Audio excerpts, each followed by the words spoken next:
What up?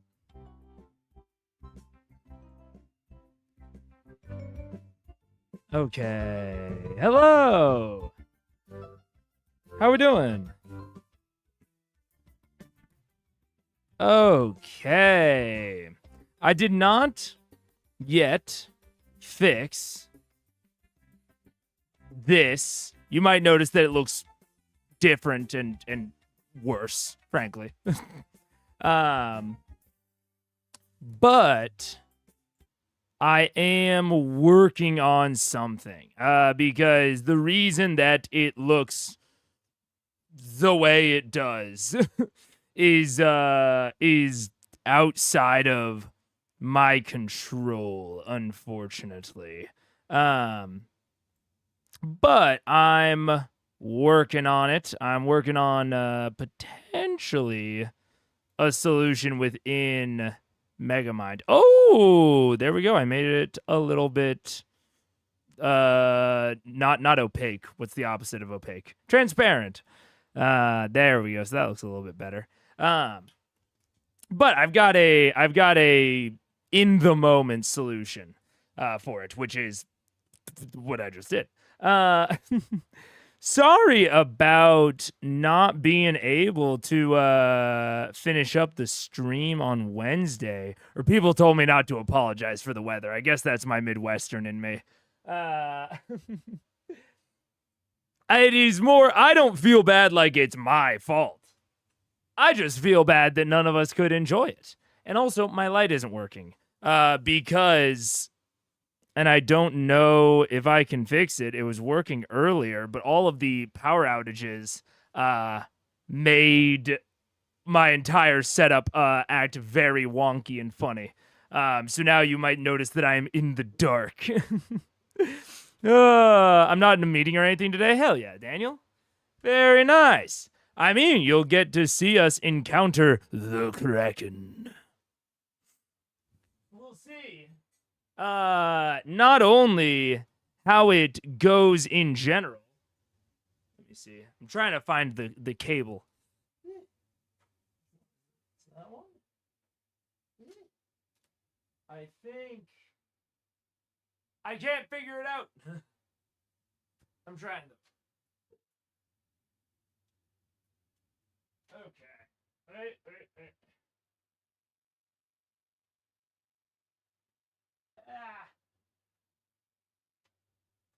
Oh, what the hell?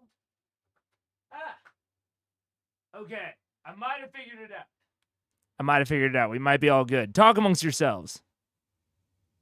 Nope, still not working. Awesome. All right. Is that gonna work? No.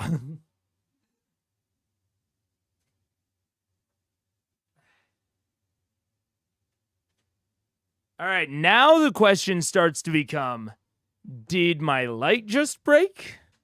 Or is there a power problem? Or is it a third thing?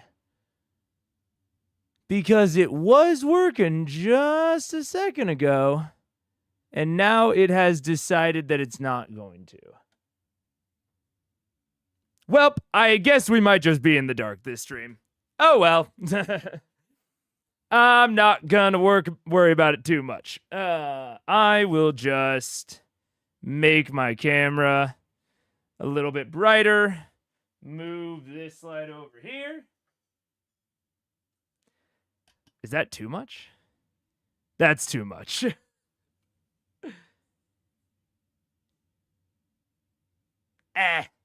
Whatever.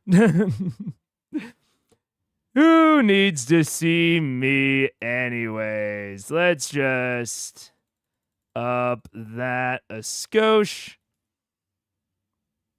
And we'll call it good. What up? Hello. It is also a sort of somewhat active question on exactly how far we're going to get. Because this is only part 2 of 3 for this episode.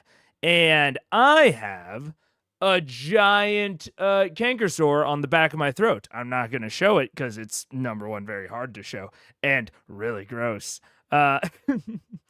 Which is not honestly as bad as some of the canker sores that I've had before. They're like on the tongue or on the lips. Those make it hard to talk. This one just makes it hard to like swallow, which is a problem for drinking water, which might limit my streaming capabilities. But right now, we're kind of chilling, so I'm not going to worry about it too much. But we might get to a point where I just kind of have to hit the button, call it, and hope that we can go a little bit longer on Monday. But we're going to get as far as we can.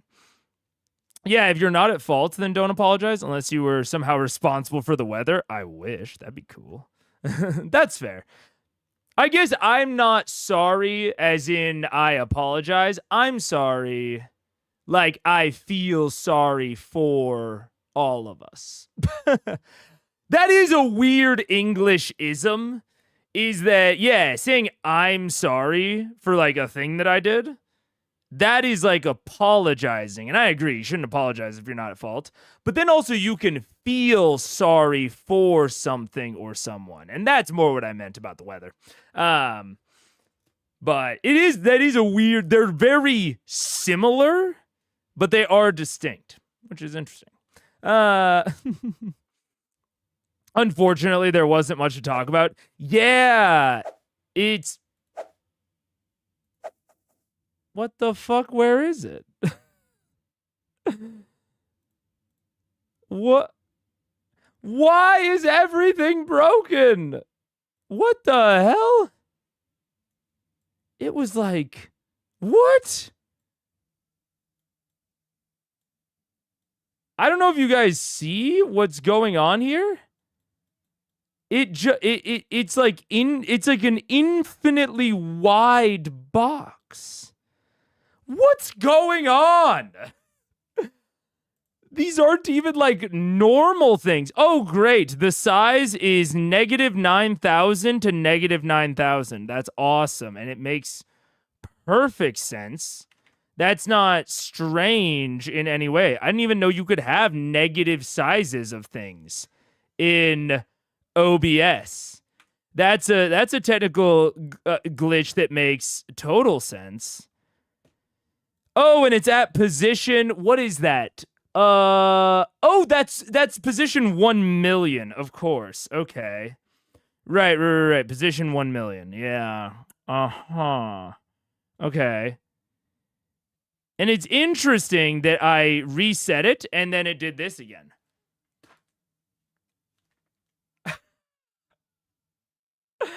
I feel like I'm going insane. How could a power outage... How does OBS store its settings that a power outage and my computer turning off unexpectedly could change the positioning of one of my on-screen elements? What's going on? I'm losing it, man. I didn't think that I needed to go through and check all of this before stream. I'll be honest. I didn't check any of this. I didn't think I needed to. Does this all look normal? Oh, it's normal. Of course. It's totally, well, not totally normal on this screen. It does still look kinda weird, but it's pretty normal. Great. Well, fucking whatever, man. How are you guys doing today, huh? You guys doing good? Is Doggo wearing a donut? She is. Was she in here? I didn't even notice her. She is wearing a donut. She got a splinter in her paw and it's infected and we have to stop her from licking it. Yeah.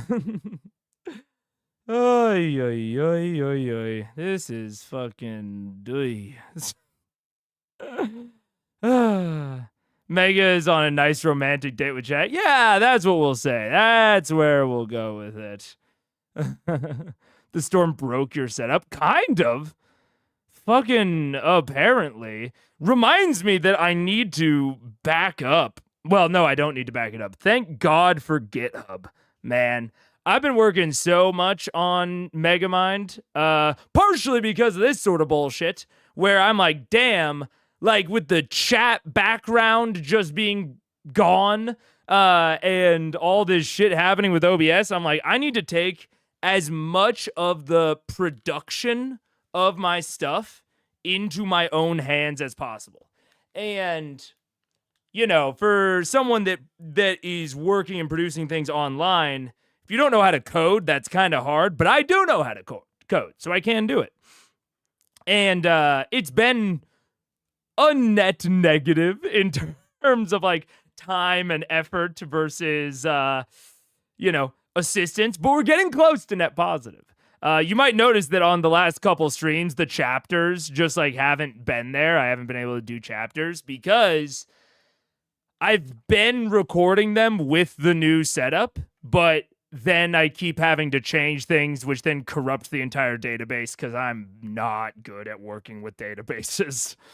But what's really cool, and I wouldn't mention this if it wasn't really close to happening. And when I say close, you know, that's in software engineer terms. So close could be anywhere from 1 day from now to 1 month from now. But we're really close to being able to take an old video, like a VOD, and analyze it and pick out individual speakers. So like I would be able to tell when I'm speaking versus Critical Role, and not only tell like where those start and stop, which is kind of the core of the chaptering, but also be able to tell, at least at a high level, what sort of topics are going on.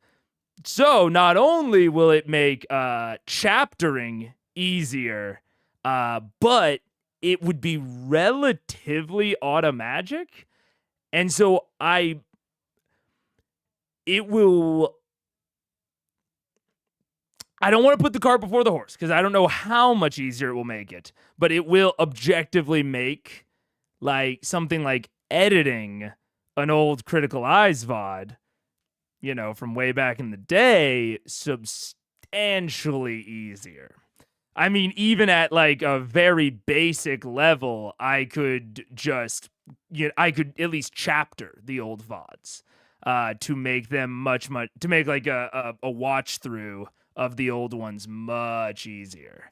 So I'm very excited about that. It's also why I'm not too worried about like not doing the chaptering right now or not, not having the data, is because we're like a few whack-a-mole errors away from chaptering being the easiest it's ever been, especially for older stuff.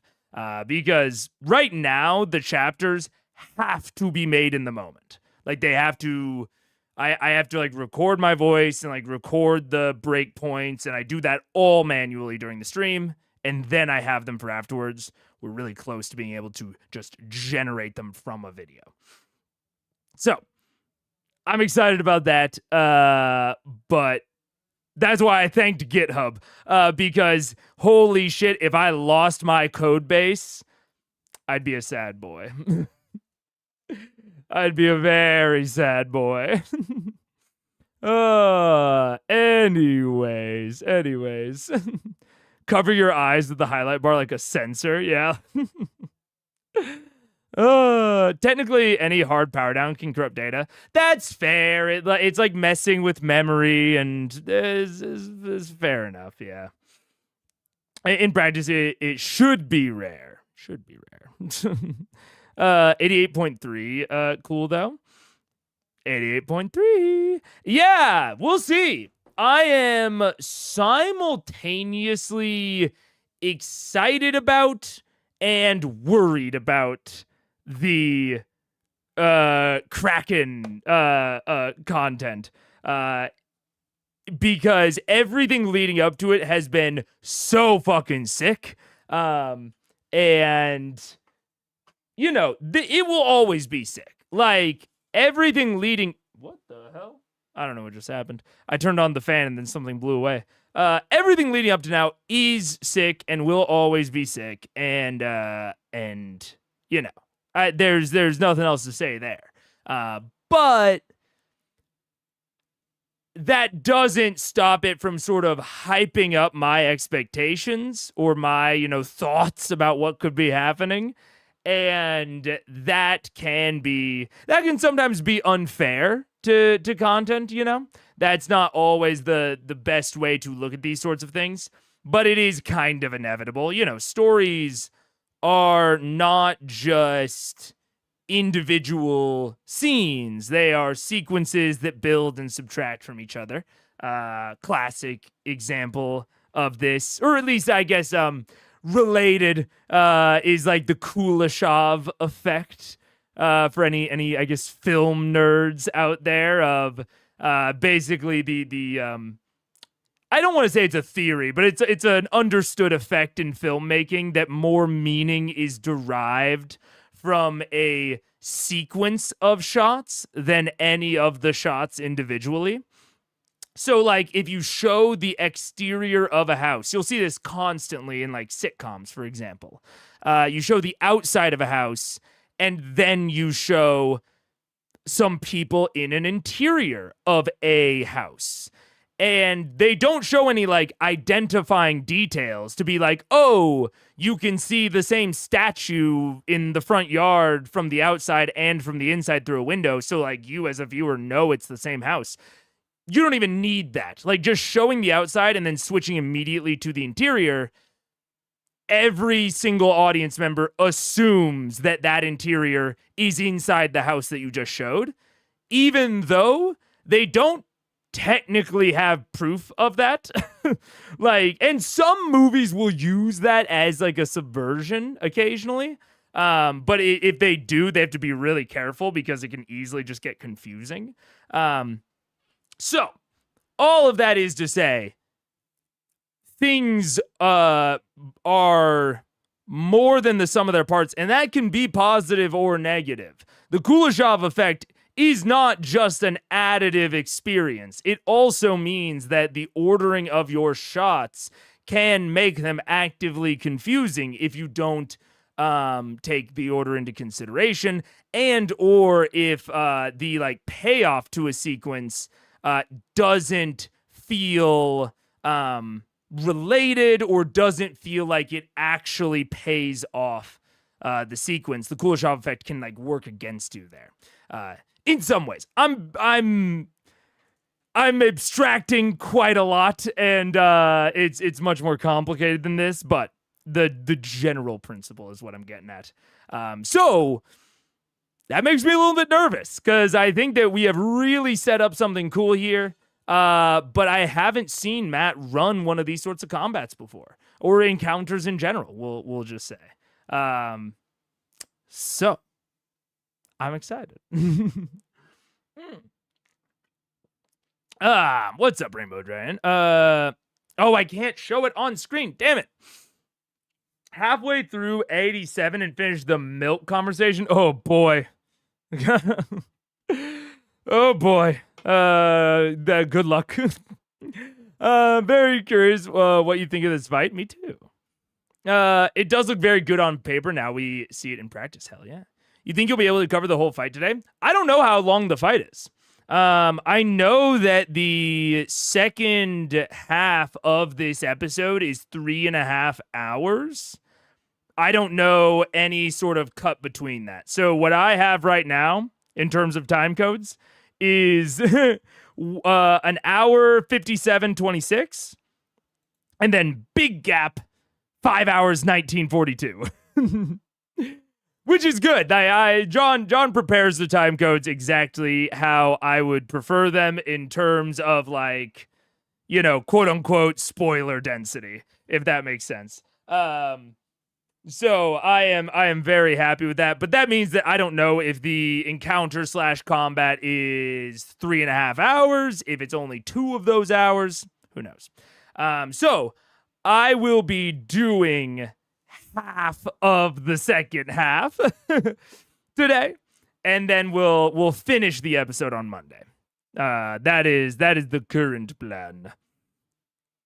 It's an experiment Lev Kuleshov, Soviet filmmaker, did in the 1920s to prove the power of editing. Yeah. Took the same shot of a man slightly off camera and cutting it into various things. People thought he was looking hungry when it would cut away to food, scared if it cut away to a scary dog. Exactly, Teprock. Yeah. It's very interesting. The Kuleshov effect is one of the things that got me like even remotely interested in editing. and it was one of the, in fact, I have a very, if you are even remotely interested in storytelling, which I am, I've always been interested in storytelling, but I've never been that into movies or television. I've always been a book guy, a novel, you might say, guy. I really like to read. But what got me into this general effect, what got me into film critique and that sort of thing, is an older Folding Ideas video.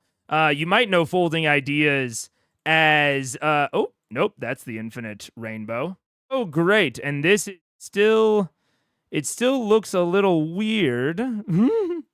Wait, let's see. Can I just lower the transform, and is it going to allow that, or is it gonna freak out? You know what? While we just casually lower it down, I'll talk about this. But yeah, you might know Folding Ideas as the guy that was behind like The Line Goes Up. One of his really great works. Yeah, chat still has no background. I don't know James Rolfe. This is financial advice. Amazing videos. But one of his older ones that I really love is The Art of Editing and the Snowman. And this is the video where he. I wrote this in a. No. This is the video where he talks about the Kuleshov effect, and I would highly recommend it to anyone who is. I will say just interested in storytelling, because I am not a person that is necessarily that interested in film, but I was incredibly captivated by this video. This is one of the first Folding Ideas videos I ever saw, and really got me into his channel, which, I mean, just amazing channel. If you haven't watched Folding Ideas before, incredible. But that all said, let's see. Okay, so that's working. Chat doesn't have a background, but I can fix that. Don't worry, chat. I can fix you. Let's see. Okay. And so now I've got a gray background, and I put it behind chat, and you guys can't see anything because I'm a professional. I went into studio mode. How does it feel? How does it feel to think that I wasn't doing anything, being silly, and that actually I went into studio mode? Don't you feel stupid? That's interesting. Ay. I don't even know what I'm talking about anymore, man. Let's move you guys off stream. There we go. 40-minute milk conversation. Yeah. Let's see. Using the Kuleshov effect has saved more movies than people will ever know. Oh, yeah. Can you fix this? Not really shaking those date allegations. Who said they were allegations? It's a little hard to read the names in chat. Yeah, it is. I agree. I wonder if I can lower the opacity a little bit, and if that'll make it better or worse. Actually, I should probably raise the opacity if that's what I'm going for. Let's try that. That's a little bit better. Okay. We're the background behind this isn't that important. So let's just make this like pretty dark. And that'll make it better. Yeah. This is getting better. I'm gonna make it like 2 ticks transparent. Yeah, that's fine. That'll work. Okay, maybe I'm gonna make it like 2 ticks more transparent, because I like it looking a little transparent, but I also want it to be easy to read. All right, whatever. It's not it. That actually looks worse. We're just gonna have a gray background, and I'll figure out a better solution off stream. There we go. Okay, all right, let's get into it. I am excited because I have heard so many people in chat and including off stream people saying like, "Oh man, can't wait to see what you think of the Kraken fight." And I think, sorry, they said the Kraken episode, not fight. What you think of the Kraken episode? Once I got to the point where the Kraken was revealed, people in chat have been saying like, oh, like I have some thoughts, whatever. And I think it's partially because I have talked so much about the fights in Critical Role, so I think it makes sense that people want to see what I in particular think. But it also seems like this fight just provoked a lot of thoughts amongst people, which I think that is not surprising to me in the slightest. Now, whether they're positive or negative, we'll of course have to see. But it seemed like it provoked a lot of thoughts in people, which makes a lot of sense given how it was set up so far. That makes a lot of sense to me. And even, who was I? I was talking to Mike right before stream. And he was like, ooh, you're watching the Kraken ep today? We were just talking about something else, and I guess you must have seen the event get posted. Oh, man. But I'm psyched for it. And I could see it going one of two ways. I could see it going many different ways. Maybe not one of two, one of many. But we're just going to get into it, because I don't think I have anything else. I don't think. What's the worst thing you can imagine could happen during the fight, or the best? I haven't watched this ep yet, so I don't know how it'll go. Yeah. I mean, I think truly, to me, it's interesting, especially after watching the most recent episodes of Age of Umbra.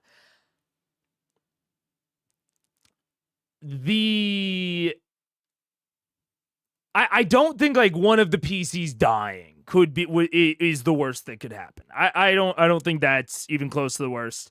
I know they're not gonna TPK because there's lots of other episodes after this. Honestly,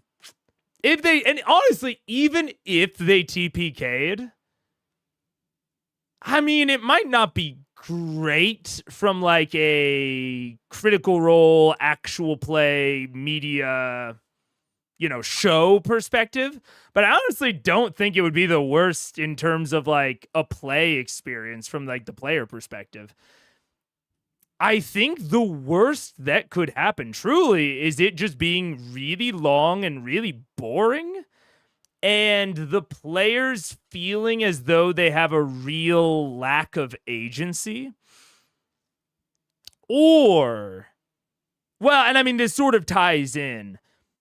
I think something that is reasonable that like I could see happening that might be, that might kind of be a little bit iffy is if there is some manner of like underwater rule that we haven't gone over yet, or that hasn't been established yet, or something along those lines that Matt kind of hits them with mid-fight or mid-encounter, that like not only like wrecks his plans or anything, like that. It's I'm trying to think of exactly how to phrase what I think would be the worst case. It's because it's a combination of a lot of factors where it would have to feel simultaneously like boring and bad and unexpected. And I think that is where it would feel the worst. Like if they just feel like they are on a under the sea ride at Disney World. Like I've gone back and forth between defending defending, what we might normally call railroading or linear storytelling or what have you within the context of even a larger sandbox game. But I think that this encounter in particular, I think really can't feel railroaded. However, I think there's a chance it might.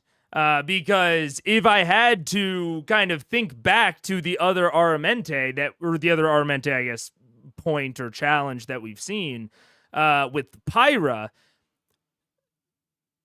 that shit felt like a volcano ride at Six Flags. Like, we went through a storm, we saw a dragon, we had a little bit of a thing at the end, and then we went back.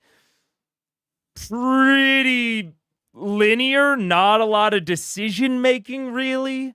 Not a lot of. I mean, even the fight itself was. I think there was like a river of lava, but beyond that, it was kind of just like an empty little square. And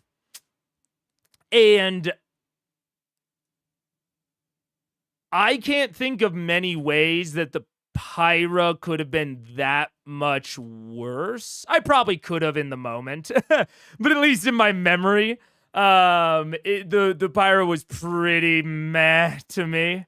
And so I think that if this feels like the Pyra, but at least in the Pyra's defense, it went fucking fast.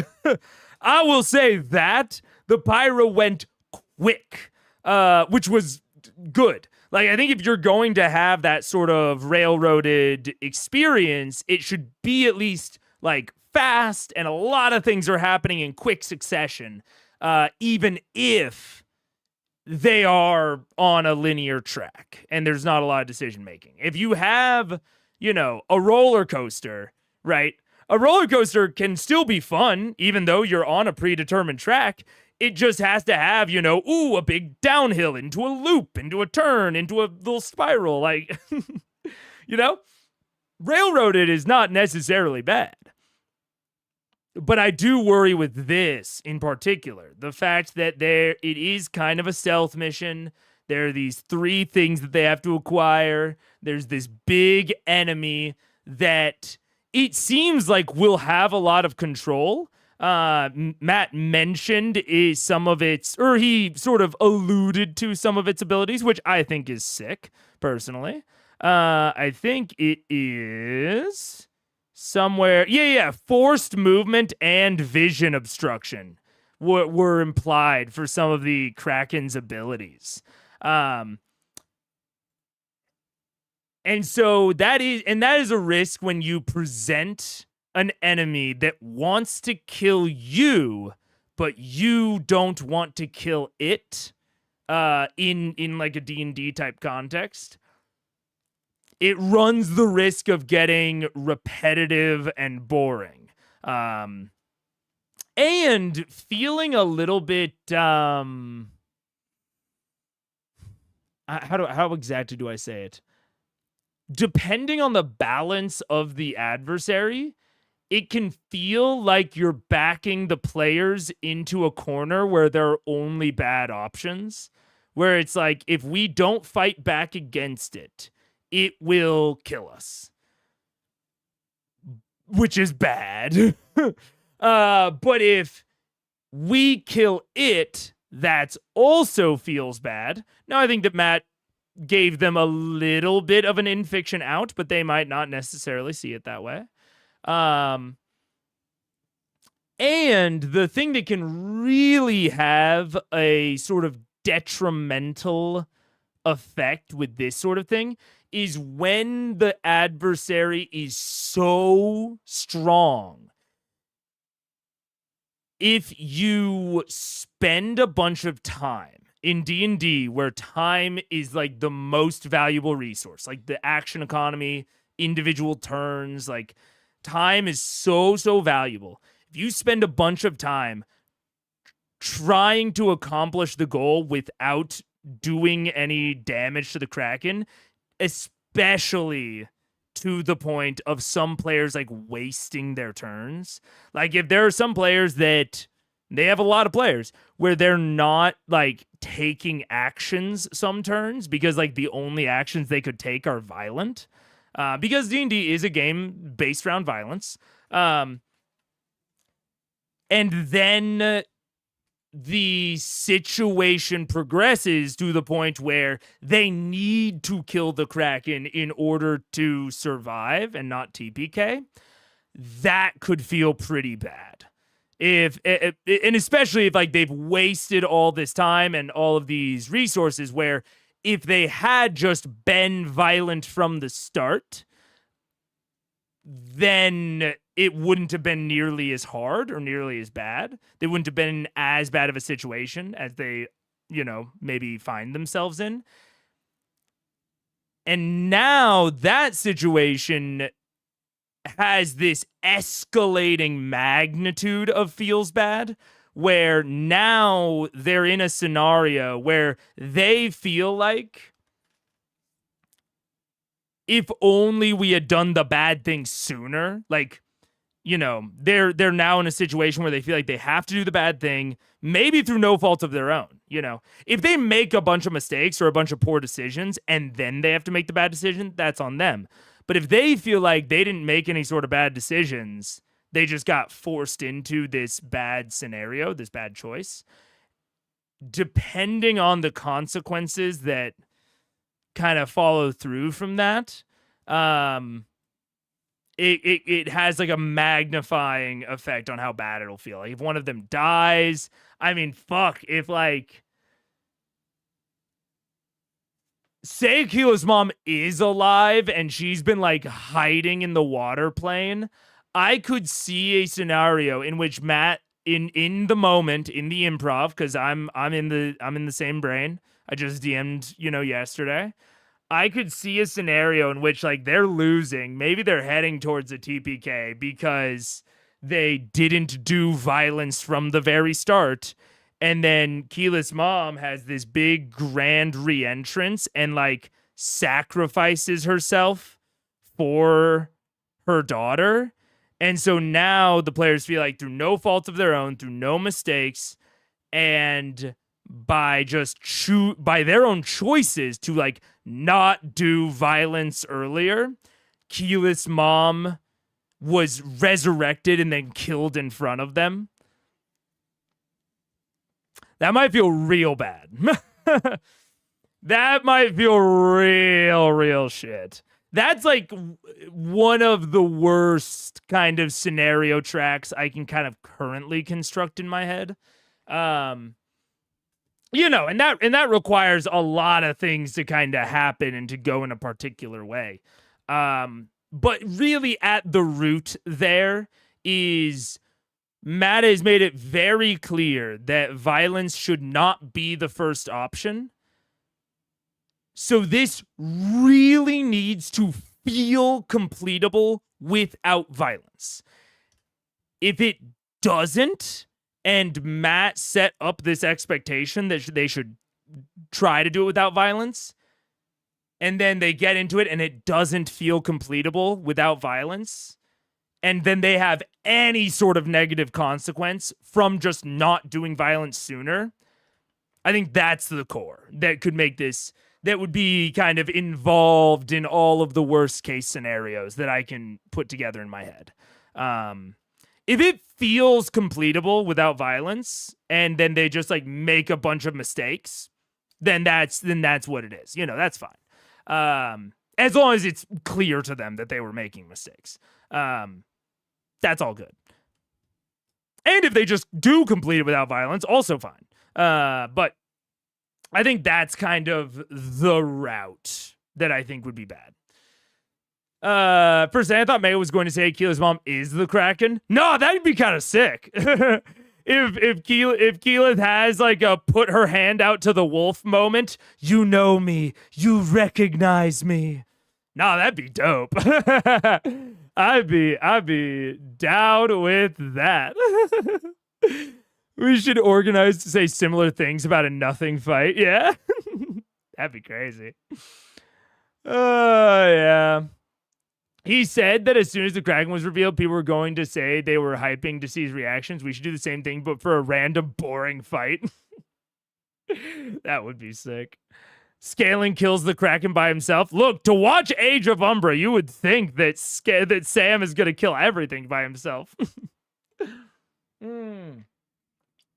It's good they have locate object, though, because I think being too open would also be bad, because then they'd just be digging through the ocean floor looking for rocks. Well, yes. I will say that is a good point, Manofollow, that I did not really think about in my head. And I do think that routes into like the boring potential. Because Matt did say that a lot of times they're buried. I'm picturing them like half buried. But they might not be. They might be full on buried. And they might have to use some sort of technique like this magnetic shit or locate object or something to like find them. And it would really depend. But you're right. The ease in which they can even complete the sort of alternate objective definitely has a big bearing on the lever, on how this feels, because there's such a huge hazard in the way. And like, let's be frank, like Matt knows that there is also a secret kind of hidden objective here of like find out what happened to Keela's mom. So like, I think that the baseline objective should be relatively simple. Like in my head, the lodestones are just like out in an area. They're not, I wouldn't make them like too hard to find personally, because there is this other objective of like hiding from the Kraken. Or at least I'll modify that slightly. I shouldn't say I wouldn't make the lodestones hard to get or relatively simple to get. I would make them simple to locate, because the Kraken is this big hazard. And not only is it a hazard, but it's not like a river of lava. It's a hazard that can move and wants to eat you. And you're not allowed to like really deal with it. So I would personally make the lodestones very simple to locate. If Matt wants to do that through, something like locate object, I think that's viable. But I might have reminded like whoever has locate object, I might have like given them a nudge with my toe before the encounter during the break. Be like, hey, remember that spell? Because I don't think that locating the lodestones should be a huge challenge in this. Although that one, I could be wrong about that. I can imagine a scenario that is good and fun and engaging where locating the lodestones is hard. I just think most of the good scenarios in my head don't have them being hard to locate. But there's certainly ways to do it. Mega's theorizing 5 steps ahead. I respect the hustle. I'm imagining it. And I honestly don't even really need to go into too much detail about the ways in which I can imagine this going really, really well. Because, frankly, it's a cool concept. Like, I think that the concept, if executed well, will just be good. But it really, I think, needs to focus on feeling very accomplishable. That feeling, I think, will be rooted, or will be kind of the root of how good this feels. Because it is such a weird objective compared to the rest of the combats. And so they're not going to be used to this sort of thing, so they need to feel like they can do it, rather than, going back to their old tricks. The ultimate plot twist. Dun-dun-dun. It's that scene in Moana. Which scene in Moana? I might have lost it. With like the heart of Te Fiti? Does Moana do the whole like, shh, don't, it's all good with the heart of Tafiti? I don't remember that, but it's been a little bit since I saw Moana. Or maybe you're referencing something else. I don't know. Maybe the Kraken is a barracuda that just wants shiny. Could be. All right. Let's watch it. I'm sure that I will have so much to say. When she reaches her hand out. It was quick. Fair enough. Let's see. Wait a second. Okay. Wait a second. They can't see the map yet, can they? They will shortly. They can't see the So, map yet. as you guys emerge. Oh, didn't he? Just open. So this here is the exterior portal into the floor. You step out and about 2 feet below the doorway, your feet slowly hit the soft, cushy bottom of the water elemental plane. You see about you a number of thick clusters of various underwater plant life rising up and slowly shifting with the waves in the water. Okay, hopefully they're going to show like a better camera angle of it. I mean, it looks fine. It kind of looks like Matt has an aquarium at home and like took some shit off the bottom of that and chucked it on a piece of paper. But from their reaction, it must be cooler. Water. Yeah, you also exactly, see Mano. throughout the dark sand in the vicinity, hundreds of bones and various other chunks of flesh and various long.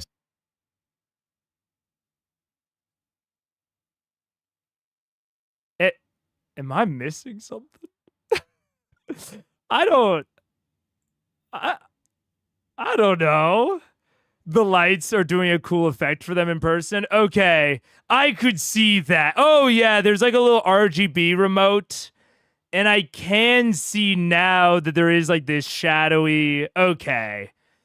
That makes a lot more sense. I was like, what am I feel kind of rude right now, but like, what am I missing? But these sorts of things, here, let me take a screenshot so that I can look at it off screen. These sorts of things can absolutely, it can look way cooler in person than it does on camera. Okay. Dude, that's good, because I was like, oh, what is... Man, Matt's really been starving them for cool maps, I guess. I don't know what's going on here.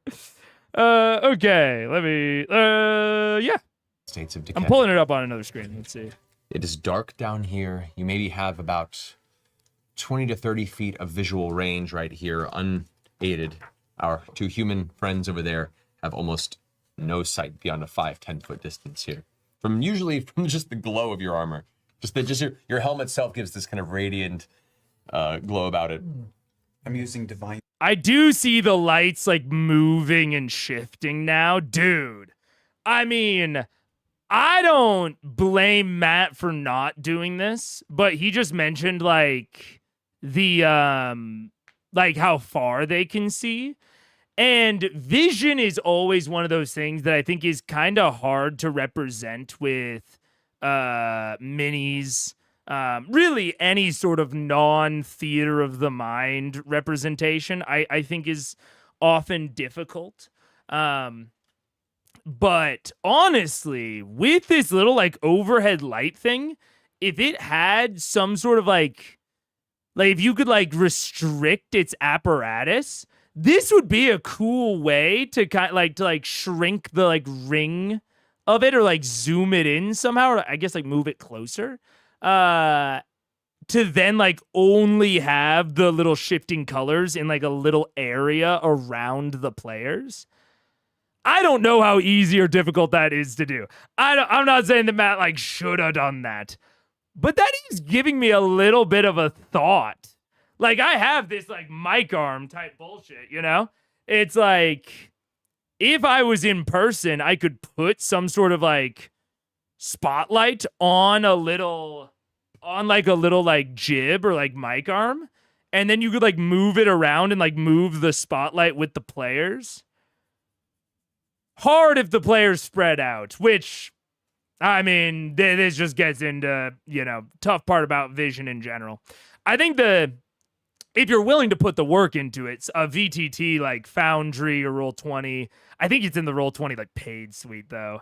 They have like that like dynamic vision where it like tracks with the tokens, but then you have to like set up walls and like things that block the vision and like light sources. That shit's hard. That shit's complicated. But cool if you take the time to do it. Sense right now to see if anything is. But it is, I guess, to finish off that whole thought, it's one of the reasons that I rarely make vision a key component to a puzzle or an encounter or anything in that vein. Or I guess a key component to like solving something. Oh, thank you, Turdmons. I'll smell for $5 any day of the week. I will not shower for every $5 I get this stream. I'll not shower another day. No, I won't do that. But thank you. I appreciate it. But yeah, this is one of the sort of overall rationales for why I rarely make vision this kind of core component. Even though, honestly, if we look at books, movies, TV shows, media, other games, things like board games, often the concept of like limited vision or like not seeing something because of darkness or light or whatever is often a fundamental part of like exploration, and especially like exploration challenges, especially within the context of like a dungeon or a tomb or something, like that is very up D&D's alley. And you can see it kind of baked into the DNA of D&D in like with D&D like caring about dark vision and shit like that. But I avoid it from a purely practical standpoint. I don't think it's bad. I don't think it's bad storytelling. I don't even think it's like non-supported in D&D like that. I make a lot of those talking points a lot of the times. I think it is just truly hard to represent in a way that is clear and not overly confusing to both DM and player alike. Even in something like Theater of the Mind, where I think it's maybe the easiest, it's still pretty difficult. Can be done. Certainly can be done. I do it. But I will rarely have it be part of the core challenge. Maybe it is part of a challenge that gets like a side objective. Maybe, interacting with it is like not necessary, but it'll get you this benefit that will make the other challenge easier if you do it. All those sorts of things. And kind of for the reasons that I talked about in terms of what's like the worst case scenario of this combat. Related to that, I think this combat is going to live and breathe off of how possible it feels.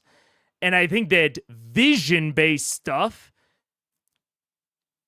can be is more sort of susceptible or weak to not feeling possible, or like the additional confusion to it, making it feel less possible or more confusing, or like, the player suddenly realizes something to do with the vision and says, oh, if I'd only known that, I would have done X, Y, and Z differently. I think vision-based stuff is really susceptible to that. And so I try to attach lower stakes to it. I generally avoid attaching anything too high stakes, if I do include it at all. Again, not for any reason other than that I personally find it incredibly cumbersome to represent. No matter how I'm playing. And I've played in like very gridded like mini environments. I've played in totally theater of the mind. I've played I've run the gamut between those two things, and I've found it difficult to represent in all of them. If you have a strat that makes it simple for you, by all means, go for it. I think that Vision is honestly one of the best ways to do exploration challenges in D&D. I think it is one of, if not the most supported exploration mechanic. Truly. In the entirety of D&D. And as someone that loves exploration and exploration challenges, if I found it easier to represent, then I would use it more. So if you've got a strat that you find easy and that your players understand and you don't have, miscommunication related to it often, fucking go for it. Because I think that that's something really, really cool that unfortunately a lot of my games are missing because I do find it cumbersome for me. It's kind of a weird one in terms of my normal critiques. I can't think of one of another sort of mechanic or area that's similar to that where like I would love to use it, but I find it very cumbersome. Yeah. What's up, St. Clark? Hello. People just talking about how I smell. I smell fine. If I can put a physical thing in front of them, I'll do it and run a visual puzzle. But if not, don't do it.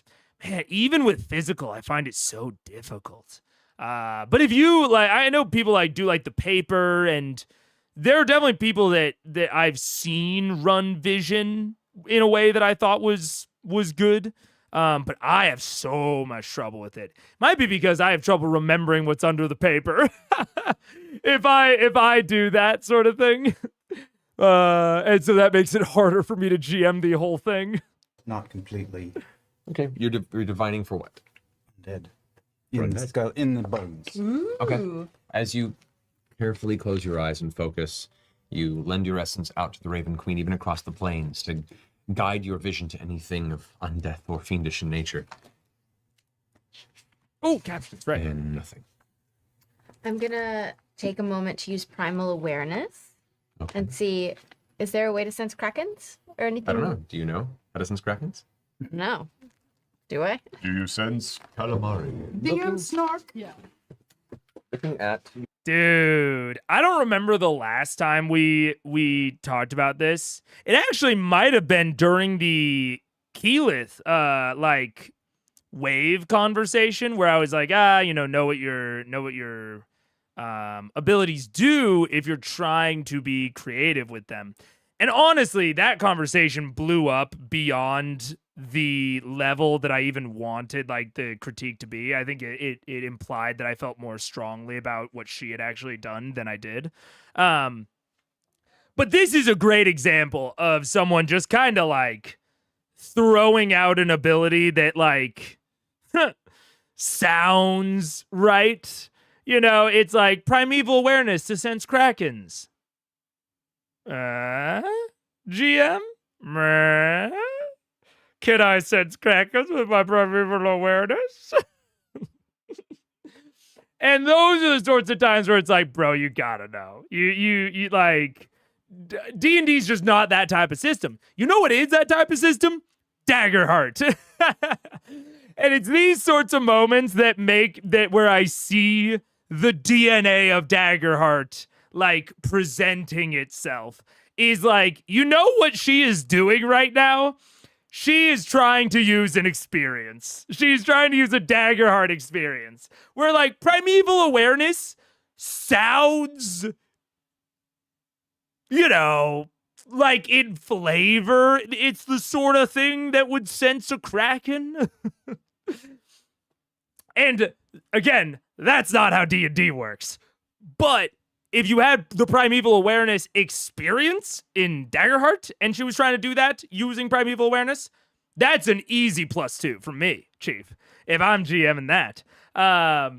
So it's one of those sorts of, and honestly, I actually give Laura Bailey here more credit and leeway than I might give the other players, because frankly, Ranger as a class, as it existed at this point before the revisions in Tasha's and then ultimately the 2024 guide, before those revisions, Ranger was the class that was the most weird and abstract in this exact way.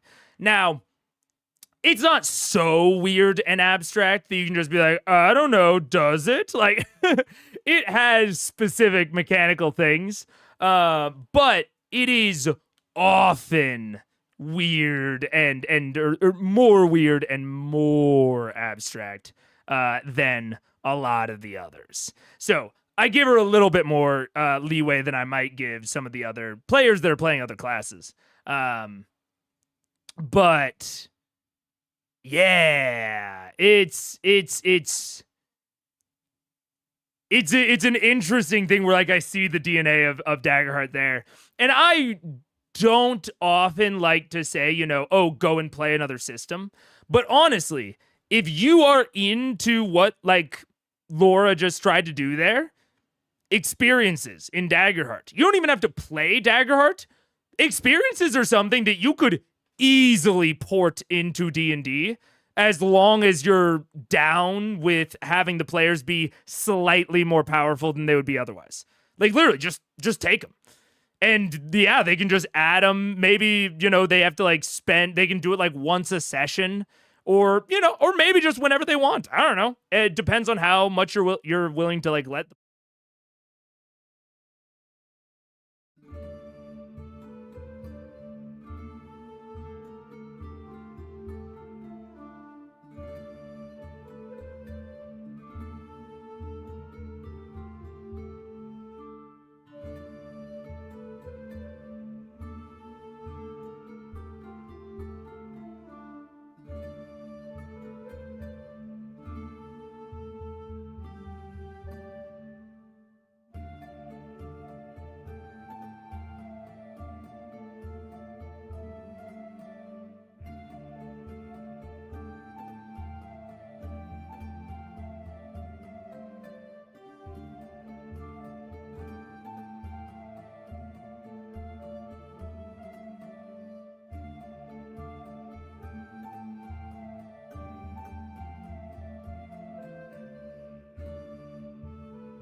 What's up? Hello. Yeah,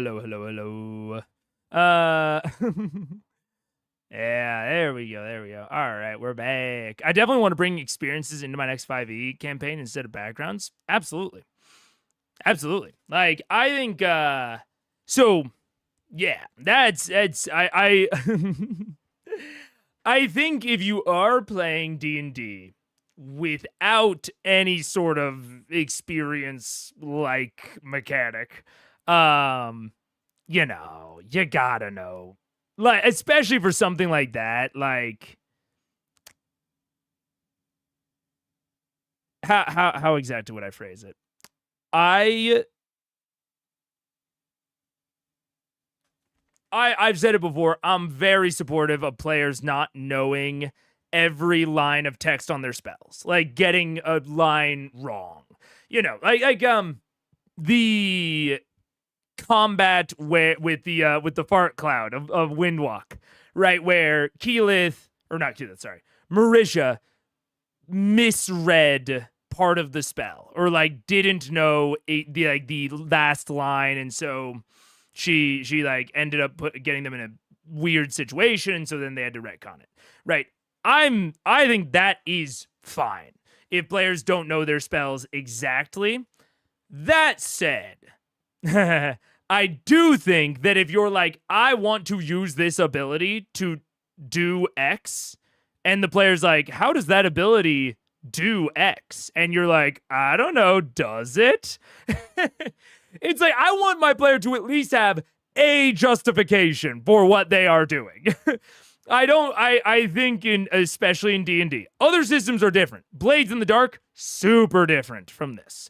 But in D&D, you should at least have a mechanical explanation or reason when you're trying to use a specific feature for why it works the way that you are talking about.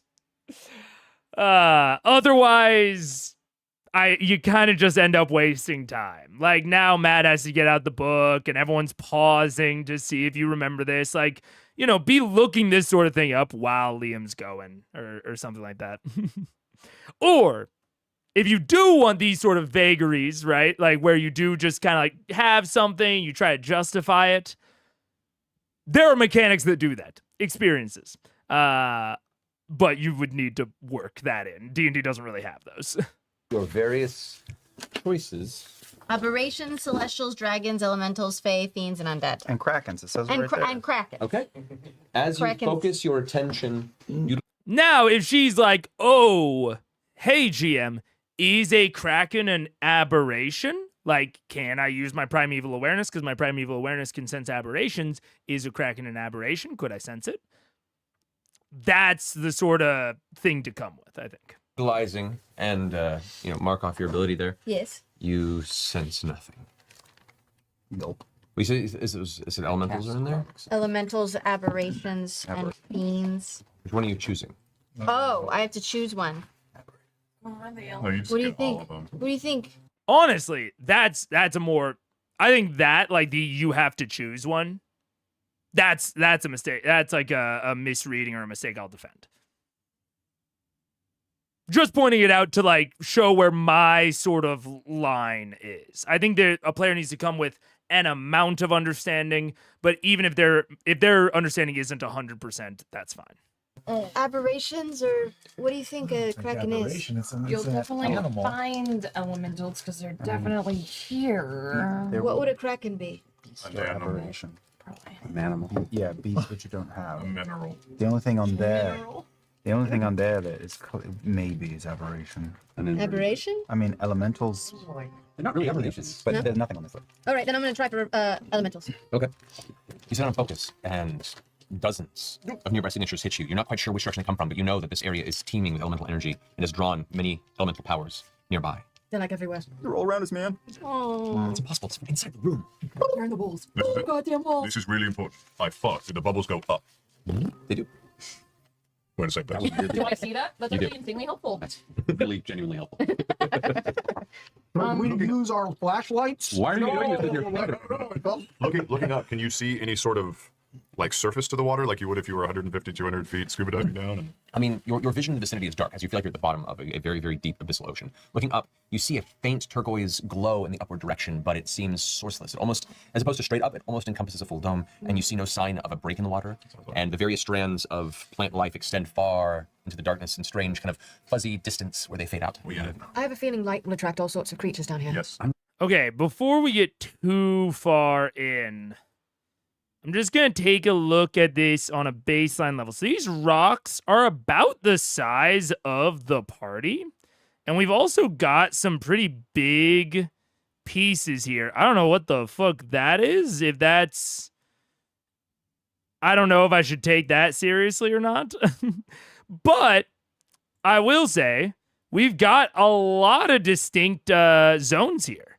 Lot of distinct zones. Now, I will be curious and hopeful to see if we get possibly some more, maybe like cutoffs, if you know what I mean, or like some ways that make it a little difficult to move between these zones. As opposed to right now, it looks like moving between things is relatively simple. But I mean, we've got a lot of connective tissue here. The only sort of weird thing that and this is not on Matt. This was a challenge that he was always going to face. And it's less of a did he solve it and just versus just how did he deal with it. The challenge is that we are in an ocean. And with that, we're basically in a situation where everything, everywhere, at all times is flying. Because everything can swim, right? So we're sort of in a scenario where you have to represent this stuff in a 2D plane. But literally everything, every actor, every entity that is involved here can fly. They have full, like, vertical Z-axis movement, including the players. So things like maybe our more classical map notation that I have start to break down a little bit, because the, classical map notation that I have here, it would show that, okay, this point over here and this point where they start are not connected, right? Or they are connected, but they're connected by like this point or these 2 points, right? So there's like, when I'm thinking about a map and when I'm analyzing a map, if I see this sort of relationship, my instant, like, gut reaction is, oh, we have a short way and a long way between these 2 points. If they enter over here, that suddenly makes this point interesting because it's the entryway. And let's say one of the lodestones is over here. Okay, so that's now interesting. Now, if I'm looking at these 2 paths, well, okay, they would obviously take this top one. So my gut reaction is, okay, make it red, make it hard, make it difficult. Maybe put like a big spiky forest of kelp there. Ooh, there's a bunch of kelp and they got poison stingers. And so, like, you can get through there, but you'll have to deal with the kelp in some way. You'll either have to protect yourself or chop them down or do something. But it's an overall, quote-unquote, shorter path than going down and around. However, with the fact that this is not a 2D plane, it's a 3D plane, and so we've got all of this area above, these 2 points are actually connected by like a dozen like third dimensional steps. And honestly, my map notation does have some accountants, or it does account for vertical change in some ways, but that is still under the assumption that all of the entities do not have full z-axis movement.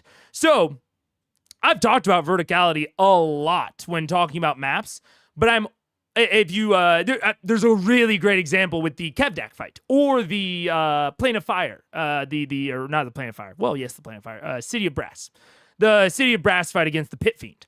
Both of those maps had verticality that the map notation that I use and the way that I think about maps does account for, where it was just like, okay, on top of a building is a node, and then it is connected to this other node, and I do a dashed line to represent that there's an amount of vertical change there. But you might obviously notice that that is still somewhat constrained. I'm still needing to take like a bird's eye view, and I'm only assessing things on the bird's eye view. But when the bird's eye view has like infinite space within it, this all starts to break down. And now normally that's why, I often highly rate flying when considering strengths and weaknesses in terms of a map, is because of that full z-axis movement. The fact that they can just ignore so many parts of a map if you're not constraining it with like a ceiling or something. I've often rate flight very highly for that exact reason. Now, like I said, this is just something Matt was going to have to deal with. There's no way around it. For the elemental plane of water, I wouldn't put them above ground or above the water, right? It should all take place underwater. But with that, I think that you have to start thinking in terms of relationships a lot more explicitly. And to kind of, I guess, highlight what I mean, right?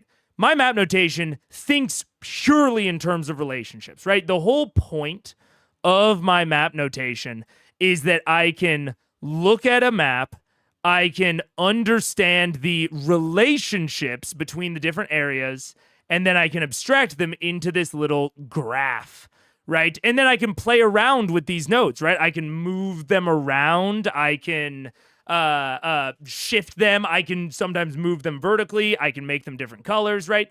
And I know that the relationships between them are maintained. Now, with one of the relationships in this sort of thing that I'm focusing on is the relationship between spaces, right? I'm really hyper focused on how do parts of a map, areas, relate to each other. When that relationship breaks down so thoroughly, like it does when every entity has full z-axis movement, right? Suddenly, like, everything's connected. I like, one of the whole points of this is looking at what areas are disconnected. That's like a really fundamental part of what I do here, is look at, okay, these 2 points, they are disconnected from each other. You have to like follow a path to get there. And then we can use that knowledge of like, okay, the players have to go through these paths. You can use that knowledge to balance everything and to like make expected kind of routes and like try to predict what your players will do with the full knowledge that they might do something whack ass and like create a shortcut. You know, they might use like meld through stone to like go between 2 points that seem disconnected. That's fine, because all that's going to do is make your map easier, and then it's a very natural reward for them thinking creatively. But when this breaks down, when suddenly every point is connected, there's really no separation between points anymore, there starts to be no like spatial relationships that you can rely on. So now you have to like purely rely on entity relationships. So what do the areas around something interesting look like?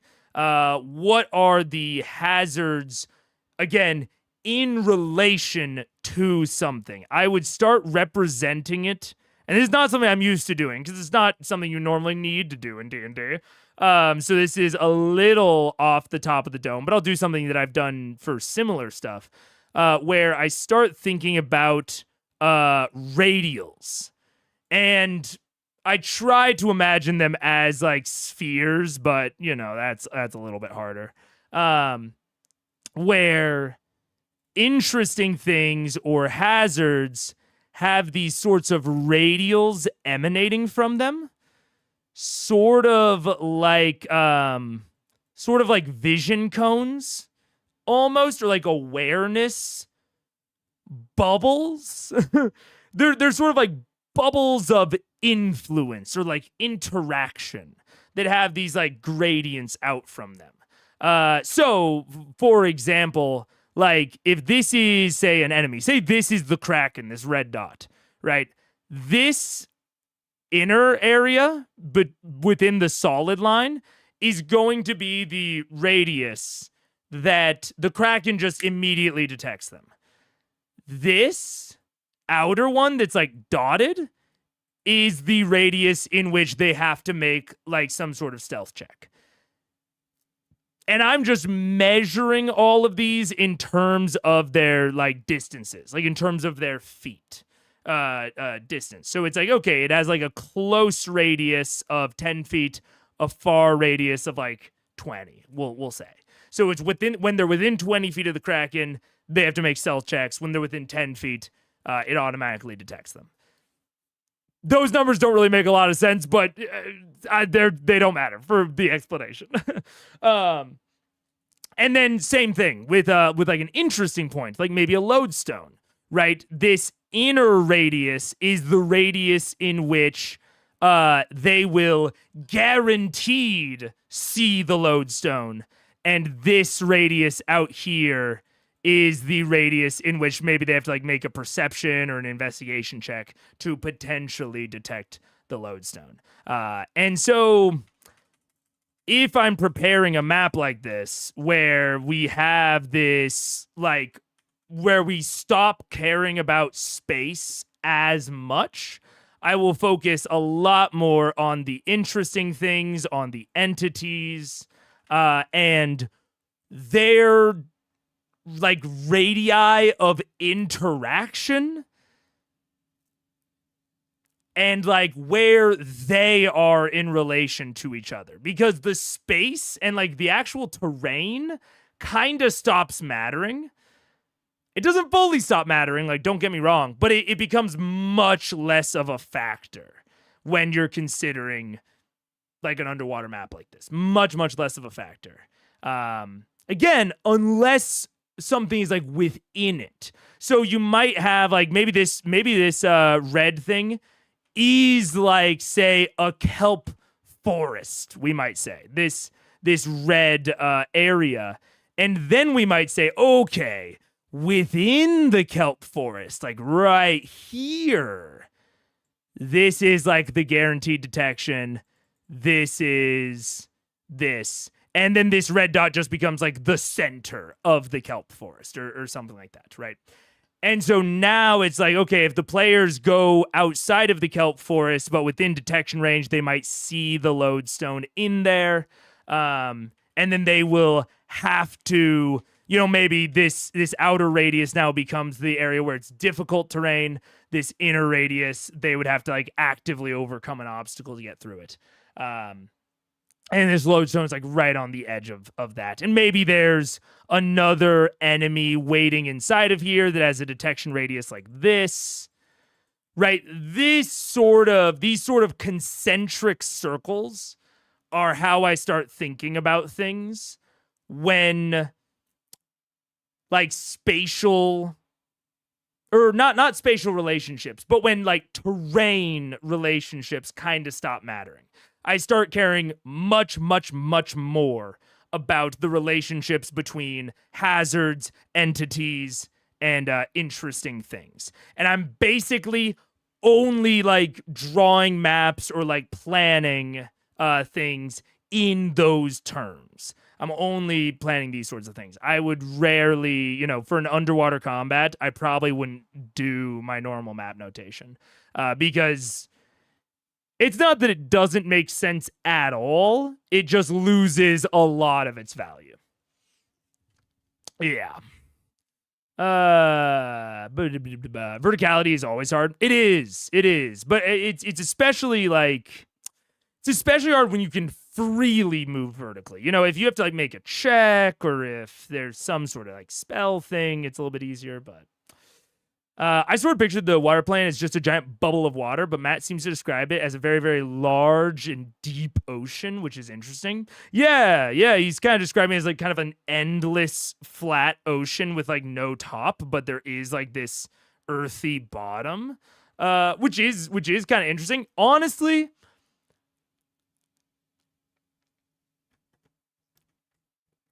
I don't know if this is what Matt's doing, but I could see myself going towards this sort of interpretation where there is a bottom, but just like an endless top, purely from a practical standpoint of my players are used to playing on a grid, and a bubble of water with things in it, but no like walkable area is really difficult. Like, I think there's a lot of, how do I say it? There's a lot of suspension of disbelief that then has to happen for you to like represent a slice of water as a 2D plane that the players like know that they're swimming through, but it kind of looks like they're walking because it's on a table.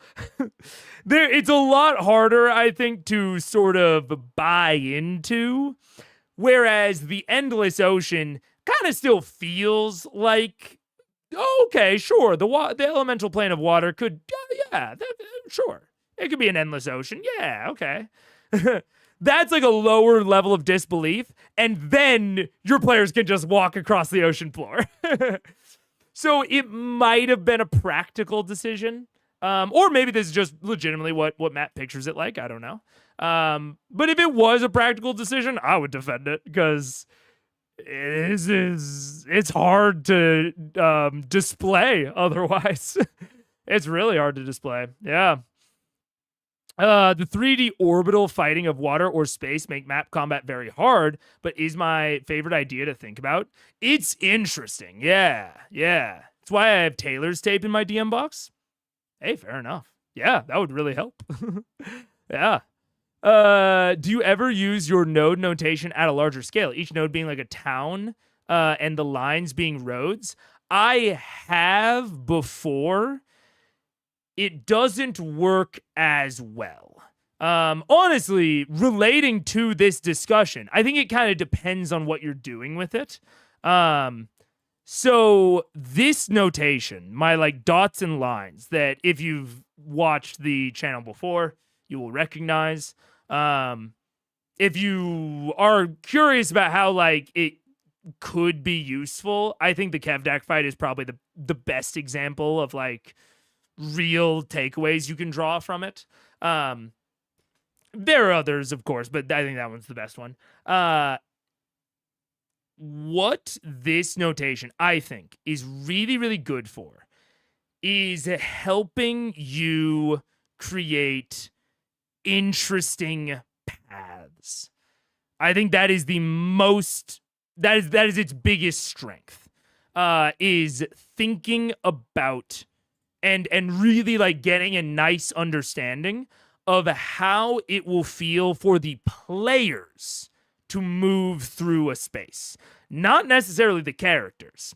It is the players. Where the nodes are really easy things to remember as a DM of like, okay, I stop the narration, or I stop the like abstracted movement here, and I describe something, or there's something here, and I like have some flavor narration. And again, I can kind of see how the players will move through a space, and what sort of access they will have to other parts of the space, and how they will need to move to get access to new parts, right? That's, I think, the thing that this is best for. Now, when it comes to larger scales, like if this isn't a battle map, if this is a town, or if this is towns and roads, I think this is only good if they will be moving at like a fast clip. It has to. I think it, or how do I say it? I think it makes the most sense in the context of like a mini game, which combat is. And so if they are like having this movement, like almost like a Slay the Spire-esque like movement through things, or not even really Slay the Spire. I'm trying to think of another one. Maybe you're trying to like represent like a 4X level where it's like if they hit a town, like if they get to a node that is a town, they like, it's like, oh, you stay the night and like replenish some health and like get these potions. But we like don't role play that at all. It just like happens. And then like maybe the players can like interact a little bit within it, but not much. And then they like continue to move, right?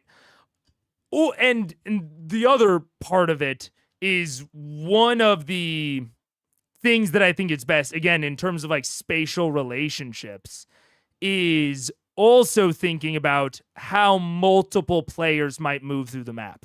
So looking at this immediately like rings to me as, oh, this is a good place for someone ranged. These two spots are great for melee, right? I look at this, that's the first thing that I think is Grog, and is like probably Grog is like here. Maybe Vax kind of takes this outer route where he can still dive into the melee, but he can also kind of flank around the outside. So if I'm looking at this, I'm prepping it for Vox Machina. I'm thinking, okay, player instincts are going to be for Grog to rush this way. Put Grog right there. For Scanlan, or sorry, Scanlan's gone.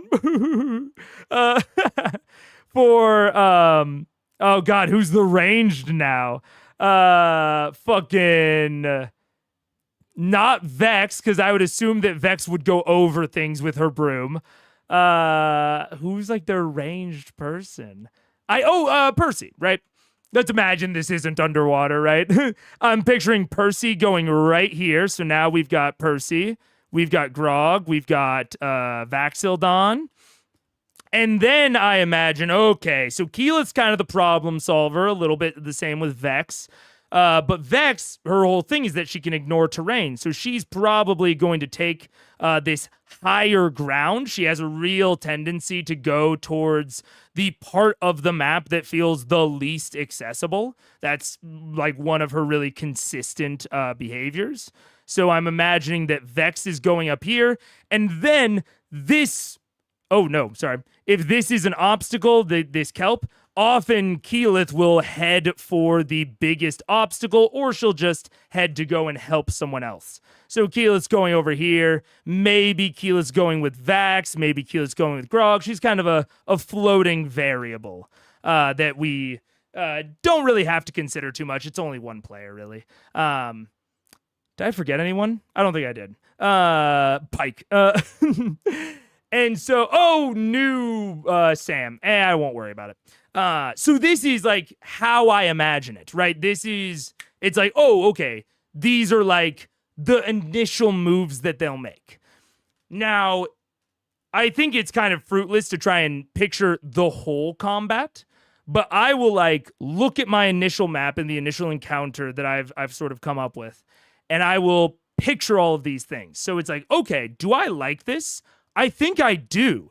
In fact, I think I want to reward Vex a little bit for like her sight lines and also allow her some interaction with her twin. So maybe Vex gets to the top here. She gets a better sight line and she is able to spy that there is actually an interesting node over here. Maybe there's another lodestone that's over here that no one else could see. Maybe because this is a challenging path. Maybe this isn't like poison kelp, but maybe there's like a big sand cloud or something that kind of obscures vision this way. But she can see over the cloud to see the interesting node. And so she'll yell out at Vax, hey, there's a lodestone over there. He's a fast little boy. So he runs around here, and now he's in the perfect position to flank anyone that Grog might be holding off at the choke. And so now that's helped me develop another sort of interest point on my map that I think will be kind of interesting. Now, I don't know that they're going to do that. No plan survives first contact with the enemy, and the players are the enemy. But it helps me develop some interest points on my map. So I'll think about like a really basic map. I'll look at where I think the players might go on that basic map. I'll update it with some more interesting stuff based on that. And then a lot of times I'll erase them and then reevaluate it from scratch. It's like, okay, with the map looking like it does now, does that change what I think any of the players might do? And I have that sort of iterative process from there. So all of that said, that's also a reason that I don't think it works as well for larger scales, because the players aren't going to be like splitting up and like interacting with each other and using their particular strengths of navigation or of existence to navigate different parts of the map. Part of the reason that I do all of this is to highlight player build strengths, which sort of fade out at larger scales. So you know, it can work, but I think it does. It loses a lot of its benefits up there. Fun fact, that's how at least the original Sims worked. Items had a radius and would call to a character who came close. Fucking hell yeah. That's sick. My fridge and bed work the same way on me. Yeah. I can see your map notation being useful for troop movements over time. Troop movements could work. Yeah. If you had like different regiments, like maybe you have like the scout regiment or the vanguard or the you know, like this regiment is very fast, but this regiment is ranged. Absolutely. I think that's honestly a good way to think about it. Is I think this notation works as long as the distances that it's representing scale up in line with the size of entities that it's representing. So if you scale out to the size of towns, you would also want to scale up the size of entities that you're thinking about. So now it's not individual players, it's companies of soldiers. Or mercenary bands, or hordes of orcs, or roaming cattle, or, you know, these sorts of large groups. I think that's honestly something I hadn't realized about it until you put it like that. But I think that's a really good point.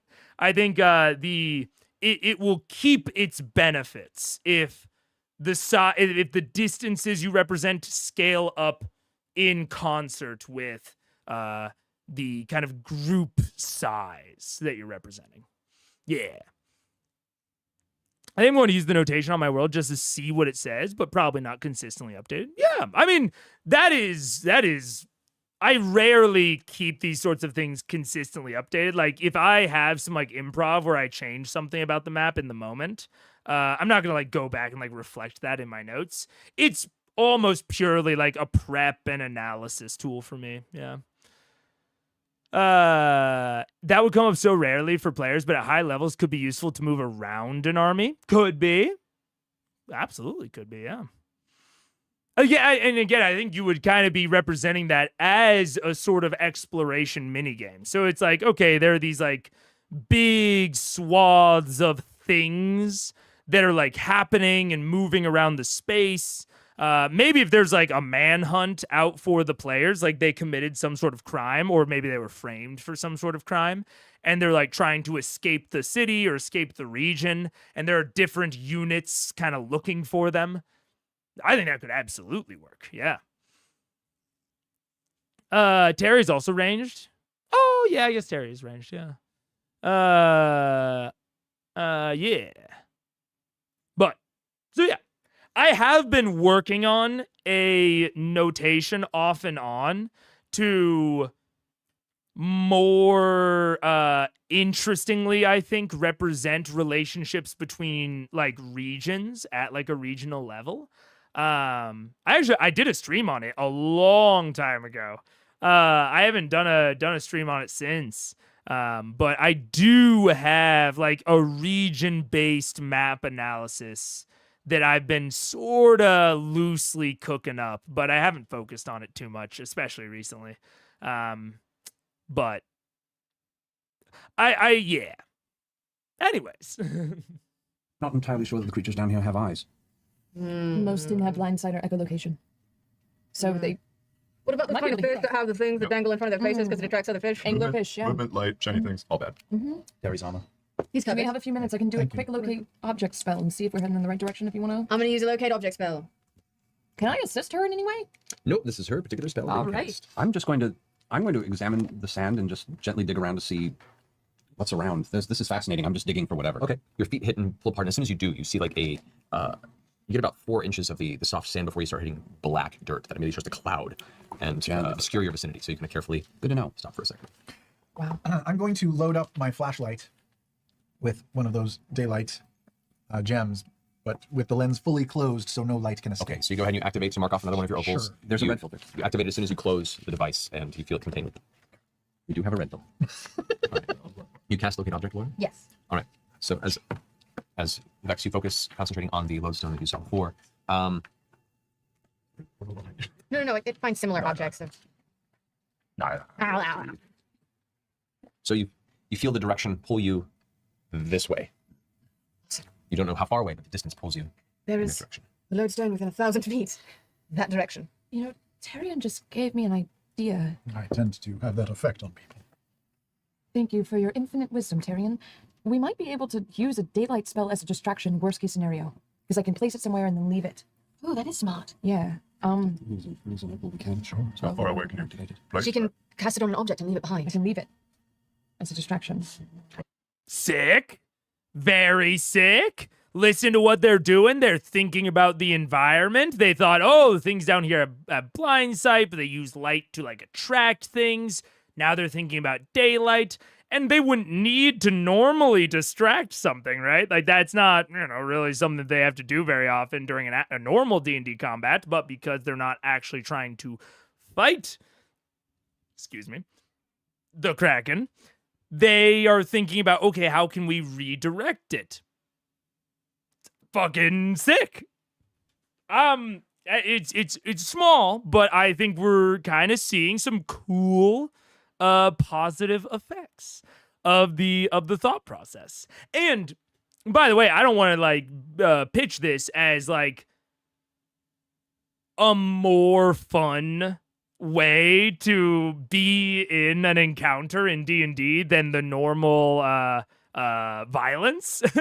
But I think that this is a good moment of variety. If you only had combats where, you were committed to non-lethal and you're distracting everything, it would start to feel just as samey, right? But these variations of thinking about, oh, I would normally use this spell this way, but because we're in a different scenario, I'm going to use it that way. Those sorts of realizations of thinking about different ways to use familiar tools, I think is one of the bedrock, maybe not maybe frameworks, but like one of the bedrock sort of mentalities of like creativity and of making the players feel clever. Of saying, oh, I have this tool that we've been using in a way to do violence normally. Or I have this tool that I've like never used before because it's never really been relevant, but now it will be. That sort of light bulb moment is something that you start to have less and less and less the more samey your encounters are. If they're all violence, at the beginning, they're going to have some realizations, and maybe occasionally when they level up and get new tools, but they are going to like run out of those aha moments. They might still feel cool because they will start to develop like techniques and tag teams and strategies, and that can still feel like cool and satisfying, but it's not going to make them feel clever.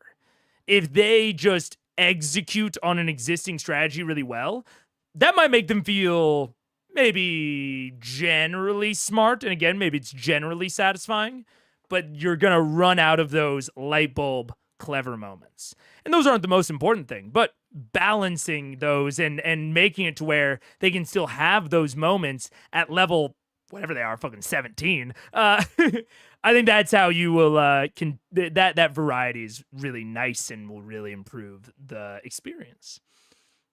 Yeah. Trying to get Vox to not kill something is as fun as a puzzle. Yeah. Great opportunity for an illusion spell. Absolutely, which we rarely see them use, honestly. Yeah.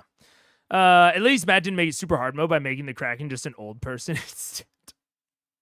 That is super hard mode. Let's not cast it You near could, the I don't want to portal do it right now. You could but I'm cast it just on the throwing tip of out an there. arrow, and I can shoot it at least 150 feet. That's There you go. 100% true. We've done that before. Just keep that in mind. All right. All right. Okay, we have a direction. Do we know? Are we Let's ready? Try to move stealthily for a little while. Or should I just drop it and cast Pass Without a Trace right now? Let's see how we feel. Let's see how we feel. I'll go ahead and do Pass Without a Trace on us, and we'll try and move in the direction that she called. Okay. Quiet. So I need all of you to roll. Is trinket still in your necklace? Okay. That's not an answer. I hadn't imagined him in, but Talk about. yeah, he's gonna turn into an animal. Kill a so- whale. We talk about. Whenever he's ready. Drink it out. Fuck it. Kill a whale. He does have Trinket water already. breathing cast on him. Yeah, Yes. so Cast he on can him. fucking swim. Yes. Trinket does not have goggles. He cannot talk or cast spells underwater. I mean, he's Well, a bear. I know. What if? As soon as Trinket, He's having a singular experience for a bear, though. Fun, buddy. Oh god. No. I'm gonna cast Speak with Animals on him. Broomstick. Trinket. cast out a trace. This is before or after cast out a trace. Oh, she's No, casting I'm Pass doing Without a Pass Trace. Without a I'm casting Speak with Animals. Trinket. Everything's fine. It's underwater. It's very wet. It is. What's going on? We're going to be swimming for a while. You're going to make me cry, dear. We're going to be swimming for a little while, all right? Do you feel okay with this? Baby. You can breathe, just breathe in. It's just like land, only not. Kind of lands in the sand. Kind of looks around very nervously. Looks one of the nearby kind of floating pieces of weird errant plat matter. And Yeah. We're good. Are you all right? All right. Okay. Just giving you a heads up. You may be turned into a whale. Oh, she's a whale. You'll be really, really big, and you'll be able to swim a lot better, all right? Just remember to follow my lead, and I'm going to hang on to you when you are a whale, all right? Okay. Okay, I love you. I trust you, too. I love you. Love you. I'm proud of you. Okay. I love him so much. I love him. lowest. You see him like start like just bear paddling a little bit in the water, just like It's fun. See, it's fun. But a little quietly, dear. We're trying to be stealthy. Okay. now you're casting pass without trace. Everyone makes stealth check. Stealth checks, all you guys, including Trinket, please. Okay. I'm crying Yay. so hard. Oh wait, we're all doing them. I'm so sorry for doing that. Fair. 25. It's plus 10? 25. 25, right? 20 with our Okay, that's without a trace, Yeah, right? that's 10, man. 34. 33. 38. Hut. Rogues. That's all I do. Yeah, man. I'm sorry. I don't know what to add for Trinket's stealth. Is that just his dex? Dex, yeah. Okay, so 29 for me. All right. And 30 for Trinket. Ooh. He kind of looks like help. Maybe he's blending. underwater ballet, man. He's not making it Nice. sound. All right. It's just a face in a giant. You guys balloon. Let me make sure I'm right on mine. So very quietly as you can, then walking across the bottom of the floor, barely your toes barely touching the surface of the bottom, making your way in this direction. You guys slowly begin to shift this way, following this path. Now you're maintaining locate object, you said? Yes, I I am. got it. No, you One of these. cast Oh, it's is speak with animals. concentration is not. It is concentration for 10 minutes. Locate object is 10 minutes. Speak with animals is not. No. Sorry, yeah, you're fine. Okay. Do we see anything swimming above us, around us? One. Looking around in your vicinity, you see clusters of ruins. You see broken pieces of very, very old stonework. And looking at them, they are scattered throughout the vicinity. Singular chunks of structures. Let's see. Percival, go ahead and make an intelligence check.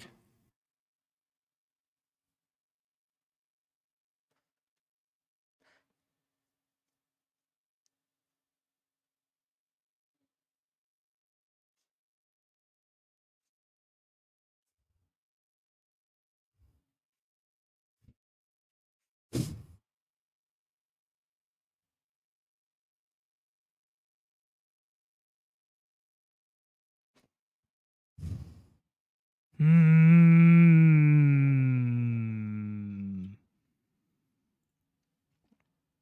Mm.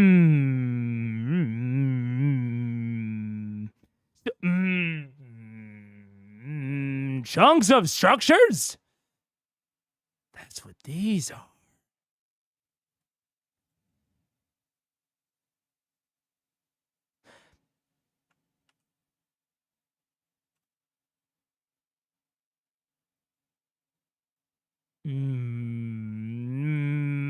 Okay.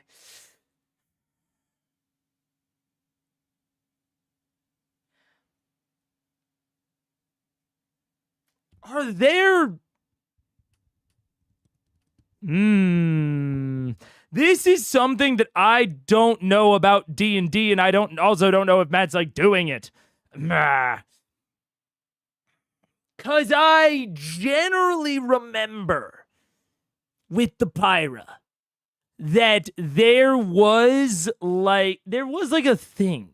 The Aramente to the Pyra, here it is. There was like a structure that they fought around, but the plane of fire is like, I don't want to say it's like the most inhabited plane or anything like that, but yeah, it's certainly a coincidence. It has to be a coincidence. At an are those like the same pieces? Oh my god, I think they are.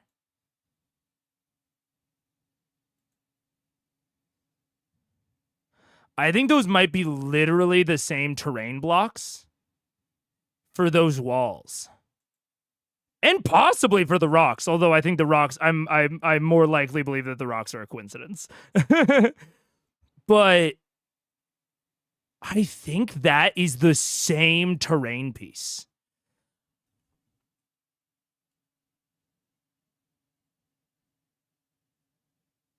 I don't remember this even standing out to me at the time. I think it's because, like I said, the plane of fire is like the most like, I guess like settled of the planes, to put it weirdly. Like it has, I know as a non-D&D lore knower that the plane of fire like has the city of Brass in it. So it has like a city. I'm not aware at least of anything like that for the plane of water. Oh, nope. Clicking here. Obelisk. Center of this chamber. Wait, what? Center of the chamber. As you step in the chamber, you're lit with a you see what looks like a beautiful stone sanctuary. Center of this chamber with a bright white stone. Strange sandstone, almost obelisks.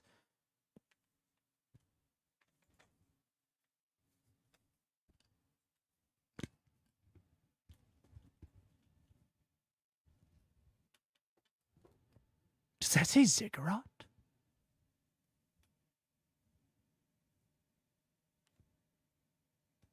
I think that says ziggurat. I never noticed that shit before.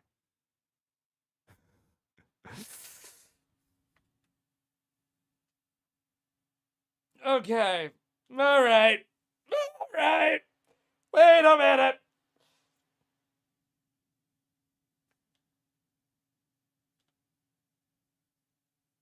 Wait a second. Okay. I gotta write this down before. Okay. What is this?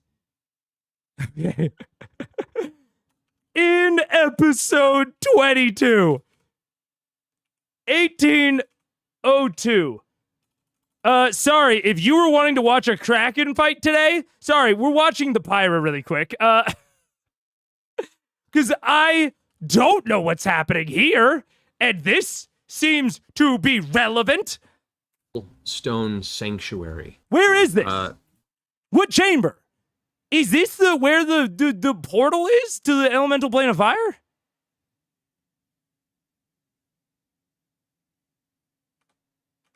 Is this where it is? Almost sandy, large, darkened chamber. What? Long untouched tomb? What tomb? Where are we? You walk along beside Scanlan. I'm assuming this is the structure. Right? What is this? Where are we? What is going on? Do we get to choose where we get branded? Branded? Oh, wait a second. Okay, this isn't nearly as interesting as I thought it was. This is the Slayer's take. Okay, never mind. This is the Slayer's take. This is nothing. This is nothing. It is interesting that obelisks frame the thing. Largely placed on top of these artists on the side. I was placed for the symbol. Okay. This is where the obelisk is in the actual fire plane. Okay. You're still pushing through without a problem. You push through another 10 minutes. You come across a few more of these streams of lava. And there, about 20, 30 feet, you see a single stone obelisk that rises out of the feet, about 15 feet up. Towards the top, you see it embedded in it, a single mildly glowing, what looks like a fist or heart-sized ruby. Like a heartstone, you might say. What the fuck is going on? I misspelled it. A heart-sized ruby, you say? A small fiery lighthouse in the center of this open plain. Right, for sure. Okay. Yeah, absolutely. There's nothing weird about that. Nothing that stands out to me there. In episode 22. I want to see if Matt talks about any other structures in the air. It's rather shiny. Stepping towards the obelisk from the back, make a perception. You begin to stick W's. You see figures step out. They're 3 normal humans. It's Sergonos who beat them there. I think I questioned it at the time, but didn't worry too much about it. The heat, you've done well, but there is not much time. Okay, right, because of the Cinderstorm for sure. Okay. Show me what you got. Show me what you've learned. They burst into flames. They become elementals. Okay, there we go. We have walls. Broken, ruined walls that appear from the landscape? What? What'd you be? Good. What? So that's supposed to be the obelisk. That's supposed to be the obelisk. It's definitely the same as these. Oh. Damn it, Wheaton. God damn it, Wheaton. Here. Did Here. you light that on fire again for you? Real quick? Oh my God, you're No, it's gone. No. Gotta get my dice in there. Oh my god, they're on fire. They're big. We have and they're- walls. Hey! Broken, ruined walls that appear from the landscape. I need... Am I supposed to take that seriously? Do they actually?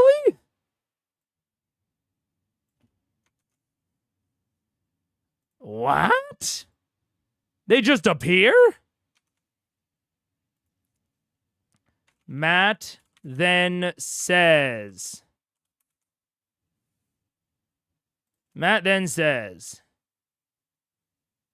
they appear?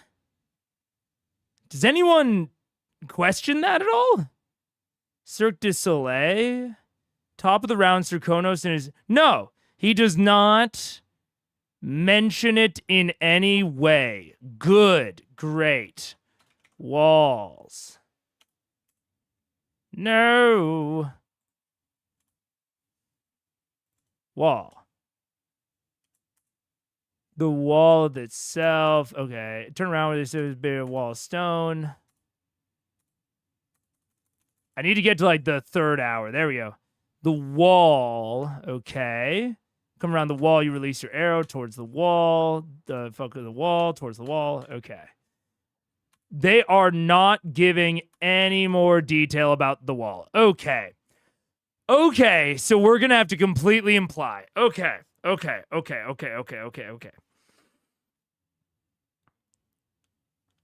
This.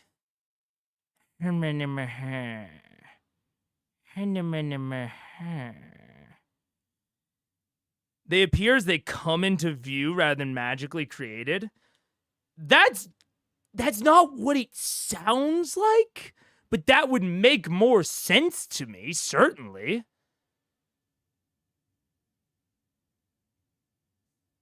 Okay. Did it ask about ads?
up.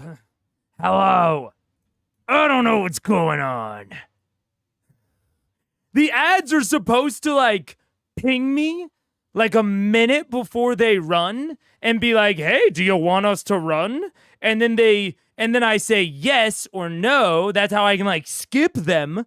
And then if I say yes, it then goes like a minute after that. But it didn't this time. I don't know what's going on.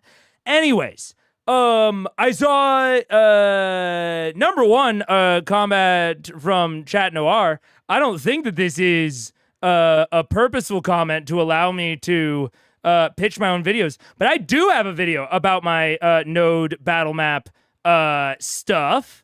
It is called, and it has like no views, so that's probably why you haven't seen it. It is called A Better Way to Understand Your D&D Maps. And it's going through like 5 examples. There's typically It's going through like 5 examples of different famous D&D maps, and I pre-analyzed them all and explained all of them. I think this is Forge of Fury. We do a lot of Forge of Fury. I forgot. The Ember. Oh, and this is where I talk about the Ember Hold. I forgot about that. Anyways, so that's a good video if you do want to know more about my battle map stuff. Anyways, but Teresa also said, looking at D&D Beyond, the plane of water is inhabited by myriads. Matt does tend to stick to established lore a lot, but he also takes some distinct liberties. So it's not the fact that ruins exist at all. It kind of is. Oh my gosh. I'm getting excited. It kind of is. But it's more the fact that the only ruins we've seen in either of the elemental planes have been like on the Aramente track, if that makes sense. So it's like the ruins are really close to the plane of fire portal, and now we get out of the plane of water portal, and they're immediately ruins. And we didn't see any ruins near the city of Brass, which, you know, sort of makes some amount of sense. It feels a little, I don't know. In my mind, if you were an inhabitant of one of these planes, I feel as though you would want to be close to the portals. And there were people close to the portals at some point, and now there are ruins. So what happened? What happened to the people from the ruins? Assumingly, these portals, like, we don't have any evidence of the portals, like, moving, right? So there's the first war in which they fight the primordials, they separate the planes. Assumingly, that is, I would assume, when the portals are created and the Ashari take on the role of protectors of the realm. So the portals have been there, the Ashari have been there, and at some point, there was someone to build the ruins, and now they're gone. And if it was just the water portal, and if it was just the fire plane, that would be one thing. I didn't even talk about it during this episode. I don't think. Maybe I did. I don't remember talking about it.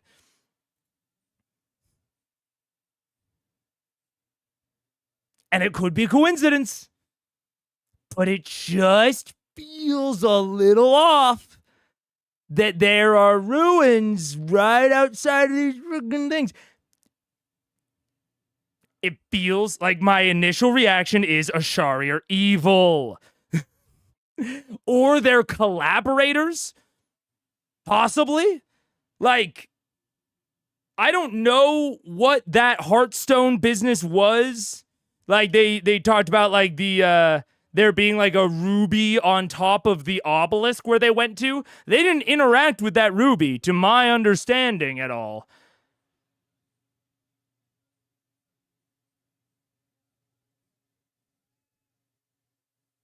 I'm thinking.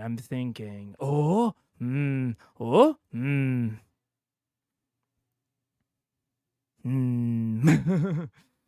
I'm thinking that ruby-looking thing at the top of the obelisk might be the equivalent of lodestones?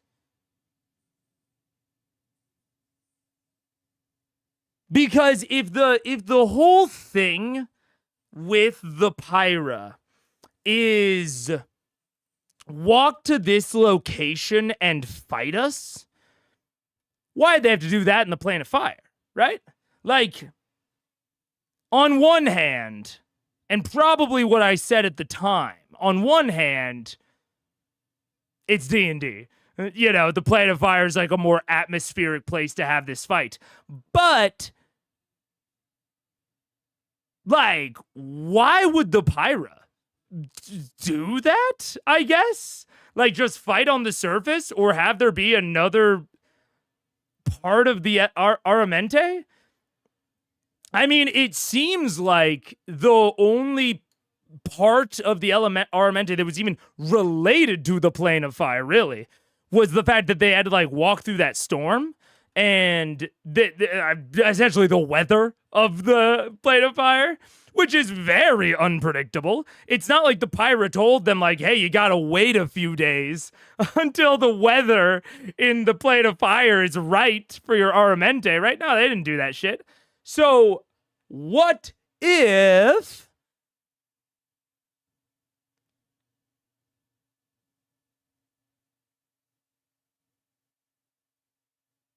what if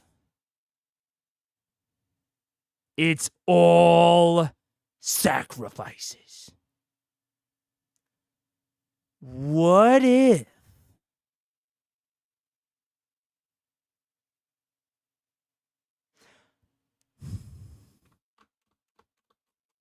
I'm thinking like the Age of Arcanum, right? When there were the scary gods that taught humans the ancient secrets that they weren't supposed to teach them, and it was like elemental and arcane magic. And I've always thought it a bit odd that, given how suspicious, like, Vasselheim, for example, is of magic in general, that they're cool with the Pyra just, like, chilling over there, always seemed a little bit odd to me. And how, like, druidic magic on the whole interacts with all of this. Also, the only person that we've seen do a soul curse, even outside of any of the villains, has been the high priestess of Melora, the nature goddess. Creepy-ass Senokir wants to bury his wife's body in Melora's section of the town. I was like, that's a little strange. Maybe some necromantic bullshit happening there. Maybe? I don't know. I mean, the difference between giving life and necromancy, I mean, that's basically a non-existent line if we really want to be real about it. Even within D&D, a lot of the several healing spells are necromancy spells, or healing-esque spells. I believe Spare the Dying is a necromancy spell. So all of that,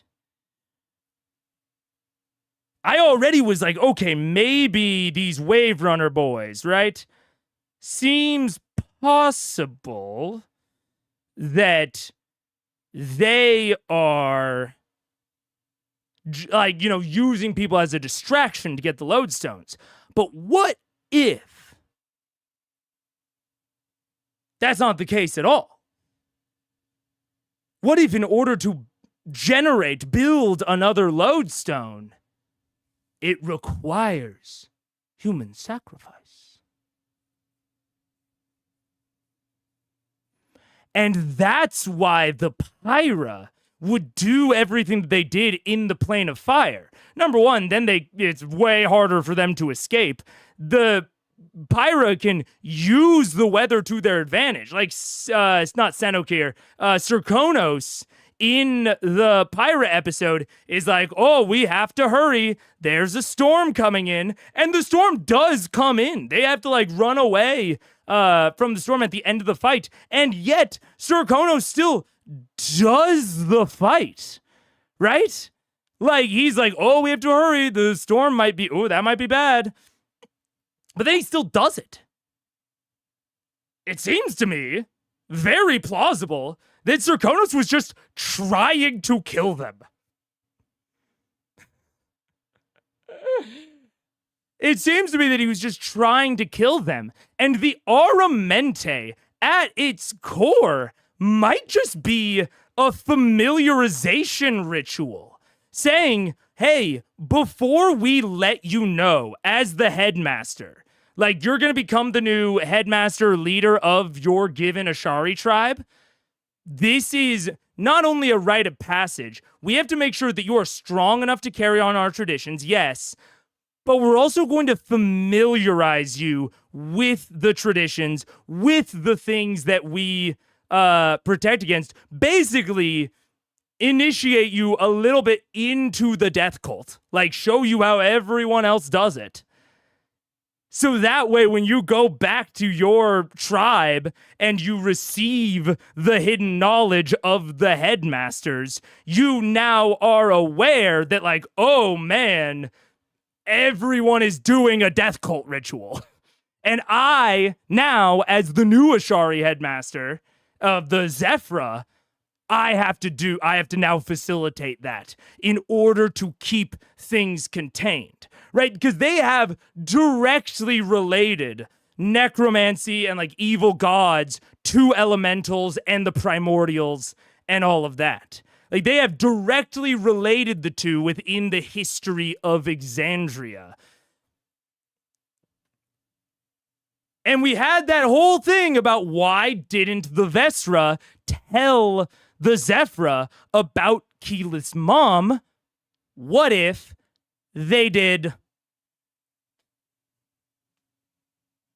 Put that in your pipe and smoke it for a second. What if they did?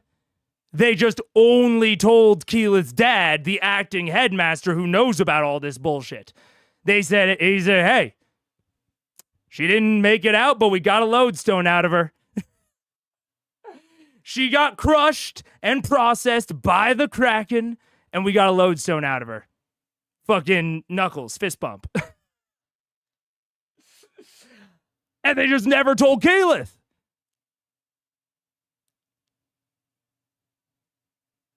It's always been a little confusing with the Ashari being so elementally sort of related while simultaneously demonizing the whole concept of the elemental planes and the elementals therein.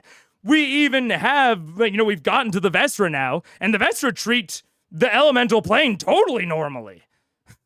They're just like, whatever.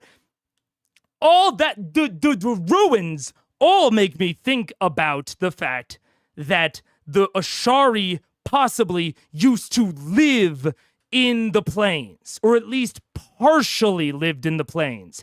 They possibly weren't seen as defenders of the realms. I could see it being very likely that they used to just be the travelers between the realms. They used to exist on both sides of the portal, right? To do like parlaying between the peoples of the material plane and the peoples of the elemental planes. It has only been in somewhat recent history that they have started to take on this public persona of the Guardians, and they've moved out of the elemental planes, possibly because of the broader demonization of the elementals by the Church of Vasselheim. It could even have been an effort led by the Pyra. The Pyra say to the other elemental plane people, hey, we can't be, we have to, like, make this look good, or else the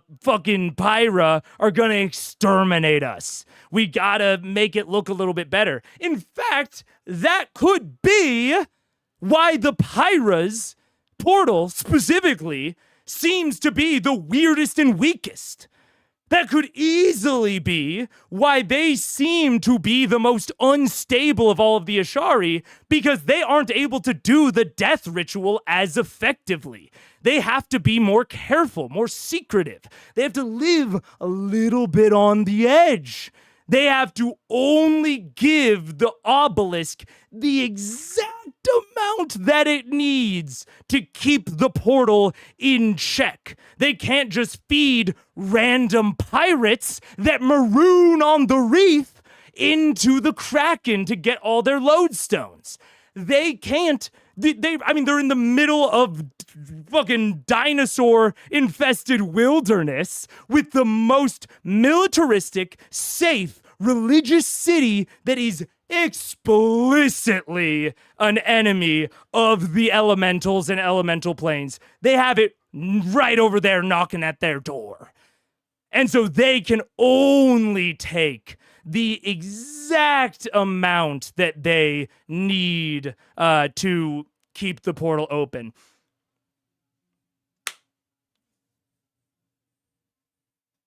Wait a minute.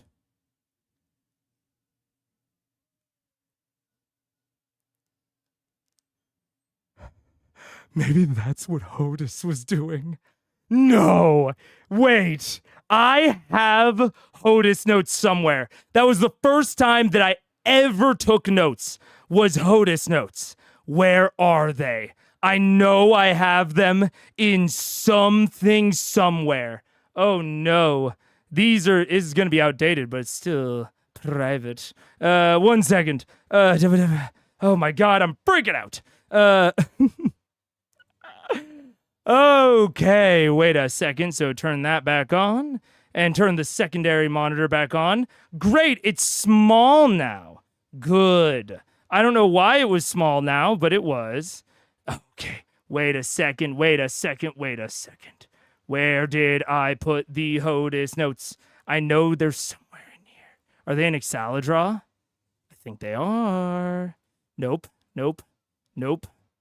These are all just random drawings that I made for stream. Nope. Oh, fuck. Where are they? I'm gonna find these, and I'm gonna break this shit wide open. Hodis. No. Shit. No, I don't know where they are. Oh, I had so many. I had a whole murder board about Hodis, and I can't find it. No. Wait. No, it's not in there. Shit. Miscellaneous. No. Dude, because I remember there being a whole thing with Hodis about that they never really figured out why Hodis was killing people, right? Like, why was Hodis drawing attention to himself in this way? And I mean, you could say, okay, he's a fiend. That's what he fucking does, which was enough for me at the time, frankly. I didn't really think about it much past that. Oh, I have so many Exaladraws in here. Wait, I'm looking for it. But I wonder if there's anything about the way that Hodis killed people and the way that they found the bodies that might give some sort of indication or connection to the Ashari in any way. It could be that the Ashari hired Hodis to get them fucking fuel. I mean, it could be that Raishan was barely even doing anything wrong. That's how she flew under the radar for so long. She just opened it without kind of warning them first. I wonder what Raishan said about the Pyra. I can't even remember. She didn't say anything incriminating about the Pyra. Did she? Directly told Vox Machina that she knew their faces, right? Prolific magic user. Unable to be spied upon. About Raishon from Zirconos. This is from Zirconos. She had powers separate from and secret to the Pyra. Magics taken by those who defied the gods. How would he know? How would he know what those look like? Huh. Interesting. Yeah, I don't know. The Ashari have always been just a little weird. Just a little. And you all know I've been straddling this line between, oh, is it Vecna or is it the elemental titans, the primordials? What if it's fucking both? Or at least they're using like the same technology, right? Like we compared this. In fact, we didn't compare this. Matt compared this. He compared the white stone to the lodestone. So, we know, actually. In fact, let me just put it out there. We know that the Vestra, at some level, are using the same stuff or similar stuff to the Briarwoods.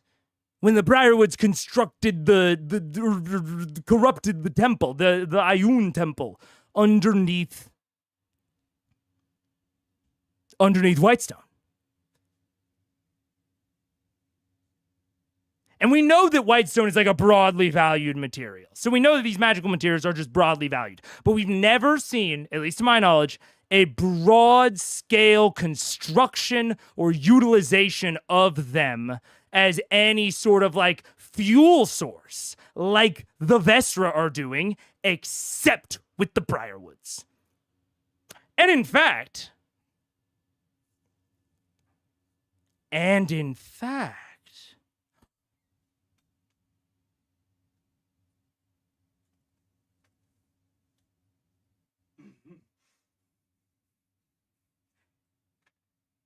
In fact,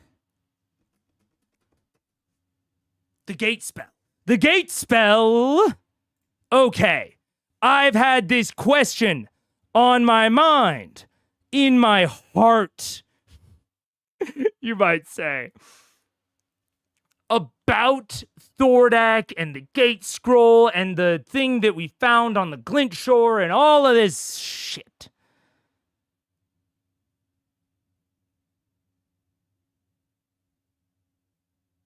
Where are siphons? I need siphons again. It's all spinning around in there, right? The siphons. The siphons are the key. They're extremely old. They're used as a means of transferring extremely powerful raw magical powers. Okay. So we know that all of the portals, the water plane portal, ooh, pretty. The fire plane portal, ooh, more erratic, less pretty, blah, blah, blah. Okay. The siphon. Zoop, zoop, zoop, zoop, zoop, zoop, zoop. Right? The siphon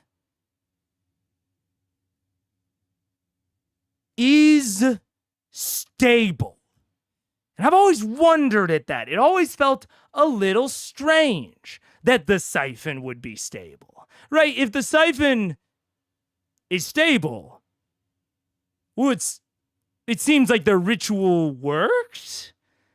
Like, what was the rest of their ritual, right? It's not like the Briarwoods had a large, amount of just like random bullshit to throw into the siphon, right? That's what we're meant to understand the siphons as doing.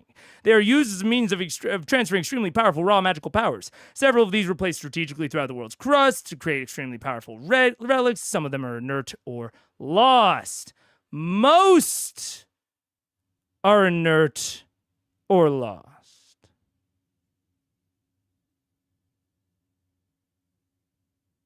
Most.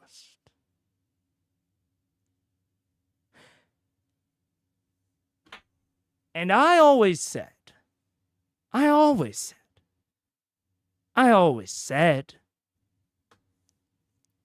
where's the other end of the siphon? Where is it? Seems like it's Vecna related, so maybe it's wherever Vecna is being stored. Because clearly Vecna still exists to such a degree that she can raise Silas from the dead, right? So Vecna exists somewhere. Probably not on the material plane.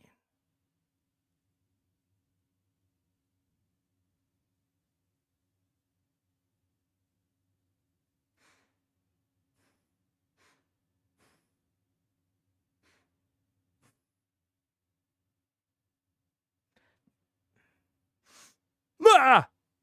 Ah! The gods. Okay, where's the other end of the siphon? That's what we always need to know. What were the Briarwoods trying to create? We never thought the Briarwoods were trying to actually create something. At least I never did, personally. They were talking about breaking the world. Oh my, well. The last time the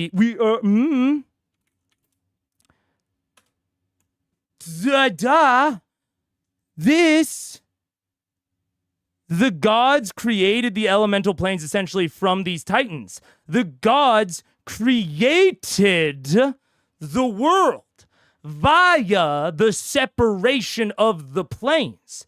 Yeah, the siphons are still around. Some of them, they are the portals.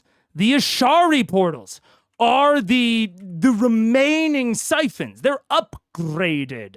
The siphons, maybe the siphons are a failed portal? I don't know. But the siphons are implied to connect 2 points on the material plane.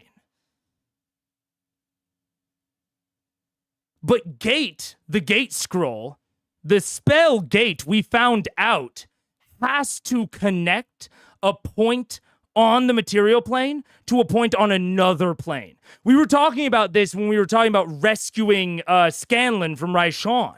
We were talking about how gate does not, the gate scroll would not connect 2 points on the material plane. It could be that a siphon connects 2 points on the material plane, and you have to upgrade it via gate in order to create like an Ashari portal. And when Delilah says, we broke the world, or I broke the world for you, or exactly whatever she means, it might be in reference to this breakdown of the barriers, right? These portals that the Ashari guard are like, I think they've been described by Matt as like an unfortunate thing that just like has to happen, right? Like there just have to be these connection points, and there's no way around it, basically. That's how it exists in my memory. I don't think I have notes about that, but it seems as though when the world was created, the elemental planes and the things in the elemental planes were originally a part of the world. So the gods didn't so much like totally separate as just take out little pieces and like move them over here. But they're still all one thing, right? Like the at the beginning, in the beginning, there was the world. And it had all of the elemental fucking soup just, fucking mixed in here. And so the gods can say, okay, well, let's take the green piece of the elemental soup, and we'll like kind of collect it all together and then pull it all the way over here. But it's still a part of the world. So you have a string. You have a string of sorts. So as you move all of the air out, it still has this little string that just has to connect it because they're all still one thing. That's the big fucking trick that the gods pulled. So, how would you break this? How would you break the world in this manner of thought and cosmology? Well, you create your own string. If the material world was always all of the elements and all the gods did was separate them, well, then it would be a completely new and completely unprecedented thing to create a whole new string. Which also might be why they needed all the bodies. They're trying to like fucking punch through the holes of reality as the Ashari, all the Ashari have to do is maintain this connection, right? This could be a way that the Ashari aren't even really evil. I mean, they might still act kind of evil, but they might not like be evil, you know what I'm saying?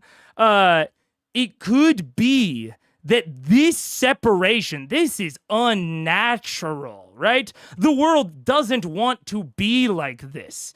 It would be sort of like me taking my headband and being like, oh, this little like clock thingy, well, I don't really want this to be a part of the headband. So I ball it all up and I stretch it way out like this.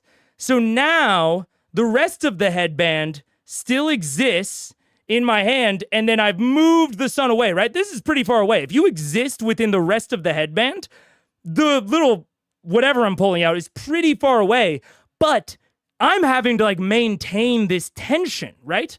I'm having to actively keep it separated, or else it just falls back in and it becomes part of the whole. That could be exactly the same sort of shit with the Ashari. Which is why the Vesra have a much more stable portal, because they keep feeding it lodestones, as opposed to the Pyra, which do not have a stable portal. It's been explicitly called out. And they have their obelisk, like, buried deep inside the fire plane with their gem on side of it that likely fuels the stability of the portal. Because what did Matt say? Matt said it's not that if the portal stability is not maintained, that, like, the portal will close. The difference is that the portal will open, right? This is from this episode? Maybe the last episode. But I believe that was the difference. That was what they were talking about. Is like, we have to keep the portal stable, or else the Kraken and all sorts of other monstrosities will pour in. So the lodestones, these magical materials that are very similar to whitestone, are the things keeping this separation stable. They are equivalent to the force that I'm pulling apart with my hand. But we now know that they run out of energy, right? They use up the lodestones. Now it seems as though the Vesra have, it seems, a natural way to regenerate that energy. They have the Kraken.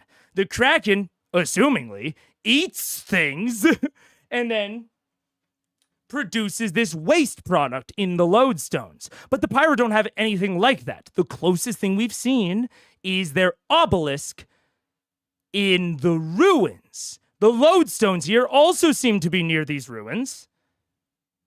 So why would the Pyra have taken them to this lodestone equivalent and then not interacted with it in any way, unless people that die near the lodestone equivalent, we'll call it the Firestone, give it a little bit of Pokemon energy. If the Firestone like absorbs their souls. And that's how it fuels itself to keep the Pyrofire portal stable. It could also be that maybe Raishan was like undermining the Pyro portal somehow. Maybe she was fucking with the Firestone on the inside, and that's what ultimately led to the Fire portal's expansion, because she was fucking with maybe their normal sacrifice schedule. I don't know. But again, all of this bears a resemblance, I would say a striking one, to what the Briarwoods were doing underneath Whitestone.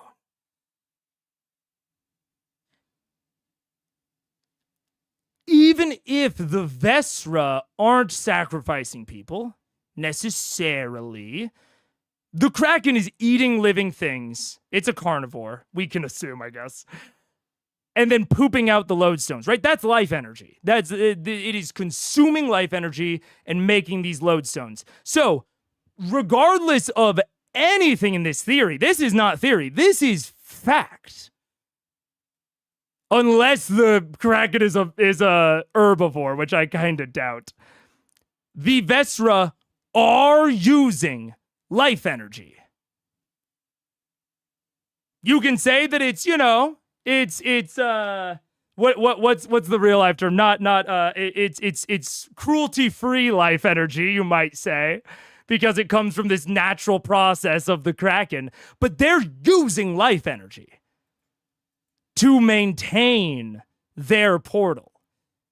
We see that it does work.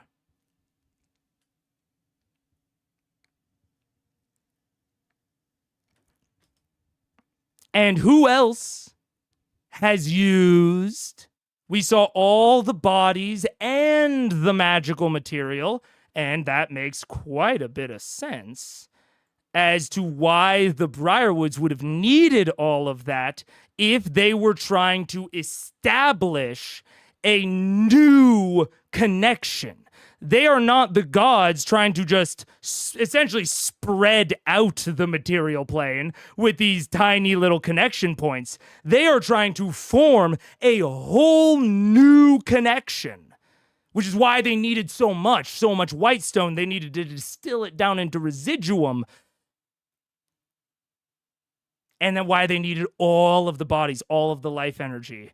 And we see that they did not succeed because the players interrupted them. The process is probably a two-part ritual. You've got to build the siphon first, and then you have to redirect the siphon. You have to say, okay, don't form the other side, punch through to this other domain. And I've always compared the altar that we find on the Glint Shore to the Briarwood altar. And people have disagreed with that. That's fine. But in that is where we found the gate scroll. If they are somehow connected, it would make a lot of sense. Gate is the thing that punches through to other planes of existence without needing an existing connection. Now, gate is temporary, but if you combine a gate and a siphon, you punch through to whatever jail cell Vecna is being held in, and you break the world in the process. Literally. You literally break the world in the process. It's like if Vecna is sitting over here in this headband, she's off in her jail, she can't get to the material plane. No matter how stretched out the material plane is, right? We stretch out this side, we make the water plane. We stretch out this side, we make the airplane, right? It's all stretched out, but it's all still connected. And then we have wherever Vecna is being held, her jail cell, or his jail cell, her jail cell. I don't remember if Vecna's a dude or a guy. But anyways, these are disconnected. You can't get from one to the other, at least permanently. And so it would need, even if you stretch this out, if we imagine this two-dimensional surface as the two-dimensional surface of space-time on the material and elemental planes combined. We'll call it, I don't know, the Pangea plane, to refer to all of these planes combined. Right? It doesn't matter how you stretch it, they're never going to be connected. They're never going to be one continuous sheet, right? To make it so, you would need to punch a hole through this, have additional material that you attach, like a string, and connect that string, sew that string into the other headband. And now the two-dimensional surfaces are connected. That was what the siphon was for. This is Vecna's jail cell. This is V jail. Vecna jail. And the Briarwoods formed the siphon in order to try to establish a new, basically, Ashari portal.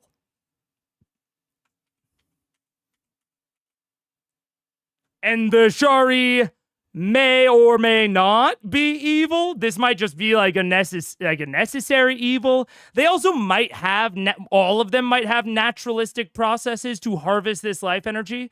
But again, the only person that we have seen actually use life energy in order to enact an effect, like really, like, stop and think about it. I think the only person we are aware of in the story that has used life energy that we've seen directly to establish an effect is the High Priestess of Melora, the nature goddess, cursing Raishan.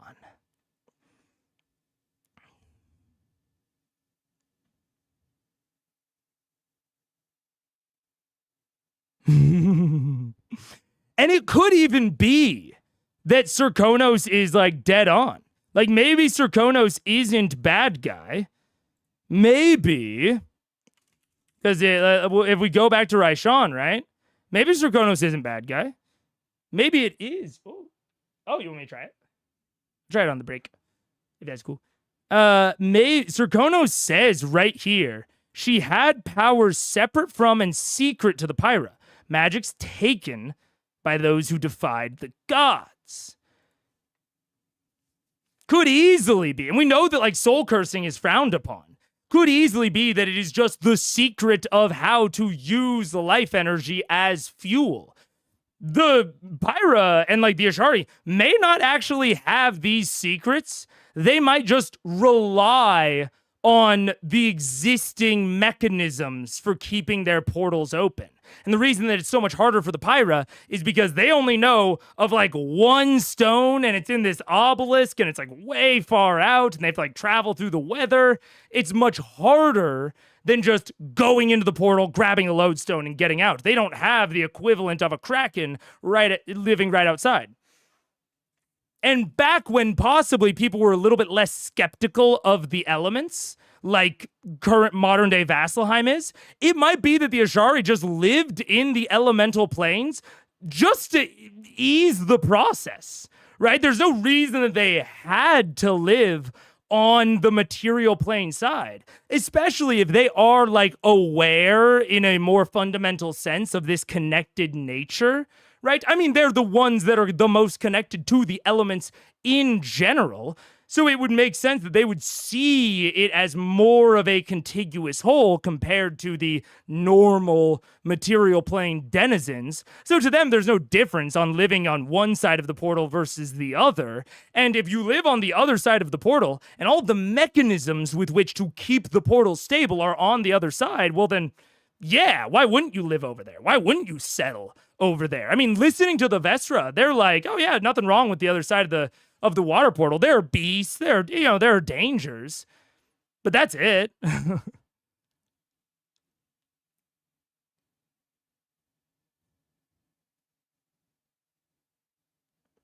So it might not be so simple as the Primordial Titans or Vecna. I think what might be happening is that Vecna and or whoever the guy from the necromancer that they found out about, that like his lab was in Viscan, whatever. And he was like kicked out of Marquette, and then maybe Vecna learned it from him, or he learned it from like researching Vecna, whatever. Opash, thank you. One or both of them, maybe separately, maybe together, maybe one learning off of the other, figured out this ancient secret that maybe the same type of secret that was passed in the Second War. Right? Because the Second War, it was a civil war of sorts between the gods of the old pantheon. The two sides have been referred to as the divine gods and the dark gods. It's related to the divergence. And this is from High Bear Vord. Dark gods distance themselves. They question the purpose of creation and embrace the primordial chaos they once fought against. They taught the mortals magic. Magic corrupted and split people from the gods. If questioning the purpose of quote-unquote creation, because remember, the gods did not create the material plane. Really. They did not create the elemental planes. They purely separated it. So actually, looking at divergence, this appears to be the dark gods just saying, hey, let's let it all fall back in together. It's not even really questioning the purpose of creation. It's questioning the purpose of separation. The purpose of divergence.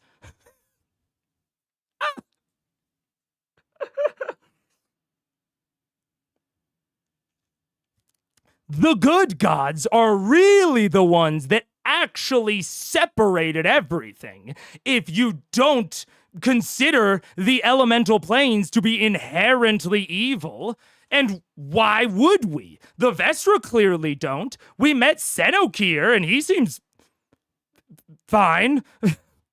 In the fire plane, it doesn't seem like these things are any more evil or good than our material plane, inherently at least.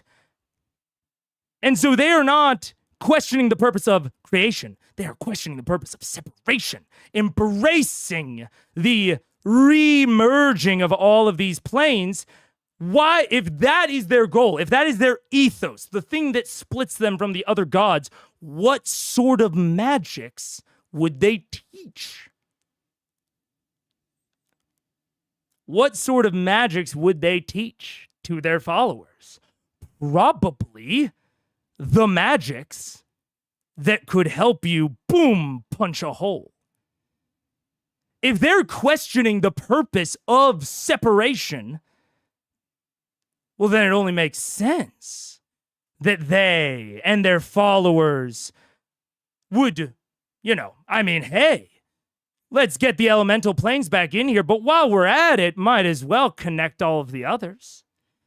In fact, we know that the separation of the gods and the other planes from mortals is the fucking law of the land for the good gods. They have this like weird wall that is mentioned a couple of times. They have this idea of like a walled garden separating the gods and their domain from the rest of the mortals. Matt has referenced it before. He called it like a gate, and it was in reference to like connecting the gods to either Pike or Vax. It was some sort of gate, the divine gate. Yeah, something like that. Again, more separation, more walls, less connectedness. The opposite of that, if we consider these evil gods to have taken on the opposite ethos, which, I mean, even from the biased perspective of High Bearer Vord, is exactly what it sounds like. What would be the opposite of forming this divine gate, this divine separation? A divine connectedness. Siphons might have even already existed. Maybe the gods are just fine with siphons. It would make sense. The siphons formed some of the relics, some of the vestiges. We're aware of that. It could be that this idea of corrupting the siphons in the same way, could be that you could always form a siphon at an Ioun temple, or maybe on a ley line, or something like that, right?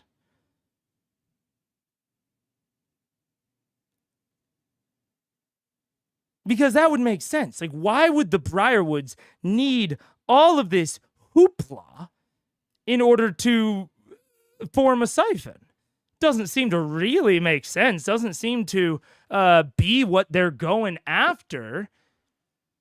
And it doesn't seem really that they even used the bodies. Like, it doesn't seem like they used the life energy in any way.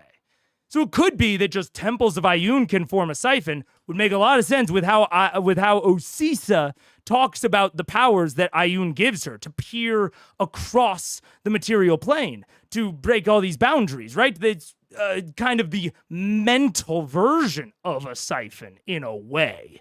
So it might just be that Ioun temples in general are able to create these siphons. And so that's why we seem to have a stable siphon, but we don't have any of its endpoint. Maybe the endpoint is just somewhere off in the distance.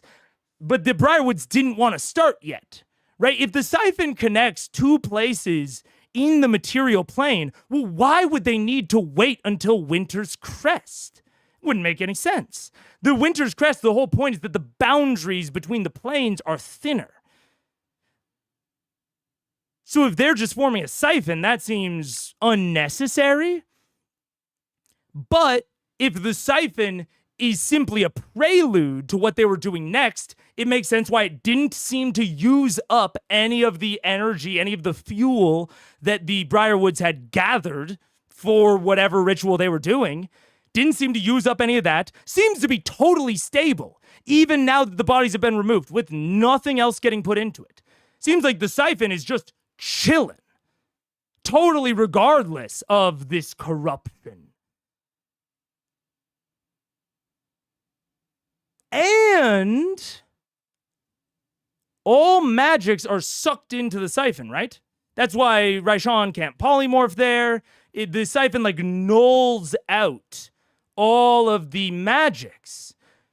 This might not even be a natural thing. This could be a curse or some sort of restriction specifically imposed by the gods in order to stop a punching through, in order to keep it on the material plane. You can't affect it in any way with magic. But if you can use life as fuel, as magical energy, you can get as much energy as you want into its radius without it getting sucked in, right? The magical nullification radius is far wider than the event horizon of the siphon itself. We can legitimately think about it as basically two event horizons, one for magic and one for life. Humans, life energy.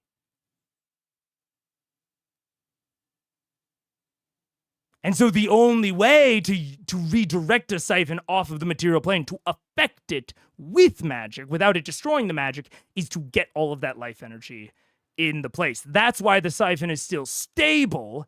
That's why the Briarwoods are talking about breaking the world, because they are literally, if we imagine this all as like a soap bubble with little strings of bubbles connecting them, they're going to have to pop the bubble in order to get into Vecna's jail and to permanently connect it. Ooh. Oh, man. Man, oh man. And it would make perfect sense. The dark gods got banished to other planes. Again, we see this ethos of separation.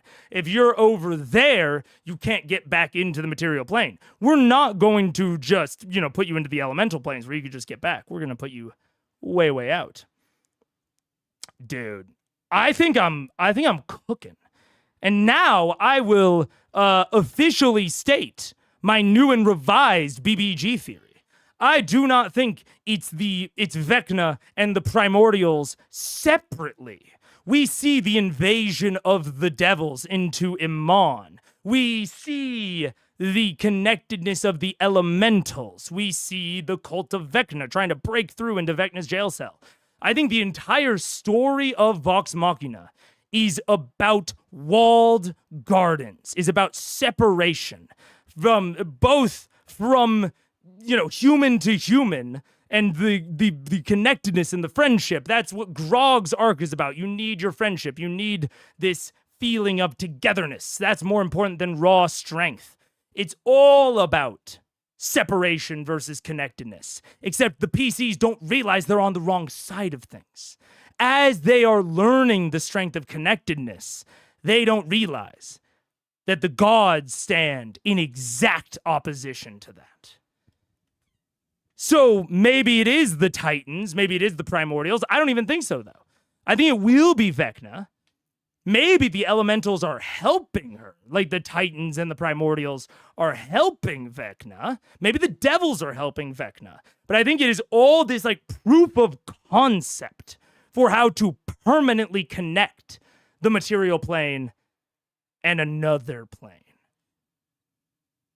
And Vecna was just the first one that it was going to be done to. I think the eventual plan is to do it for the Hells, for the Abyss, for everything. Break down the walls. And so I think if we get another planar enemy, whether that's a devil or Vecna or whoever, I think that they are going to be somewhat connected in that way. Their ultimate goal, the goal that the PCs will stand against, is to connect the material plane to all of the other planes. Or at least try as hard as they can. We're going to skip ads because I've been theorizing for a while. Okay. I have not read chat in a little bit. I might have been theorizing for an hour. Oh, I need to try Paige's brownie. Whoo, I'm hot. Oh, man. Unless you're a plant, you use life energy in real world too. Well, that's true. Soylent Green is people? Yeah, a little bit. Maybe a little bit. Oh, man. Wait, I think I skipped too much of it. I think it's all just talking about the theory, yeah. Just a theory episode. Oh, man, I'm tired. Oh. Rip Moon Tree forever in our hearts. It really is. I don't know how the Moon Tree fits into all this, but... Siphons and portals to other planes seems like they could be related. I'm saying... I think the portals to other planes are upgraded siphons is essentially what I think. I left for over 30 minutes, come back, and we still haven't even moved a second in game, but now there's drawings. Hell yeah, Sawyer! So was the siphon always under Whitestone? I don't think so. I think the Briarwoods did create and summon the siphon, but I think that summoning the siphon's a relatively shit tier easy activity on the level of what they were trying to do. I think this is something that Delilah probably had no problem with. I think this is probably something that you can do at any location. And I didn't even think about the fact that Kamal Jaori also has portals to the plains in his in Sphinx Mountain, which is also near like the Frostweald, where there's like portals to the Feywild, because the Feywild and Shadowfell also seem to be like more connected than maybe like the Outer Planes, or maybe just the Feywild. I guess I'm assuming Shadowfell, but we haven't actually like gotten a direct example of that. But the Feywild just like has portals around. That could have something to do with like the proximity to the Frostweald, is that you have like these little portals in like Kamal Jaori's Sphinx Mountain. But also we know that Kamal Jaori is at least in some ways possibly related to Ioun. The only other time we got like an Ioun obelisk. Kind of like maybe an obelisk in the Fire Plane, just saying. We got an obelisk in the Frostweald near the Basilisks on the way to Sphinx Mountain. Again, Frostweald's this unnaturally frozen terrain. We have the Ioun obelisk there. And again, the siphon is on top of an Ioun temple. We know that. We have the portals to the Feywild, the portals to all the other elemental planes, etc., etc. So I think that Ioun might be like the connection to the siphons and this sort of thing. I mean, it could even be she's the goddess of knowledge. It could be that the process to make a siphon, or maybe originally wasn't tied to her, but now her temples are the only ones that still have like the tech built in. Because she's not only like the goddess of knowledge, but like retaining it. You know what I'm saying? So that I could see that being kind of a relation. Yeah. Yeah. Yeah. The temple was there before the city. Also true. Giving me Mist lore vibes. Fair enough. Kraken only eats krill famously. Really? I don't know about that. Vecna was a he. I think Vecna is a he. I always forget, though, because Vecna sounds feminine to me. Excellent needlework. I think Mary would have so much fun with C3. There's so much Pantheon and God stuff. Sick. I mean, I think I will have fun with all parts of the campaigns, but I'm especially having fun right now. Careful with C3 stuff being vague. Oh, true. Yeah, probably. Yeah, I think that was vague enough to not cross the line, but, it's always got to be careful with it. I was just so excited. It's fair. I get it. Are you saying that the Heartstone at Oseses can be upgraded to a siphon?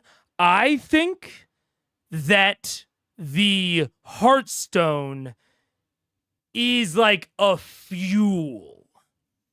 So I think that the, like, Ziggurat Temple has like the power or it has like the permanent tech.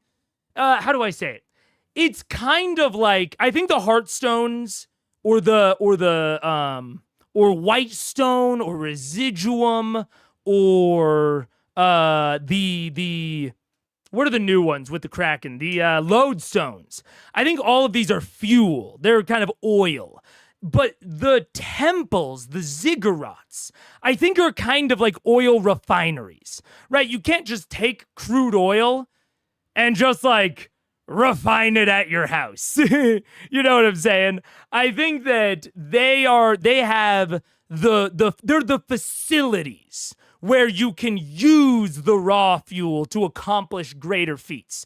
Maybe they're not even refineries. They might be more like power plants, right? Where you can inject the energy and actually do something useful with it. Like on a really basic level, we might consider them like windmills, right? So they are not the wind. They are not the grain. They are not even, but they are like the millstone and the mechanism of the windmill. I think that's what the ziggurats are actually doing. And that would even make some amount of sense with Kavarn, the only other place we've seen a ziggurat with Kavarn, and there was a portal, I think to the astral plane or like the far realm or some shit like that, somewhere that's not connected to the material plane. And you might say, well, isn't that like a little bit of a hole in your theory? I don't think so, because Kavarn had the Horn of Orcus. The Horn of Orcus, which could have implanted these dark necromantic secrets into Kavarn's brain. It could even be that he got there through some other method, and then after getting the Horn of Orcus, he was able to stabilize the portal that was on the other island via its necromantic magics, using life energy, the life energy possibly even of the Elder Brain or the Mind Flayers, in order to stabilize this portal. Or possibly he just found the Horn of Orcus in the Far Realm. I mean, at one point, the players were floating. Actually, not even at one point. The players have just chucked a cursed object into another plane of existence.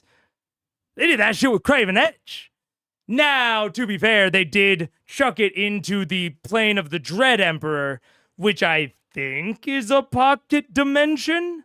Or maybe it's in the Astral Sea, ? But we know we have adventurers. Just chucking a magic item into another plane and forgetting about it makes total sense. That could have happened with the Horn of Orcus. Horn of Orcus gets chucked into the Far Realm. Kavarn finds it, implants it on his skull, and does exactly what the Briarwoods wanted to do. He connects permanently the Far Realm to the material plane using the Horn of Orcus.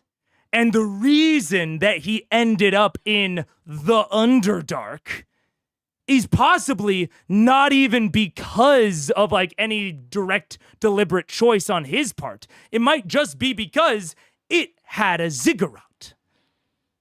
The ziggurat was just nearby. And maybe just within a certain radius of the ziggurat, you are able to form the other side of a siphon. So Kavarn forms the siphon at just a ziggurat location, which just so happened to be at Yugvaril.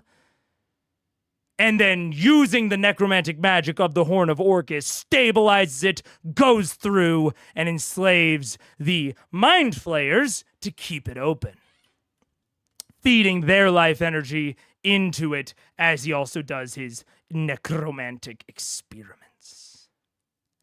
Which would also go to explain why Bahamut gave a shit, right? We have a lot of not only evidence, but like claims that the gods don't really get involved. They rarely give direct quests to people, even their most trusted servants. So Bahamut coming to Kima, a seeming kind of rando paladin, to go and deal with this threat on the other side of the world. I mean, she's Kima of Vord. She's, I assume, from Vasselheim. I mean, maybe that's just an assumption on my part, but I assume she's from Vasselheim and that she spends most of her time in Vasselheim, at least before the events of the show, of the stream. Why would Bahamut send her across half of the world to deal with this random necromantic threat? Like, Bahamut's not even... there was no Tiamat influence that we're aware of. It was Orcus. Like, there seems to be no reasonable connection between the two. Unless Bahamut needed someone who would not know what's going on enough to question it. So he chooses a nice, useful meathead in Kima that won't ask too many questions and will be diehard in pursuing it. Like, if there's anything you can say about Kima, and I thought it was suspicious at the time, but you could say she has a bit of zealot in her. I mean, despite her entire party dying, she still wanted to rush headlong at Kavarn and convinces Vox Machina to help her in that endeavor. So if Bahamut really wants this taken care of, and also doesn't want to say anything, maybe like directly to High Bearer Vord, who might know a little bit more of like why Bahamut would be asking in the first place, might know how big of a deal this is. So he sends Kima. That would actually kind of close a lot of question mark type gaps in our knowledge about like why this all even happened. I don't know. I asked this a little bit earlier, but do you think Kiva's reaction to the Ashari death cult would be? Or would she find out at all? I don't know. I think if they pitch it as something they have to do, I think that there's a really good shot that Keyleth would say something to the effect of like, you need to go back to living underwater. Like, okay, if this is what needs to happen, right, to keep the plane separated and to keep all this, you need to feed it life energy. I think she would say you have a moral obligation to like live as frugally as possible. I don't think she would have a problem with like the way that the Zephyra live. Probably not even the Pyra or the Terra, it seems. But I think she would probably take huge issue with the Vestra, where they are using lodestones to, you know, raise their village. And it's a little bit interesting in this context that Matt has described the Vestra as this really sick, dope-ass location that everyone seems to love and seems to be so beautiful. It's very like, oh, you get utopia, you get paradise, but at what cost?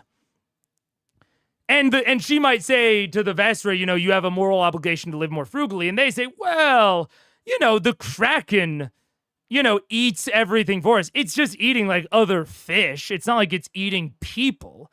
And she might say, well, yes, but you are risking people like my mother, like her companions, none of whom died at the other Ashari, by the way. Like, all of the other Ashari's Aramente rights of trial seem to kind of be chump change, frankly. Keyleth did the Earth Ashari on her own, I think.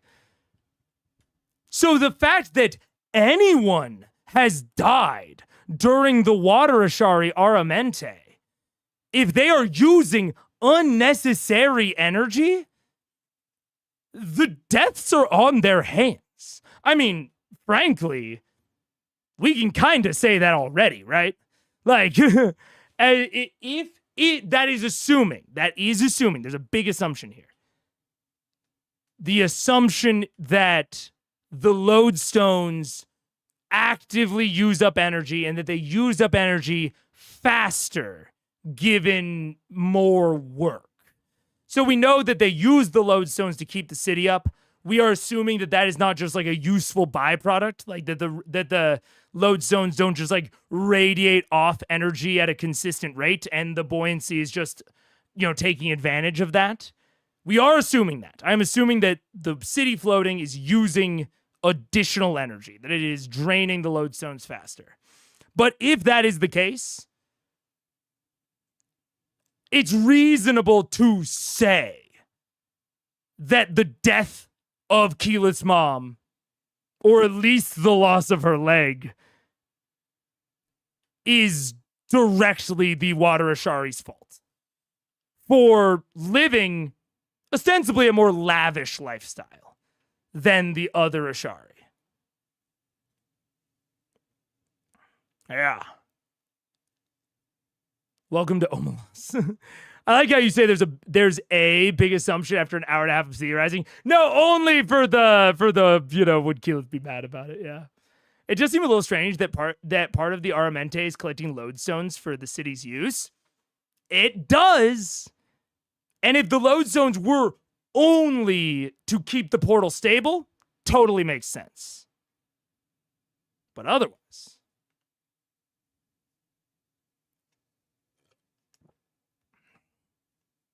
let's watch some Critical Role.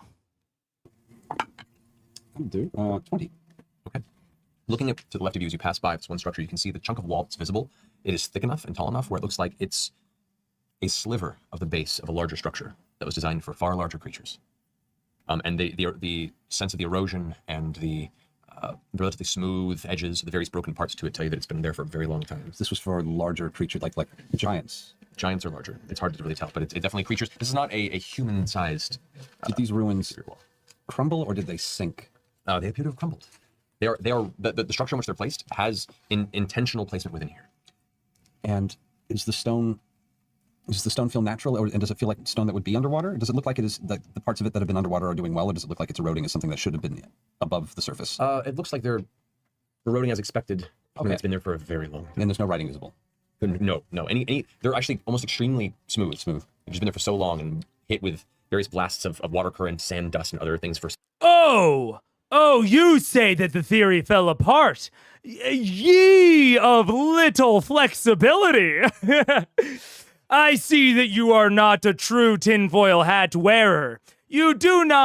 The theory does not fall apart upon the presentation of new information. It purely adapts.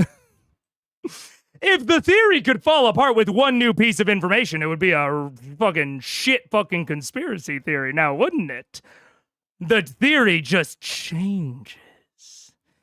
Because, you know, the thing that I immediately thought when I hear that the structures on the inside of the water plane portal are meant for much larger creatures, larger than humans, possibly larger than giants. Oh, Daniel makes a good point that Mono did say that he'd hope, that he'd love it. that would be funny. Possibly larger than giants. You mean maybe like the size of Titans?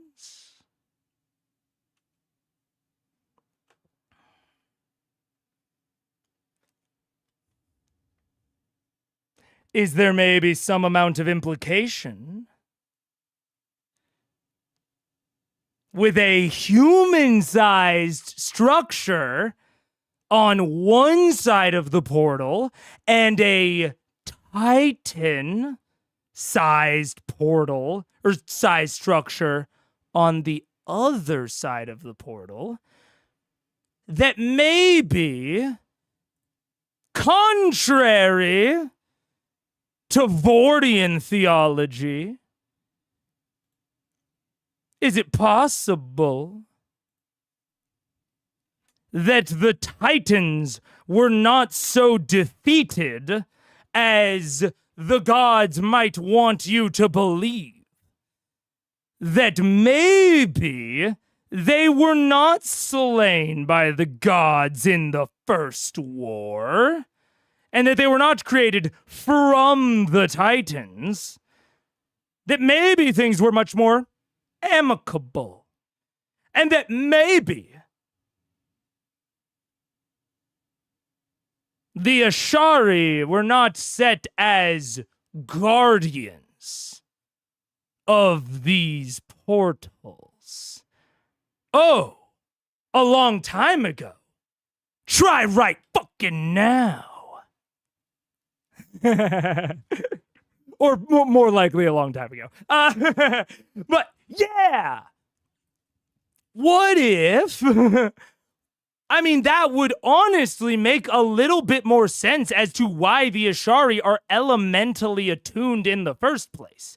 Because if we really do consider it, it's kind of weird to imagine, like, okay, let's take it into the real world, right? Let's imagine that there's some Batman ass villain. Let's say like a guy with like a freeze gun, Frozone, right? Well, no, Frozone's Incredibles. Is there a Dr. Freeze or something in Batman? And let's say that you ejected Dr. Freeze into his own little pocket dimension. Would you then set the guard of that pocket dimension? Would you choose the guard to be Frozone from The Incredibles? Like, what's Frozone gonna do against Dr. Freeze? They're both ice. It seems like you would want, like, the Human Torch to guard the entrance to Dr. Freeze's prison cell, right? So it's a little strange that the gods, in their infinite wisdom, appointed they appointed the guards of their eternal enemies to fight fire with fire, right? To fight wind with wind, water with water. Little strange, honestly. Especially given that there's not that many of them. It seems pretty reasonable that the primordial titans would be able to roll over the Ashari pretty damn quick. In fact, we see exactly that. Thordak was an elemental dragon, sure, but this group of schmucks was able to take him down. Doesn't seem like he was any more or less, or it doesn't seem like he was any more powerful than a primordial titan would be.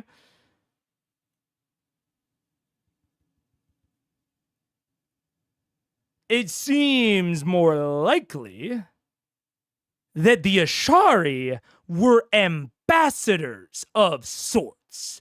That makes substantially more sense as to why you would pair the elements like with like. You put the water Ashari to parlay, to serve as diplomats to the water titans. The Pyra serve as diplomats to the fire titans. They speak the same language, so to speak. They are fiery people. They are elementally attuned in that way. And so you put them there to keep the peace through diplomacy, not through raw force, which makes substantially more sense as to why the Pyra, got just rolled over by Thordak, like with basically no resistance. They aren't there to stop the elemental titans coming through. They're there to manage an embassy. Also makes sense as to why the Ashari are so small, like small tribes. If you're just there to manage an embassy, you don't need a huge contingent of people. It's better to have a smaller group of specialists that can maintain the embassy, maintain the presence with the foreign power. And again, they're very knowledgeable. They can speak the same language of this elemental attunement. And then something happened to the Titans. Who knows what? Maybe this is some sort of fallout of the Second War of Divergence, possibly? Is that, maybe originally the gods banished the Titans, or maybe they came to some sort of peace treaty where all of the Titans would, get their own domains separate from the material plane. And then again, the Ashari would serve as the ambassadors to those realms. But then after the Second War, after Divergence, they banished all the dark gods and possibly the Titans as well. So now the Titans' structures are left to crumble. Their obelisk, right? Their structures here are all left to crumble and decay. And that would also make sense as to why the Ashari are not that great at upkeeping the portals. That was possibly the Titans' responsibility. Or at least the Titans made the entire thing more stable. The Ashari take care of the materials plane side of the portal, and the Titans, or at least a contingent of the Titans, take care of the elemental side of the portal. And in that way, they both manage it. Now, the Water Ashari might have just gotten lucky with the Kraken coming into play in a way that none of the other Ashari tribes have gotten so lucky. They all have to kind of scrounge and, like, you know, they have to just do the best they can to maintain the portals, like we see with the Pyra. But the Water Ashari got lucky when the Kraken moved in and started putting the lodestones right there. But it's still a little dangerous. I'm feeling it. I'm feeling it. I'm feeling it. Ooh. Yeah. Oh, man. How about halftime make a pause right before a thing that would fundamentally change things? Oh, absolutely. We're about to get even more lore, I'm sure. Yeah. News update from the great leader. The end times has been postponed, and our last update was just a test. Exactly. It's a common type that that nature magic people will work with / worship an older set of gods than the normies do. That is true. That is true. And so maybe once the Ashari found these new power sources, the Titans were no longer relevant, so they moved on or died. Also possible, it could be that the Ashari are just like new kids on the block, maybe. Or if we assume the Titans had these technology sources, maybe the Krakens were brought by the Titans. Possible. Well, actually, no, we don't even need to guess at that, Mano, because you're just right. In episode, Mano, I love that you haven't seen this episode so that you can pitch things without worry to me, because I think you are dead on. Where are they? Where is it? Where is it? Where is it? You will learn the lessons. I'm also just now seeing you will learn the strengths of utilizing your own capabilities and those of your trusted allies. You will learn various ways of looking at the difficulties and challenges that are before you. Interesting. Wait. Unfortunately, do wane in power. The source of the lodestones. Wait. Hold. Just beyond the rift, they would sink to the bottom. Natural waste of a particular creature. An ancient beast once guided upon creation by the Titans that claimed this world their own before the gods came and gave light to our souls.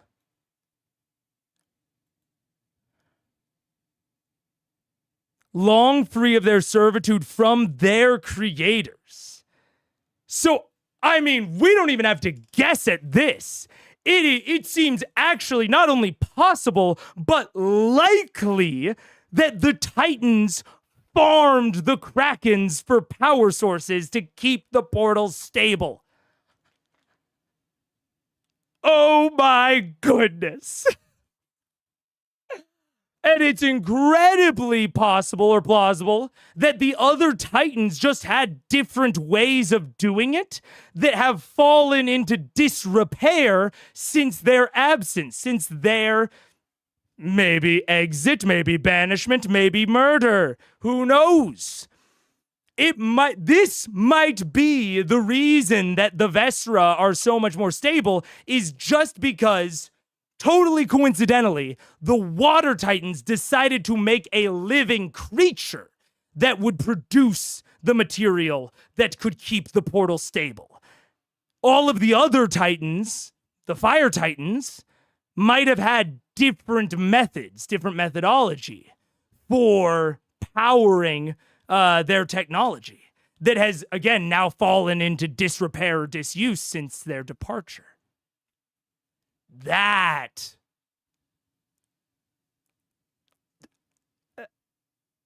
Ooh, boy. Such a long period of time that it's smoothed the entirety of the wall structure. Okay. All right, you maintain the locate object. As you guys push forward, eventually it leads you this way until you begin to feel the direction change this path there. So you kind of lead the path over this way, and it leads you to the edge of this wall. Do you need some help finding it? Can I look around? Does it seem like it's right there? Make a perception check. Okay. 25. Glancing about in the vicinity, looking over it all. You look at the wall, smooth. There's no indentation. There's no sign of a stone. Looking at the sand on the ground at the base of it, no sign of a stone. Can I move some of the sand out of the way on the ground and see if I see anything? Make an investigation check. Compass. 10. Yeah, You- bust out that compass. Yeah, you begin to like pull apart some of the sand and the black murkiness begins to come up underneath, and you don't see anything. I stand watch while they do this and just look for any movement. Perception check. Is the compass moving? Don't Compass is fucking go. currently focused in the same direction that you're I'm going to towards the wall. gently. I'm going to cast Detect 25. Magic. No, 27. Nice. You glance this way, looking overhead. You can see a dark, very large, dark shape right about here. It looks to be the shelf of some sort of a subterranean, or at least a underwater stone cliff or a mountain of some kind that leads up into here like a bank. At the very top, you see a very faint movement. Looks like individual long tendrils of some kind, just barely visible at the outside of your dark vision. I come over the intercoms and I say, very still. Very slow. I don't hear that, so I just cast Detect Magic. Oh, son of a willy-nilly. fuck, you don't. Okay. Motherfucker. So you cast Detect Magic. You currently, in front of you, don't see any sort of magical source. Nothing seems to glow or emanate at the wall or near the base of the wall. Within 30 feet. Right. Even with under 3 feet of sand. Now, let me double check something here for you. I'm going to kind of wander to the other This side of the wall. wall and see if it's on the other side. I'm with you. 1 foot of stone, 1 inch of metal. Okay. You faint. You still feel the direction of the magic, so you're looking, but you don't see anything on or on the base of the wall. You move around. Yeah, The other side of the wall, yeah. Okay. As you and Percy find your way to the other side of the wall, Still keeping there, an eye on the dark figure. the direction of the locate object leads you adjacent and just beyond the wall on the other side of where you guys were looking. That makes sense. Do I see it now? You do not see. I'm going to gently pad at the base of the wall. Okay. Both of you guys make investigation checks, please. What's the step? Investigation? Mhm. 15.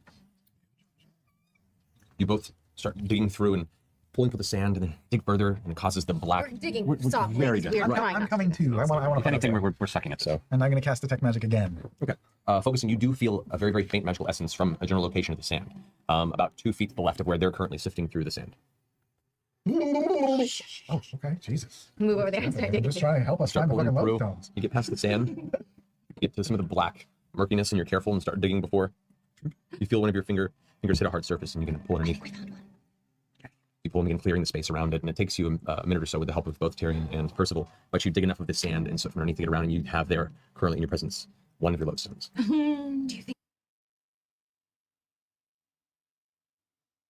Okay. So I know that it's 3.5 hours into stream, but do remember that it's about 15 minutes into their investigation, and they've already got a lodestone. Okay. Hey, now I'll spin this positively. Because I want to assume positive until I'm presented with negative.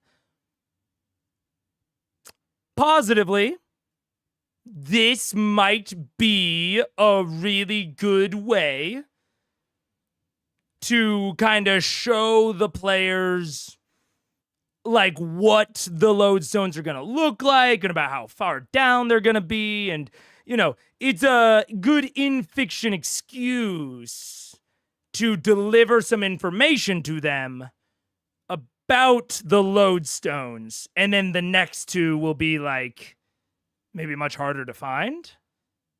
Or like will be like more well guarded. Because, you know, my head is kind of like that was pretty simple. I don't know. I mean, it was honestly a little boring how simple it was. Which, again, if we're taking like a positive bent, like, this isn't what I would want all of them to be like, but if you just want to like deliver some information to the characters, so that the characters have like this in-fiction understanding, you can take one of the 3 lodestones to deliver that information. It can be a little boring, and then you make the rest of them interesting so that you can have like the lodestones be buried. Like maybe Matt just like really wanted them to be buried, not like sitting out in the open. And so he takes the first one to kind of deliver their general state. And then the next 2 will be much more interesting. Do you think they'll know if we grab it? Do you think it's going to attract I anything? think we put it in the back of the hole and it won't matter. Grog, I'll watch. Can you swim over here? I slowly make my way to the other side of the wall. Imagine like Kneel over the walls. Meet the rest. Yeah, in general, if there was only 1 lodestone and this was it, this would obviously be terrible. But there are 3. So if this is just, you know, kind of accomplishing a goal, then the other 2 are more interesting. I'm good. Your allies. You swim. We lift it and put it in the bag of holding. If the side vanishes, you feel the slight vibration in your fingers as you take the stone and slowly relinquish it to the bag of holdings entry port. It vanishes to Hey, one down. Do I sense another one with my locate object spell? you do. You get a sense of something in this direction. All right. Like a line pointing this way. C20. All right. Let's Should we hide? Yeah, curve around so we can hide from the big figure up top? Yeah, I keep an eye on the big figure the whole time. All right, I need Percival, Me too. Terry, Vex, and Grog, who are moving currently, to make stealth checks. Come on. 24. Come on, Gil. 33. Just regular, right? No plus 10. Yeah, Yeah, plus yeah, 10. plus 10. Plus 10. Oh, sorry. 27. 39. Good job, Gil. All right. Thanks, Gil. Are you guys staying ground level? Are you curving over? Are you going around? We're Going Yes, around. going around. We're trying to keep as, you know, stealthy as Right. possible. So you guys make your way around, heading this direction, following Vex. As you continue to crawl forward, Vex can bring your way forward. Trinket's kind of getting nervous at the distance. I start scooching him behind the ear. I know there's one spot behind his left ear that calms him down as I walk with Gil. Okay, so you slowly meander up to the side and kind of help just keep Trinket quiet for the time being. Stream of diarrhea comes out of his Mixing in with the black. Oh, God. Okay. I'm getting a little nervous that Trinket might give them away. Because Matt forgot about Pass Without a Trace. And I really hope that that is not what happens. A squid in his own right. You guys follow behind. Do we sense any kind of movement around us or anything? A little bit of rumbling in my tumble. I'm going to say that giant red rock right there. Do I do that too or no? No, see nothing. You're staying back with 16. 20, 22, 16 all the time. 21. 21. 1. I saw nothing. Okay. You come to this heavy piece of like thick natural wall-like stone that is like heavily embedded in the ground. This is not like the previous ones that looks like it was carved. This is just a natural formation of stone that's jutting out of the sand, and it's like this thick, 10, 15 foot wide embankment, about maybe 5 feet thick and about 6 feet above. As you approach and get to it, you don't see anything that would mark it as different other than these series of, you start looking down as you're inspecting, you see a series of skulls, some humanoid, some larger, some like almost elongated fish or crocodile-like jaws. Some of them are older, some of them are fresher, some of them still have like bits, little thin tendrils of flesh that is like mostly decomposed, that drift off and change direction with the flow of the water as you make your way through. How our masks are like No, You know, we've got it's goggles. goggles, Just goggles? and just this little stone right over the larynx. so our mouth is free and Reason why. okay, I vomit. Like a cloud of green, yellow, and brown just kind of emanates from the front of Tyrion's face. Quick question. Krakens don't like use shells, do they? Like a crab? No, Okay, good. I mean, do we they? don't. Just checking. As far as I know. Can we start looking for the lodestone? Investigation check. Who else is helping? I'll help. I know. I was looking at the compass. I'm keeping an eye Yeah, out. you're looking on the compass. On the lookout. All right, so you're on the lookout, so I just need Vex and Percy. 18? 18? 13. 13. You guys sift through the sand in this vicinity, pouring around, trying to kind of dig across the exterior of the stone and pull away. You spend a good 2 to 3 minutes or so searching the vicinity, and you don't find a stone. Can I? All right, I'll cast detect magic again. No, can I just use the compass? Yeah, what does it say? When I was It points in the direction that you. I want to take it and like bring it down to the ground and like Okay. like a metal detector sort of. Can I thing. kind of start splitting the difference in case anything bad happens? Okay, so you start making your way this way. Just very slowly. Okay, I need you to make a self check. I will follow. I will Okay, you as well. Natural I 20. feel like something's bad. Roll for a trinket because music Yeah. is fucking crazy. Why is it so tense? 31 suck. This is Philip Glass nervous breakdown. And giving it really. What do you think? okay. 45. Natural 20. 41? 45? See ya, yourself? motherfucker. All right, you guys make your way into the in-between area. Trinket kind of comes behind. You don't want to stay too far from the 45. circumstance. I'm casting detect magic, And since the you can't seem to compass, find and the that thing. It's just a rock you too. It's not No. a race. Hey, back. Yes. Oh, fuck, it's a You rocket sense the magical again. presence of it in the direction that you've been facing, but it seems further past. Okay, it's around the rock. We go around the fucking rock. You sure it's a rock? I don't know, Grog. Oh, wait a second. Well, all right. What? Detect magic lasts for 10 minutes. Oh, you have to cast it wow. So this is all one spell, yeah? Yeah, you've maintained the. Thank you. Okay. Push like this. So you go with them? Yeah. Okay. Rod, you staying where you put, or you coming with them? Stand there. Okay. Yeah, Manofalo. They've been pretty consistently misunderstanding Pass Without a Trace. Which, to be fair, there are very few aura spells in D&D. There's like the Paladin auras and like a few others, and then Pass Without a Trace. So I understand why they've been consistently misunderstanding Pass Without a Trace, but they do tend to they act as though you have to like cast it and then it like applies to everyone and then that's it. Yeah. But I also feel like they're making a lot of checks. And I'm a little worried because there's kind of two aspects to it, right? The more checks you make, just in general, in all of D&D, the more dice you roll, the more you are likely, like, the more likely your results are to, like, tend towards the average as a whole. This is, like, one of the primary functions of something like multi-attack. But also, the more checks you roll, the more likely you are to get the extremes of like the probabilities. The more likely you are to get 20s and 1s, etc. This is why I'm not a fan of critical fumble tables, because they disproportionately fuck with marshals as they get multi-attack. They're just rolling more checks. They're more likely to fumble.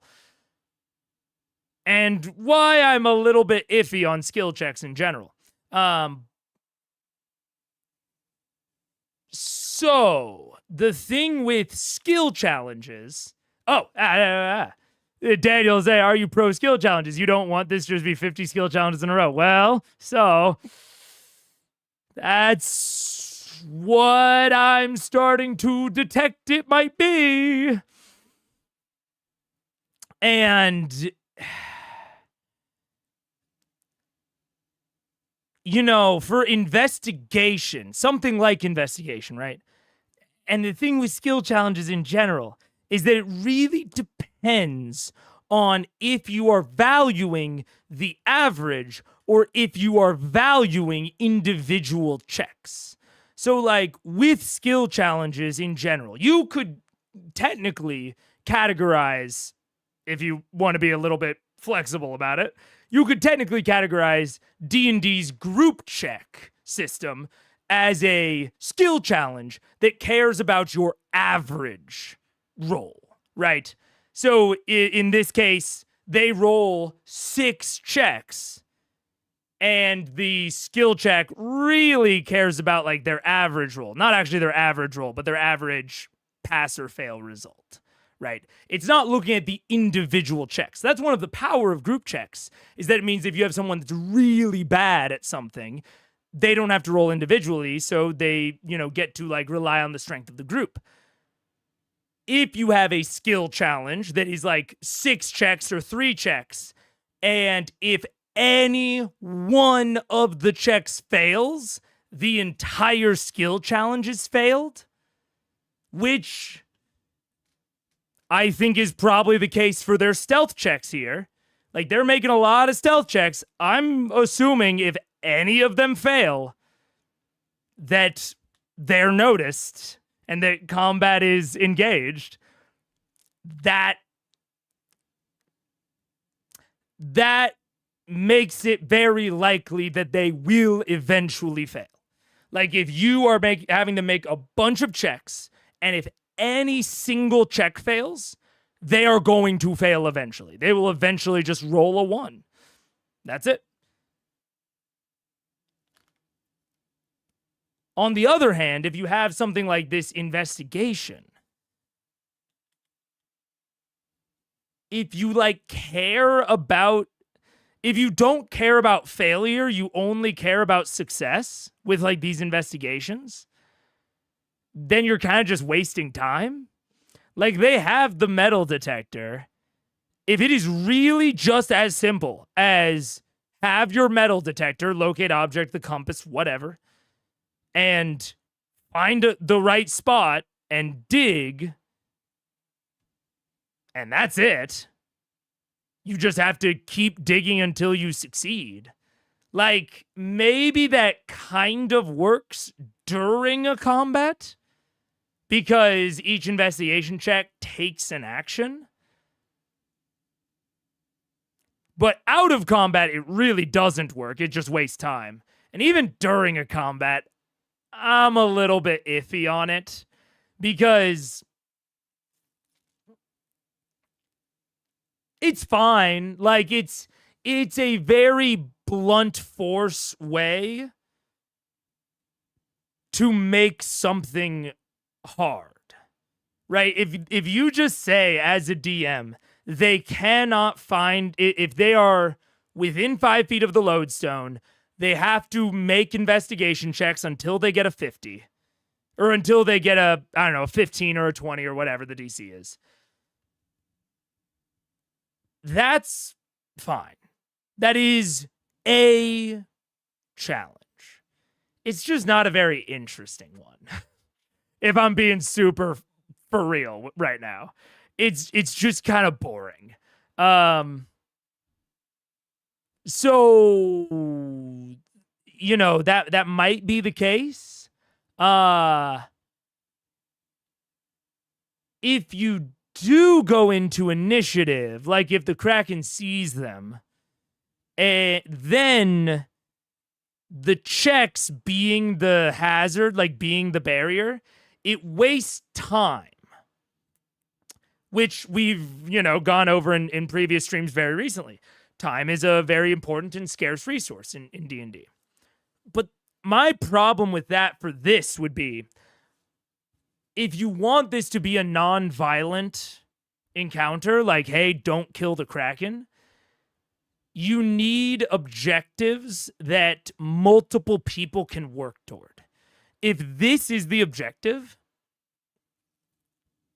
like, you know, you have to metal detect towards the lodestone and then like dig until you find it, that's going to take up like maybe 2 people, maybe 4, maybe all 6 until one of them is found.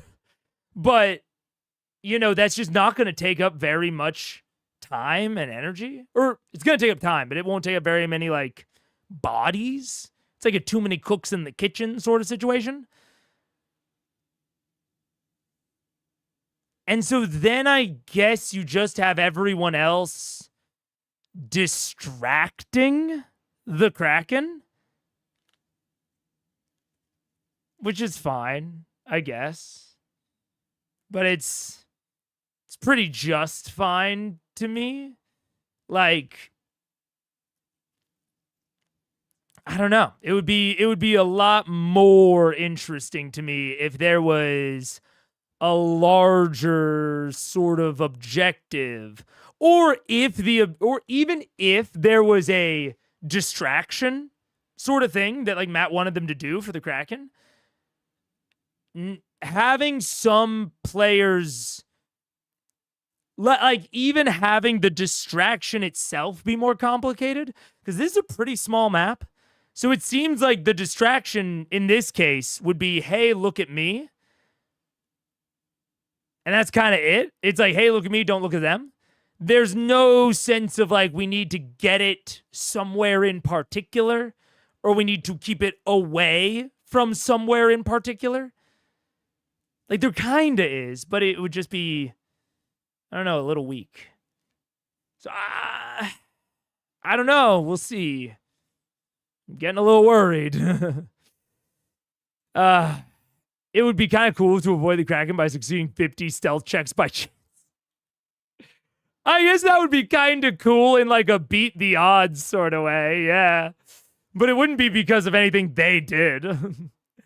I wonder if Matt had intended for this to go into initiative from the start, and that's why he's making them do so many checks.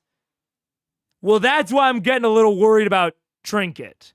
Because the way that Matt just talked about Trinket narratively makes it sound to me like he's trying to ramp up a narrative flavor excuse to have Trinket give them away. And that would feel trash to me.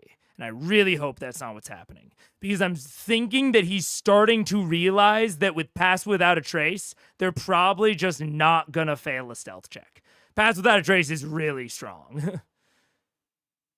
If you don't have high investigation in this, you're just sitting around.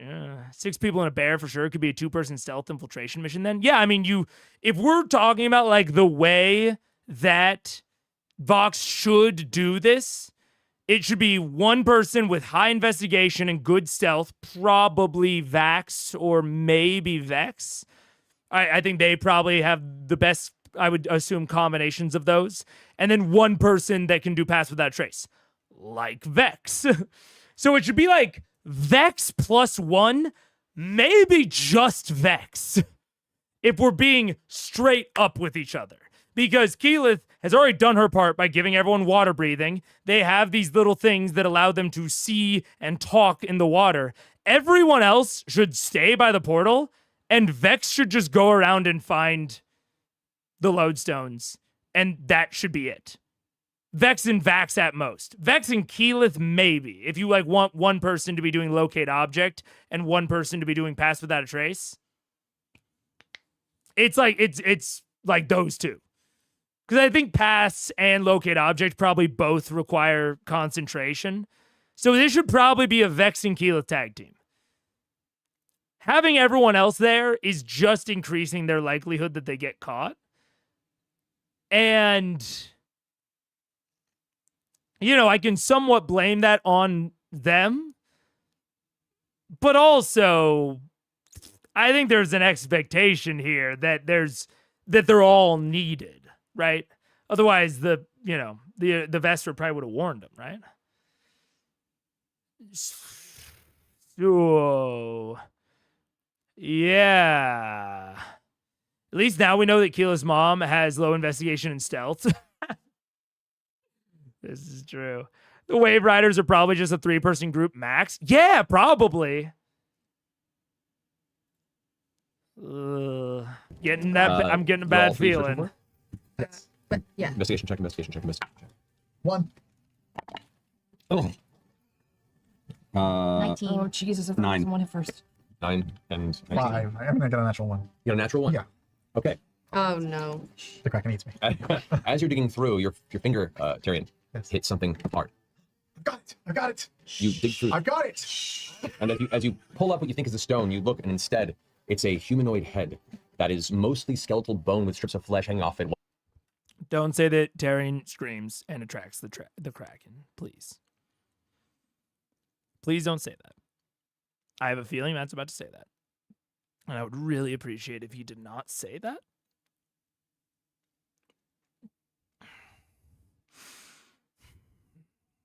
Because honestly, that would make sense. Like if the only barrier to the lodestones is investigation checks, a failure on investigation check should give them away. Honestly. But I think that just goes to show even more that the investigation checks are a boring and brute force and kind of bad barrier to getting these stones. One eye that is like a pale, swollen, pink-white color. Yeah, and you just start like, you instinctually step back or start, yelling under the point there. Richard Dreyfuss and Jaws. Just for the sake of this, I'm gonna make a stealth check, please. Oh, come on. Natural 1. No! You're lying. You're lying. 2 in a row? Yeah. No. No, Terry. Terry, Terry. I mean, honestly, that's more generous on Matt's part to have the investigation proc the stealth check, but this is what I'm saying about checks. Eventually, you'll fail. Eventually, you'll roll a 1. And that's one of the reasons that I am not a huge fan of natural ones having increased effect. At the very least, like increased like mechanical effect. If you are using them in a skill challenge like this, if it's in like a random social encounter and you just want to do something funny, you know, go nuts. But if it's actually the difference between accomplishing the quest versus not accomplishing it, I only do like flavor consequences for ones. Because you're gonna roll it. It's a 5% chance. It's not that low. 2 in a row is a little unlucky. A little unlucky, but it's gonna happen. It's gonna happen.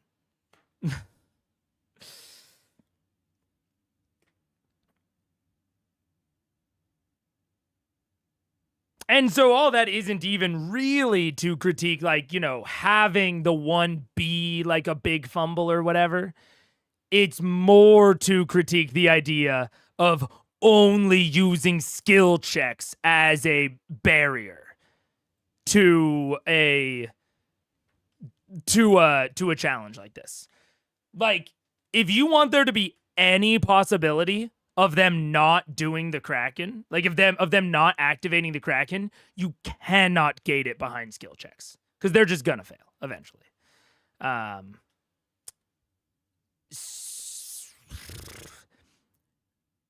personally, if there is a situation, and I'll give a different example, right? If there is a situation in which they need to reveal themselves to the Kraken, right? You want to have that combat happen, force them to. Like, make one of the lodestones underneath the Kraken or something. Like, maybe the Kraken's asleep and one of the lodestones is underneath it. Or maybe it's just like way out in the open. It's like perched on a big rock.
What up? Hello, I'm back. I'm back. Okay. Yeah, I think Nat 1 are very good in forcing the player to quickly change their tracks, as an audience member at least. I am not, how do I say it? I am not against forcing the players to change their track, right? Or like forcing them to reveal themselves or anything like that. Skill checks are just, I don't want to say they're the laziest, but they're just the most simple way to accomplish that, right? Skill checks in general, they're a huge abstraction. They abstract a lot of detail and nuance, and they boil it down into one dice roll. And that's fine, that's good. It's one of the things that makes D&D, especially out of combat, relatively easy to improv, is that all you have to do is pick a skill and roll a d20. Very simple. Advantage and disadvantage works perfectly with that. But I find it, especially in context of an encounter like this.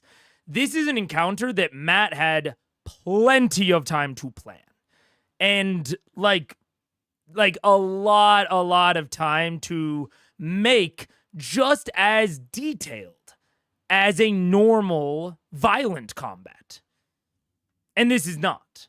This is dead simple. You know what I'm saying? Like there's nothing like this, and this is maybe what I'm not saying out loud, but I have the assumption in my head. When honestly kind of related to my map notation stuff that we were talking about earlier in the stream, right? I try to think about like paths. I try to think about like what are the likely paths that my players are likely to take. And one of those is always, what if they did this encounter perfectly? Right? What if they did this encounter perfectly? And the other one is, what if they did this encounter as dumb as I can possibly imagine? Right? Those are almost always two of the paths I think about. And then the middle ones are a little bit more murky. I want the perfect encounter to still be interesting. Right? So I'm thinking about it in terms of the literal, like, spatial paths that they're taking, but I'm also thinking about it in terms of, like, narrative sort of paths. It's like here, you know, they're at their start, and here is, like, their goal. In this case, this is, you know, them entering the water portal, and this is them having all three lodestones in their possession and escaping from the water portal, right? The beginning and the end of the encounter. One of the paths I'm always going to imagine is the, like, we'll call it like the optimal path, right? We'll say, or the perfect path. We'll call it the perfect path. In this case, there was a chance that they never fail a skill check. There's a chance that the dice just say, yeah, you never fail. That would be the perfect path here, is they just walk around the space. No one fails a single check. I mean, there's a universe, really. The most perfect path is that they get the investigation first try every time, right? So the perfect version of this is they make 3 to 6 stealth checks, 3 investigation checks. They succeed every single one of them, and then they exit. And that would be bad. Like, I don't feel bad saying it. That would be bad. That would be really boring. And I would call that a bad encounter because it hadn't considered, like, the perfect case. But that's kind of the thing when you're tying the only obstacle to skill checks, because there's the negative, there's the natural 1 case, but there's also the natural 20 case. It'd be incredibly unlikely, but every single roll that we saw here tonight could have been a natural 20. Would that have been interesting? I don't think so. Personally, I would not have found that very interesting. I would have found it even less interesting if they just rolled very high the whole time, because at least then the natural 20 would have been like a statistical anomaly. And I do judge an encounter on its perfect and its stupid cases. Right? So regardless of how the encounter goes from here, I think the perfect case was bad. At least if I'm understanding everything correctly, in that the lodestones are just in this tiny little area and they're just gated by investigation checks. Now you can say that, Matt's, playing the odds or whatever, and maybe, but there's no reason that the perfect case has to be this. There's no reason that you have to gamble on this. I would just say, don't gamble that the perfect case is bad. Just make the perfect case interesting. Like, again, imagine just the simple example that I gave of, like, if the Kraken was sleeping on top of one of the lodestones, and so they have to move the Kraken to get the third lodestone, or the second, or whatever. In that case, even if they do everything perfectly, the things that they need to do still involve distracting or moving or otherwise displacing the Kraken. Or maybe it involves, like, conjuring a portal underneath it to try and drop the lodestone through. Like, there is still a much more interesting obstacle in front of them, even if they play it perfectly. Because I always want to reward my players for playing perfect. And, I mean, this is still a game about dice, right? You're still going to have to roll at certain points. Like, I would still have them be rolling stealth checks, probably, if they get close to the Kraken. And maybe that is the thing that they do. Maybe the rogue decides to just waddle on up to the Kraken and try to slip underneath him. He's rolling stealth checks. I'm not against using checks. It's just that even in that case, if Vax had to slip under a Kraken tentacle as it's asleep, that's a way more interesting skill challenge than digging in the sand for a little while. So, I don't know, man. It's not that it's a skill check. It's the fact that a skill check, if that's the only thing, it's just kind of boring. So I don't know. Matt has always been a let the dice tell a story approach. Yeah. I just wouldn't rely on the dice to make the story interesting. The story should be interesting regardless of the dice. That's kind of my standpoint. The dice should just add even more dynamism to the story. But the story should be interesting regardless. Yeah.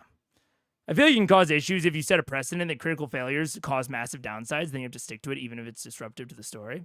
Yeah, man. And, like, Matt just doesn't, and that's fine. Like, we've talked about... What's that? This key? For fee? Gotcha. That's why we have it. And like this is like a thing that Matt does, and this is a way that, like, me and Matt are just different in this case of, like, he's a much higher role DM. That's a difference in style, and he is much you might say, like, loosier goosier with how rules are applied at different times. Like, he does handle skill checks differently in different situations to, like, kind of turn the knobs of drama. That's fine. I don't prefer it that way, partially because of this. But Matt tends to handle that lack of consistency pretty well. I do think that it does cause a lack of consistency, but he's good at managing that. I don't like managing that at my tables, so I try to avoid inconsistent like rulings and precedents. But Matt handles it well, so I think he can do it. But this is more just, I don't know. Bilbo hiding from the dragon, Vax versus Kraken, yeah. We can't know if the skill checks were the only potential cause. I'm sure if they were acting stupid, they would be noticed either way. Probably. But again, that's not considering the perfect case, right? And that's what I was saying before this lodestone, right? Before this lodestone, I was saying, okay, maybe it's only the first lodestone, right? Like maybe only the first lodestone is going to be like behind this skill check. And then other lodestones will be behind different types of obstacles. That doesn't seem to be the case. It seems that if they had succeeded, because right, you're like, if they were acting stupid, pretend that they aren't. Pretend they aren't acting stupid, right? We won't consider this case at all. Still, just considering the perfect case where they act intelligently, just based on what we've seen, it just kind of seems as though it would be very boring. And maybe the third lodestone is more interesting. I could see that. We'll have to see. I'm not making a total judgment on the encounter yet, but so far, it's been very boring. And I would even argue that the reason that the Nat 1 is good as an audience member, forcing the players to change their tracks, is that what we were watching was kind of fucking boring. Like, if they had just kept doing this, that would have been bad television. You know? And so, yeah, I would just rather it be good without that. You know? The perfect scenario would just be Vex and Vax with invisibility, breathing underwater, etc. I agree, which is bad. I agree. I don't think that's good storytelling. Yeah.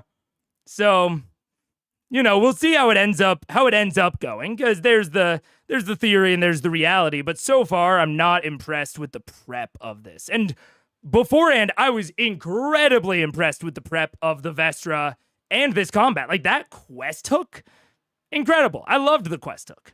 So I was like seeing all of the prep and being like, hey, aces. And now I'm like, ooh. Yeah. Sam is defending himself, Travis and Liam excited. Everyone else just, cringing. I mean, yeah, hey, I won't argue that a failure here is the most interesting thing that could have happened. It would have been bad if they had kept succeeding. So, thank goodness that they failed. Eventually, it actually procked a reaction. Holy shit. Okay. Keelan, as you're carefully looking up in the shadows, you watch as this giant dark mound just diminishes and vanishes. Oh no. And I just say, red alert, think we got a Kraken coming. Think the weather is calling for a Kraken tonight. As you guys hear this, you glance about in the vicinity and you watch as suddenly a series of large tentacles around this large outcropping of what looks like stone or wood that is jutting out of the base of the floor. You guys found a lodestone. Did you guys find it? Did you find it? Did I find it while that was Did happening? you please tell me you found it? You rolled a 19. 19. You just barely hit the exterior of it when this happens. You're like, oh, I found it. And you look over, see Tyrion yell, and then watch this creature suddenly swift down and begin to crawl over the top of this. Vex, let's do the daylight. Red alert, daylight. Tyrion, dig up that lodestone I immediately. need all of you to make initiative. All right. God damn it. Maybe we can shoot daylight directly into his eye. Really think Daylight's gonna help at this point? In his eyes, maybe. He's not used to bright light. I'll think I have advantage. That's true. He's not used to black. Oh, the Just like heathens.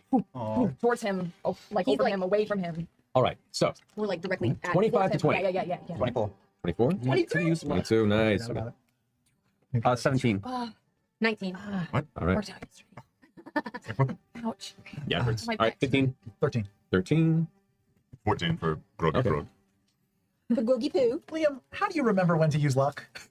When shit is exploding in your face? Yeah, well, I forgot. Oh. As you watch this entity suddenly No. emerge from the top.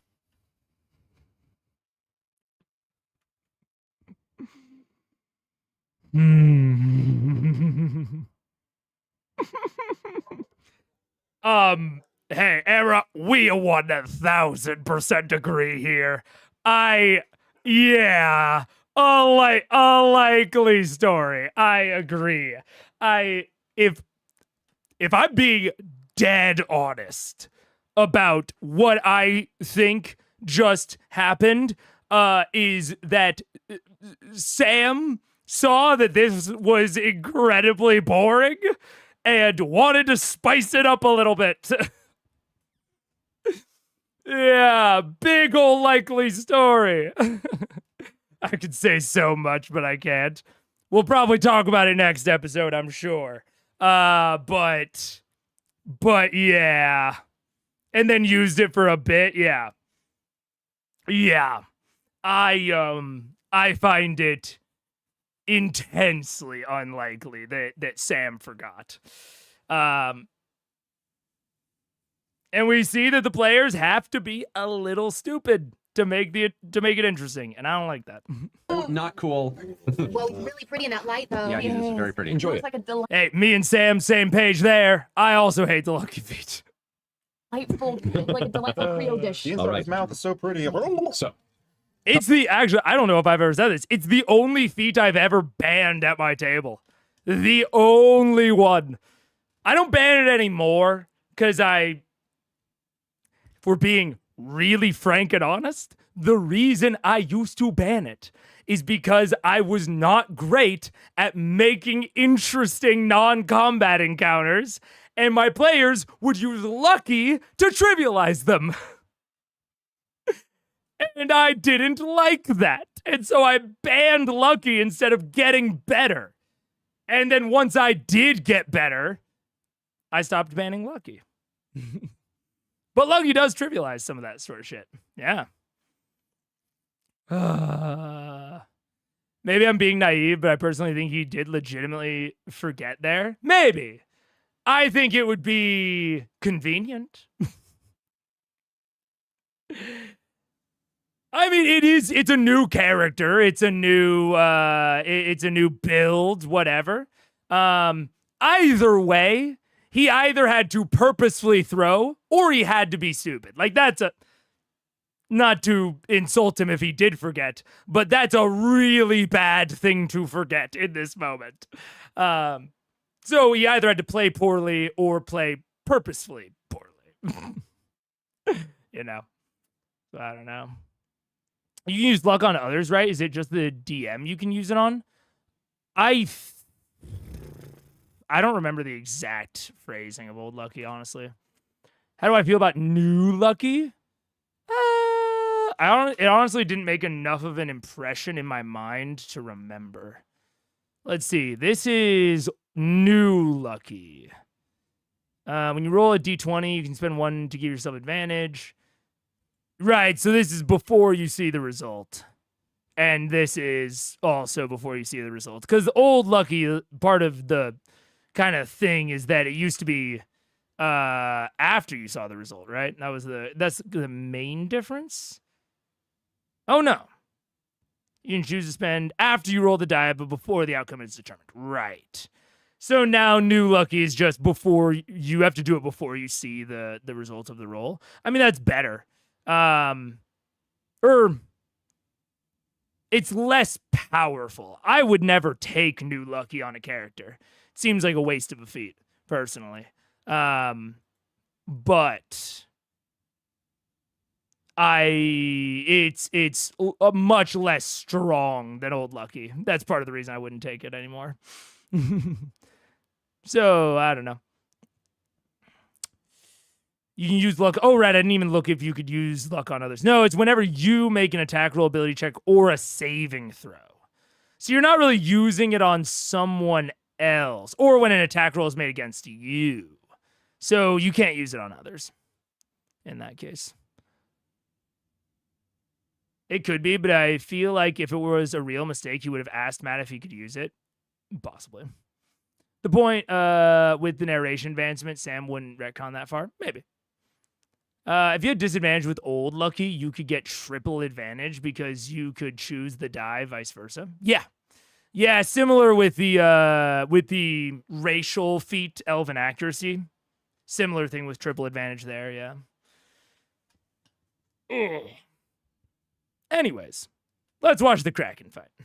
The round. Max, you're up. You watch. You hear this noise through, and Keyleth giving the warning as you glance over and see at the top of this structure, the dark shadow of the Kraken pull its way over the top. You see this like gleaming yellow eye on the one side that's near you, and what looks to be 3, 5, 7 or more tentacles begin to curl over and pull it over the top, making its way towards your friends. What are you doing? I'm clicking the Boots of Haste, Okay. and I am casting Bless on myself, on Keyleth, and on Grog. Grog, what's the distance? 30 feet. 30 feet. Yeah, Grog is just in range. It is also funny. There's a small thing with Matt's narration there that I think is just a little funny and very human. This is not a critique. I would do the exact same sort of shit. So take it as like a humanizing moment for yourself at home. Even sometimes the masters say things that don't make sense or make a little bit less sense. I think it's very funny that Matt describes using the tentacles to like pull it up, and he like kind of like makes the motion like, "Ooh, I'm gonna get you," which I think is a motion that would not be the way that an underwater creature would move. You know what I'm saying? Like an octopus does pull itself occasionally, but is not its like primary form of movement. You know, it uses the water to propel. 3, 5, 7 or more tentacles begin to curl over and pull it over the top, making its way. Pull it over. I don't know. Something about that just rang to me as very surface dweller description, which is fair because most of combats in Critical Role and D&D in general are surface dweller combats, and we are surface dwellers. But I thought that was a little funny. Towards your friends. What are you doing? I'm clicking the Boots of Haste, and I am casting Bless on myself, on Keyleth, and on Grog. Grog, what's the distance? 30 feet. 30 feet. Yeah, Grog is just in range. You are blessed. What does that mean? It means on attacks or on saving throws, you can roll a d4 and add that for a minute for the whole battle. Nice. His concentration. Yeah, yeah. Okay. Great, thank you. So that's your. yours. So you use the haste. You have your action. What are you gonna do for your? I'm going to, I'm 45 stealth. I'm going to back away to behind those giant shells. Over here. The third fucking Your speed is lodestone. 60 right now, so you move 30 30, feet, hasted underwater, swimming. All right. So I'm going to swim over that way.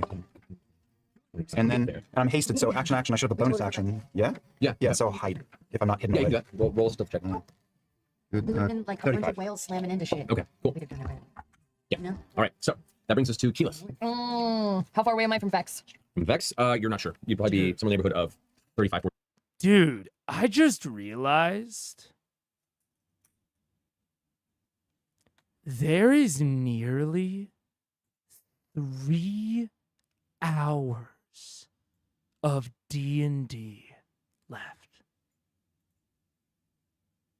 They've already got 2 of the lodestones. What the hell else is going to happen?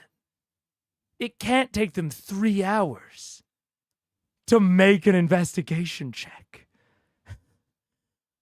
There's just no way. Let me move towards. I say Vex. You've used also self on yourself? Huh? You've altered yourself, right? To just 1 Yeah, yeah.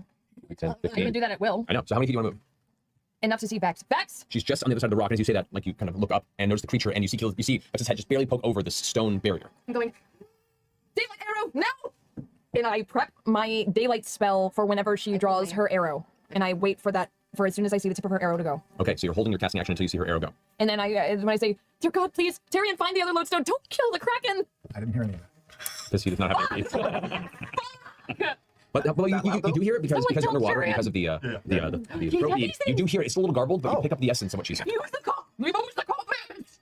Lodestone. All right, you roll your action. That's a great idea. Go for creamery. Go for the raspberry cheesecake.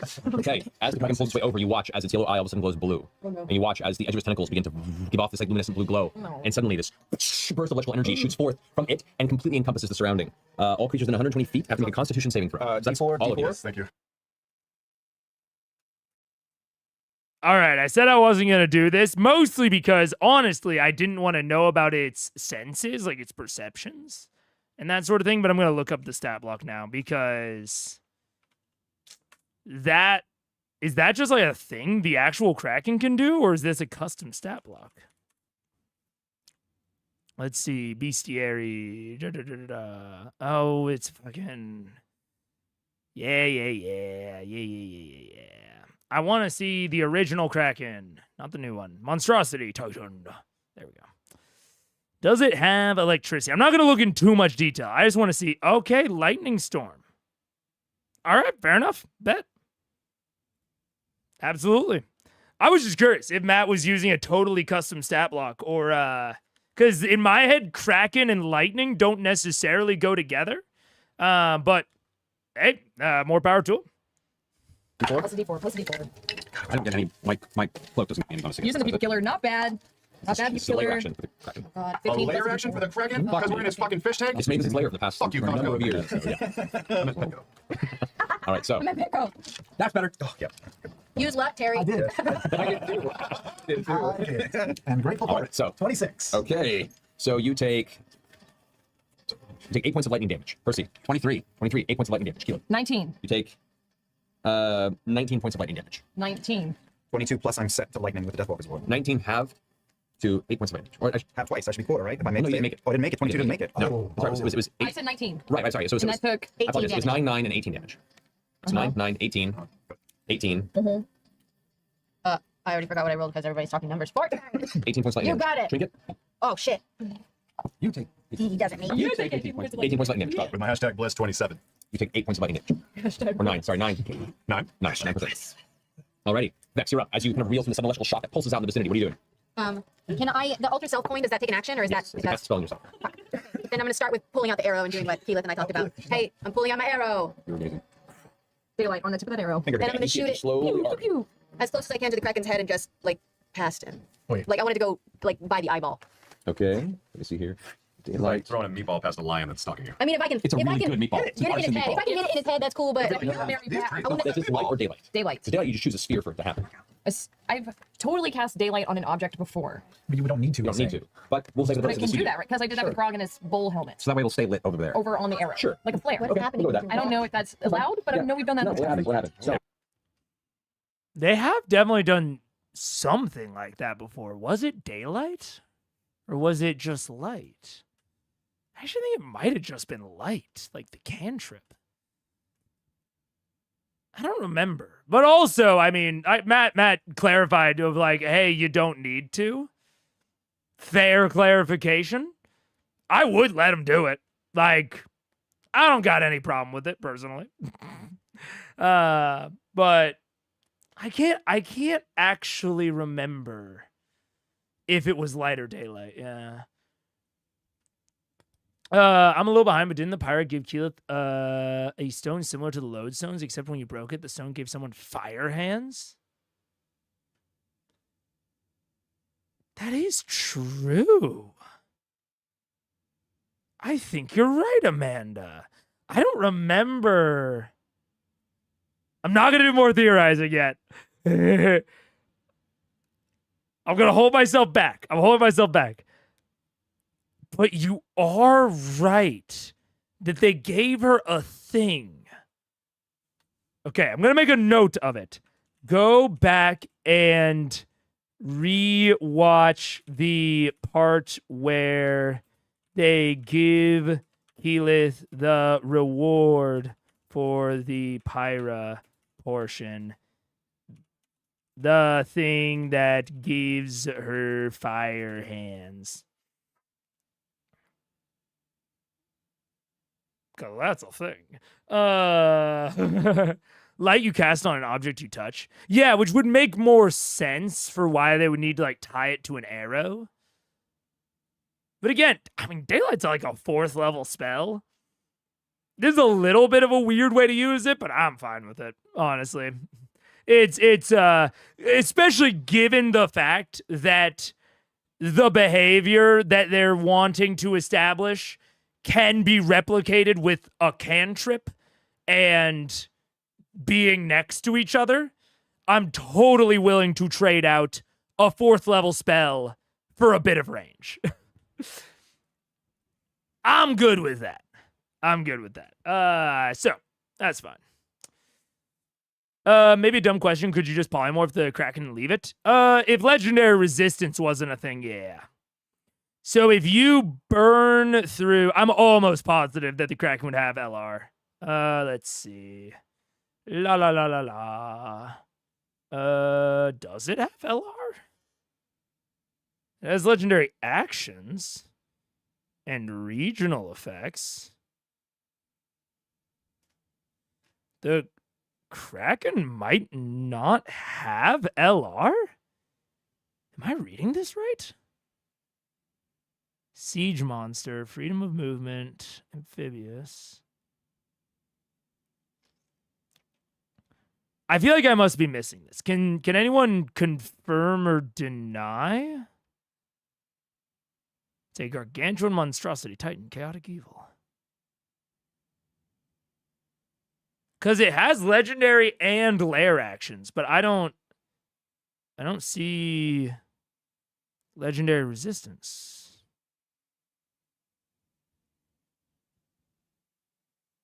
No. Lair actions, regional effects. That's strange. I mean, yeah, Amrock said it. Sure, if you get through the LR, but where? Let me look up like a different view of it. Kraken, D&D 5e. I know I'm in caps, but on D&D Beyond Forums, they discuss it. Lightning Storm, legendary actions, damage immunities, conditional immunities, languages.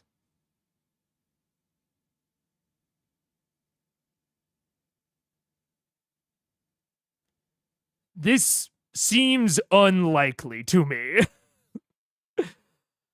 I just checked the monster manual. Whoa. Yeah, that's wild. I mean, they do have crazy saves. To be fair, they have positively ludicrous saving throws. So there's that. I don't know, what is polymorph? Wait, why I could just look it up on 5e tools. Polymorph. Polymorph is a whiz save. So it would have a plus 11 to the save. So unlikely, but I mean, if it rolls a 1, yeah, you got it polymorphed. Yeah. Yeah. If it rolls a 1 and has no minions that could like damage it and get it out of a polymorphed state, yeah. All they need to roll like a 5 because they're level 17 spellcasters. Yeah. It has telepathy. Maybe we can peacefully resolve it. We hope. Wild. I think that's uncommon. But maybe dude, maybe this is going to be like the components where LR is like more frequent than I imagine it to be. But it seems like generally people in chat are also surprised, like me, that this is the case. I would have guessed broadly anything that level would have LR. I would say the same thing, especially something that's like relatively, you know, unique and singular. It has a lair, it has regional effects, it has legendary actions. Like, I'm just kind of surprised it doesn't have LR. Because yeah, it's like below a 5. Yeah, it just gets polymorphed. That's kind of it. As you hit that, What is going on? Let's just tell him he's working out. you're not working out. Wow. I don't know, man. Kraken just showed up. That sounds like something to me. Well, on that note, okay, so you focus as she draws the arrow and pulls it with intent in the back of the bow. As you do, you focus and you watch as you aim, and then close your eyes as you see the spark of energy curl off the front of the arrow. It's bright, nature-based daylight just bursts out of the arrow as you release it. Go ahead and make an attack against the Kraken with disadvantage, please. Okay, come on. Come on. You're right. Use the point of an object you're holding, the one that is being worn that line has the object. You're correct. 26. 26, that hits. Go ahead and roll damage. Well, all right. Totally in character. 12 plus 1 lightning damage. All right, so 13. This is not a sneak attack. and I obviously can't have done Hunter's Mark. Right. So the arrow sinks into kind of the underside of the Kraken's dark form. You're just barely making out its bits of shape. As the light hits, you can see now, close to looks like 10 various tentacles now, like kind of curling and finding its way over the top of the structure. It slams into the side of the light, rightly sprays out from under it. It's be like Yeah, you all, by the way, because daylight no lasts for an hour, so you watch as this light is now billowing from underneath the creature. It does not seem, you see, watch as people kind of adjust to the light. It doesn't appear to be blinded or having an issue with the daylight. However, it is now a beacon, and the arrow now, partially jammed into its side. You have a very, very clear idea and a bright view of the battlefield around it as this Kraken is now emitting light in its vicinity. Well, Sure. now there's shadows. A giant megalodon comes and eats it. Ooh, that'd be great. So that's your first attack. Oh yeah. I can't. You know, good on Matt. I like that. I like that reward for what just happened. Because they are like trying to, blind it, which is like, it's something that makes intuitive sense, but like doesn't really track with raw. But that description of like you have a good view of the battlefield around it, I'm sure, at least I would think now he probably won't give like disadvantage to ranged attacks against it. It's essentially now in light, with the surrounding area being in dark. Yeah, solid. Very, I like that a lot as a way to reward that play. That still makes a lot of sense. Do a spell for my second. I can't do alter self. No, you've already attacked once. I'll just check in. Okay, do I still get disadvantage if I attack it again? Yep. Okay, I'm gonna attack it again. It's not about aim, it's about the actual the water resistance. Okay, I'm gonna attack it again. Oh, right. What's 15 plus 7? 22. 22. That hits, go roll damage.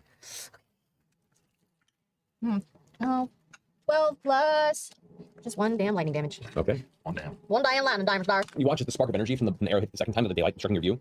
And the energy bursts around the lightning damage you're used to seeing from any creature in packs. And the lightning seems to just hit its blubbery hide and vanish. Right, because lightning, it just did lightning. Obviously, it's immune to lightning.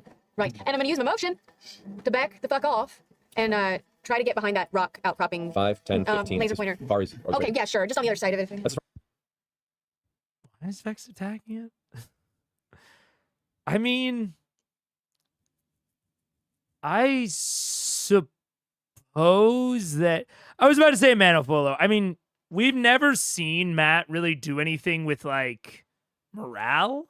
That is a thing that some DMs will do, is like if a creature gets under a certain HP threshold. I've talked about it before. I've promoted it on the channel. I think it's a solid way to present some dynamism in combat, is to have sort of a like morale system where things might run away if they take a certain amount of damage. But Matt's never really done that shit. And it is in its lair, which I think there would be like a higher sort of defensiveness instinct inside of your own lair. You wouldn't abandon it as easily. Maybe they're going for more of a like, I mean, if you, and this is something that the players theoretically know, although they've also never done it, is that you can non-lethally down something with a melee attack. So getting through its health pool with ranged attacks could get you closer to the possibility of a non-lethal down with a melee attack. And at this point, it's not really that risky. You know it has a fuckload of health. So it's not even close to being like risky to attack it this way. That's the only thing I can imagine. I mean, like if I was them, I would just try to go after the lodestone and, get out of here. But I guess, she had already used one of her attacks. And so she had already committed to not doing an action. So I guess like what else are you going to do? Which is, for the non-lethal combat, not great if someone like Vex, especially, the only thing they have to do is shoot at the Kraken. As far as you can get. Okay, cool. Because you don't have your alter self format. You're you're slowly swimming through this water sluggishly. As far as you get Trinket, you don't get Trinket any sort of movement. Yeah, can he back up behind that pillar? Right here? Yeah. Yeah, Trinket moves up and kind of guards himself behind the side. All right, Percival. I'm going to use my bonus action to cast Hex on the Kraken. I'm going to Hex the Kraken. By the way, Bonus action. I guess I could. No, I just want to know where it is. Okay, just don't kill it. I have nothing I can do to it. Can I hide from my bonus action as a rogue? I literally have Yeah, I'll one do more that. power. I have to electrocute it, which does nothing. These violet candies are Really delicious. good. They're really good and they're Just probably. delicious. I'm going to dig the lodestone out of the dirt. Okay. Don't worry I'm about gonna it. spend my turn keeping an eye on the thing I just hexed so that I know where it is. Okay. You go ahead and dig out in your entire turn, pulling the lodestone out, and you're now holding it in your hand. And I'm also turning to Terry and going, find the next one. We've got to get out of here.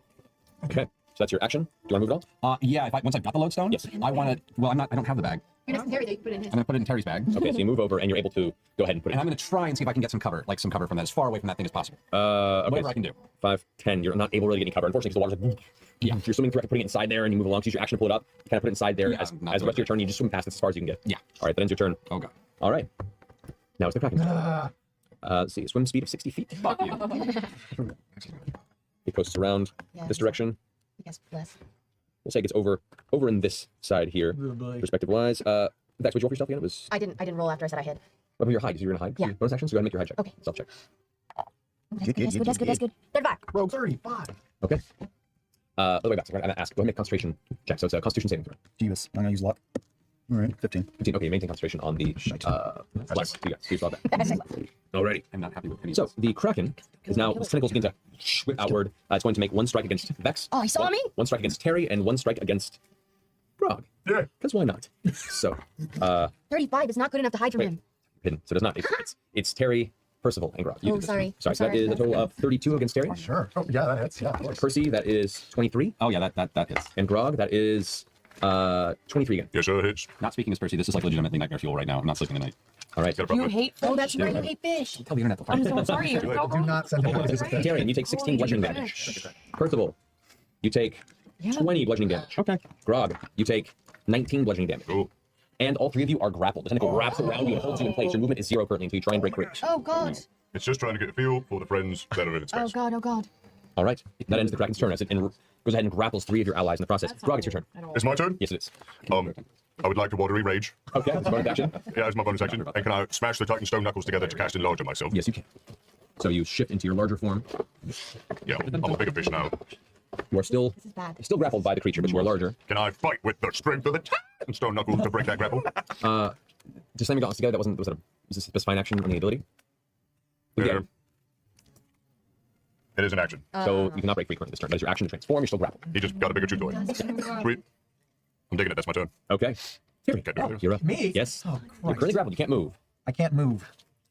I can't move my hands or anything. You can't move. Your movement is My 0. body. You can do things. You can still cast any attacks or disadvantage because you are currently restrained Okay. within the grapple. Any attacks are disadvantage. Jesus. Attack rolls. Spells are still unaffected, but I'm going to reach for my robe, so carefully sewn by young. I mean, this is definitely true.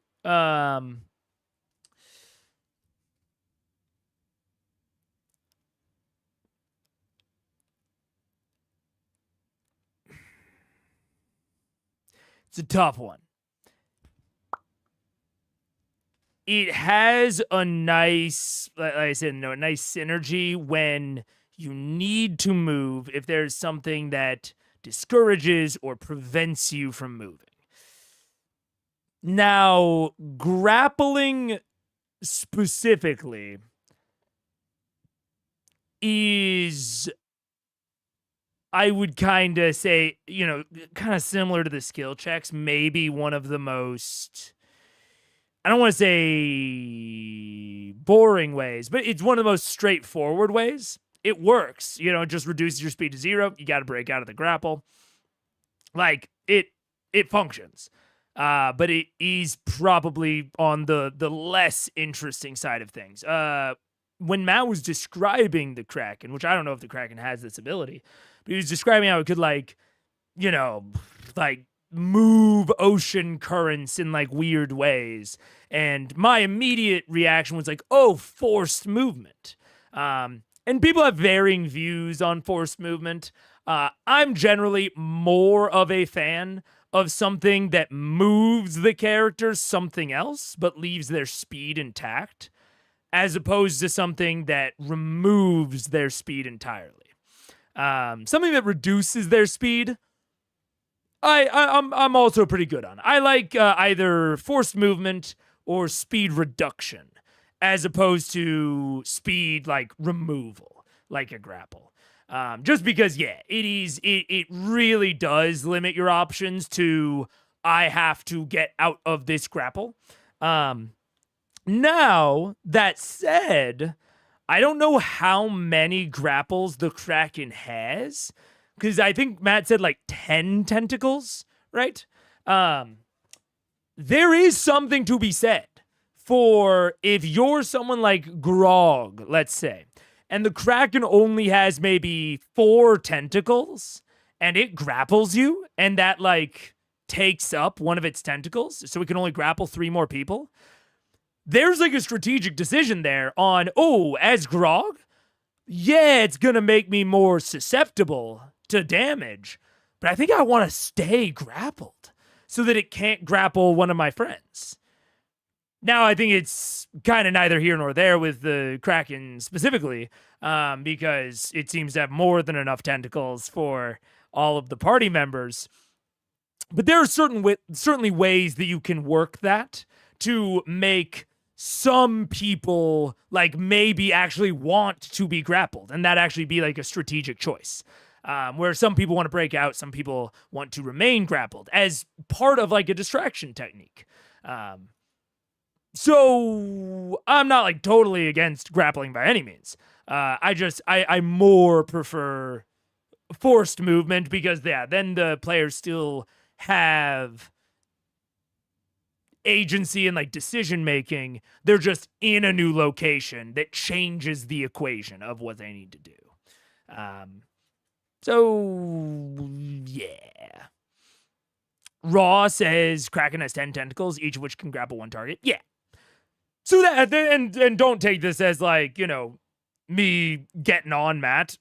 Very reasonable for him to use the stat block as presented in this case. I think if he wanted to like lean into that sort of like targeted grappling logic that I was talking about, he could have had the Kraken be like wounded or something. Maybe he narrates like the nubs where some tentacles used to be.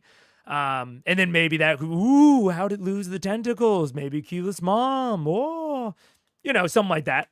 But I don't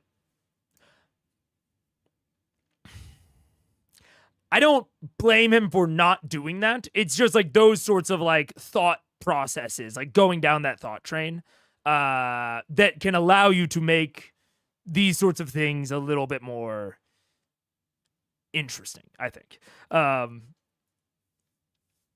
But this is one of the things that I think D&D unfortunately does, especially with combat, is it gives you so much to play with by default as a DM that especially once you get to higher levels, I think people really, have this kind of conception that just throwing a cool adversary into an encounter is kind of all you need to do in order to make a cool encounter.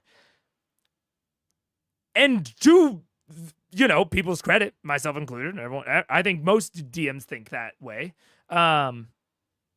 That is often, it does get you at least a little bit of the way there. But there are much further roads that you could go down. Very similar to the skill checks, hiding the lodestones. It's like that functions, that works, but it's very basic. It could give trinket away to be useful, just fill up a tentacle. I mean, little bit, yeah. Little bit. Laura Bailey. And rip off, I think I have a patch. You can like Velcro pants it. Don't I have some spells on there? Wait, is that for my robe or is that somewhere else? No, you gave me some scroll spells, some spell scrolls. You have some spell scrolls, you have patches in your robe, and you have your helmet. I wrote down that I have a hypnotic pattern somehow. Was that a patch or was that something else? Hypnotic pattern. That's not part of your helmet. That's probably one of your patches. It must have been like a Boy Scout. It must have been a patch or something. Oh yeah, patch. It's a patch. Bravery. It's a patch. Okay. Rip it off patch. Okay, so you're off one of these patches, and you go ahead and you're using hypnotic pattern. Yes. That weaves through the air inside 30-foot cube within range. So you create a hypnotic pattern around the exterior of the face of the Kraken where the eyes are. Yes. So you turn the patch off, release it in the water, and you watch the patch slowly drift up, and for a second you're like, nothing happened. Wait, what? There's a spark out of your hand, and you watch it suddenly. There's an array of colors and various flashes in the face and the area around the Kraken's face. Oh, it worked. Look at it. Wisdom saving throw. What's your DC on the item? On the item, Jesus. So many things. It's hard, guys. I know. Wasn't it easier when you just had a rhyme? I know, right? It just says spell scroll. The item, I think it's mine. This is the robe of useful items, correct? Oh, does that have its own DC? Spell scroll.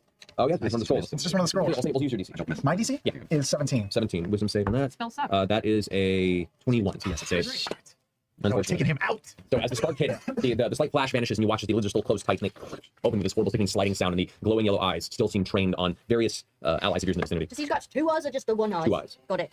All right. Is your turn, Darren? I mean, yeah, Alright, I'll cast. No, I mean he's got me grappled. I can't do sanctuary, right? He's already got. Well, you've already used your action to try and use the patch. That's a bonus action. The patch bonus action. No, the sanctuary is a bonus action. Then you can do that. Yeah. All right, I'll cast sanctuary on myself. Okay. Sanctuary on yourself. Perfect. All right, back to your up. Oh my god. You glance just barely over the side, and you can see it's already wrapped up Grog carrying and Percy with its tentacles. Hold on, there's another concern. Get one done. What'd you say? Get one done. I'm going to start. So who's the closest of all the people grappled to me? The Grog. Grog. All right, I'm going to start swimming there over the shells. 15, 20, and I'll 25, blow 30 as far as you And can. I'll use my bonus action for more movement. Okay, to dash? Yeah. That'll give you just a second to swim right next to him. Okay. And I'd like to use Whisper to tear into the tentacle, holding him to try to get him free of it. Okay, so are you attempting to ungrapple him? Ungrapple him? Yeah. All right, I need you to go ahead and make a, because it's not you in the grapple, this is him. Yeah. This is an athletics check. Athletics check, goddammit, man. Acrobatics is to escape from it, to help somebody else. You're having to actually physically force it off. That's shit. That's shit. 11.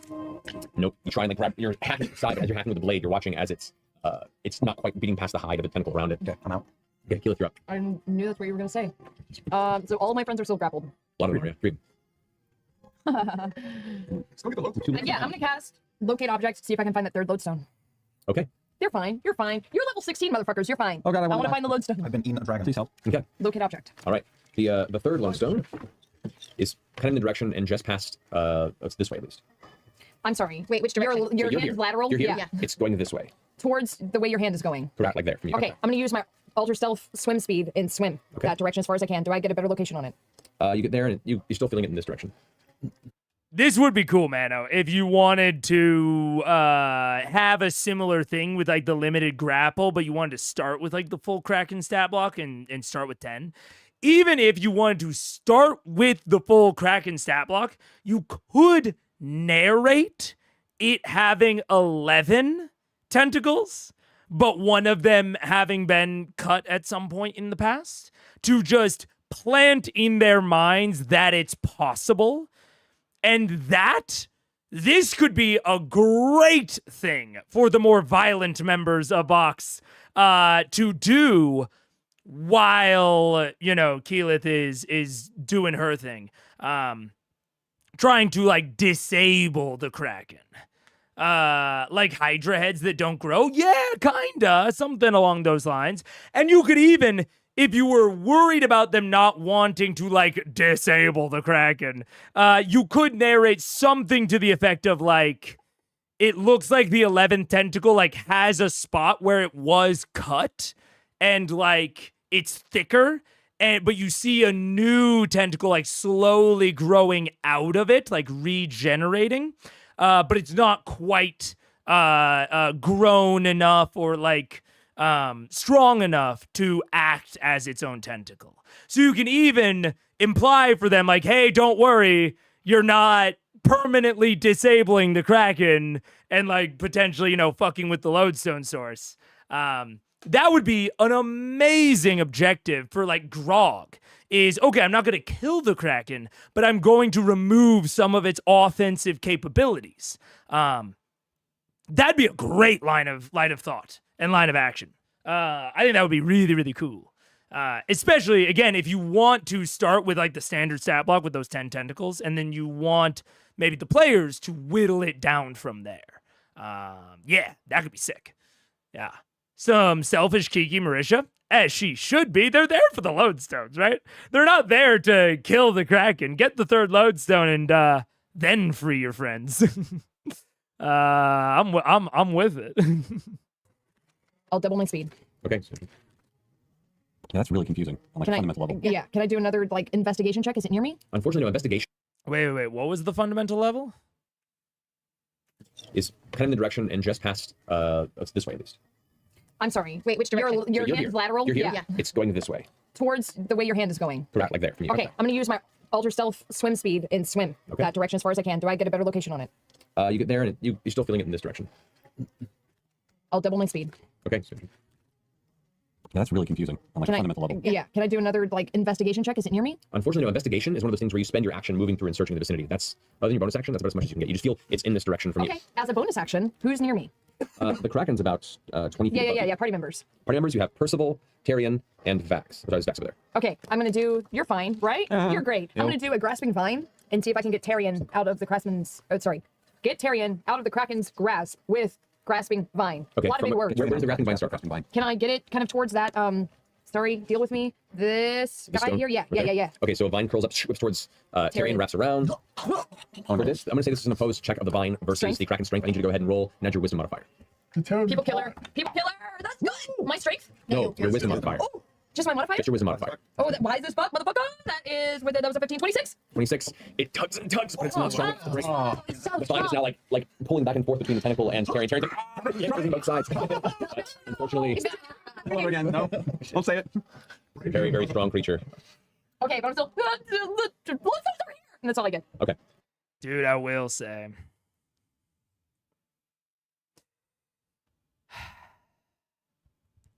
Yeah, 30 strength. That's another thing about the tentacle grapples, using the Kraken's strength and it zeroing out their movement and it having more tentacles than there are players. If there's no way out other than contesting its strength, we've introduced more skill checks. Woo!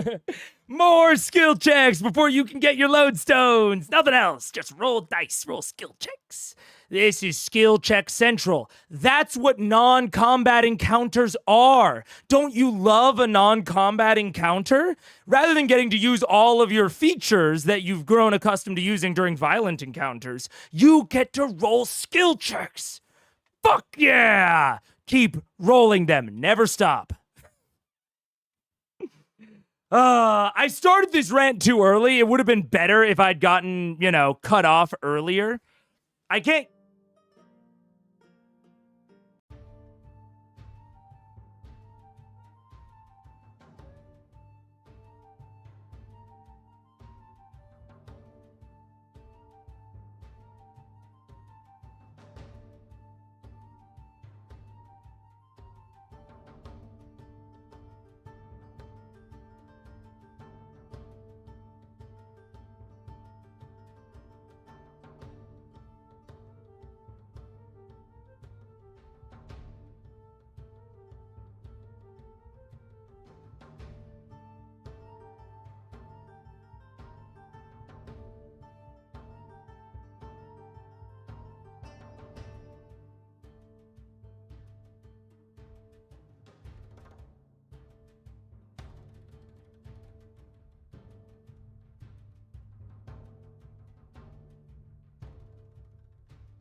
What's up? Hello. What's up? All right. I want to caveat my little sarcasm. Look.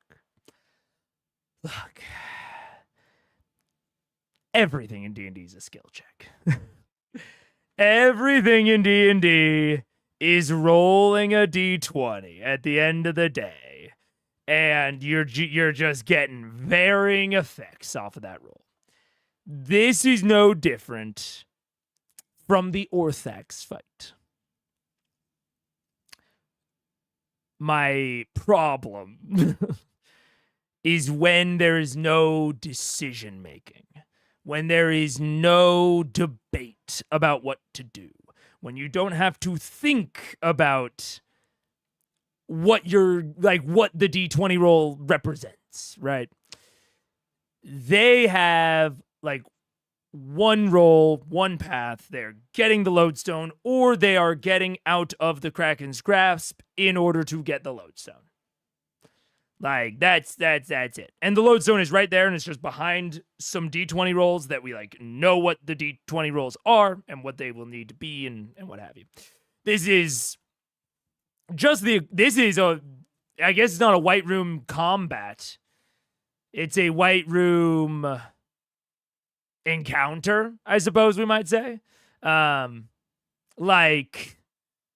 Kevdak sleeps this encounter every day of the week, in my opinion, so far. Maybe something else will happen. But in the Kevdak fight, there was a lot of decision making about where to be, where to stand, who to attack, what to do. Like making a decision on, do I want to be near all the Gribblies? Do we want to go after the spellcaster? Is collateral damage worth it?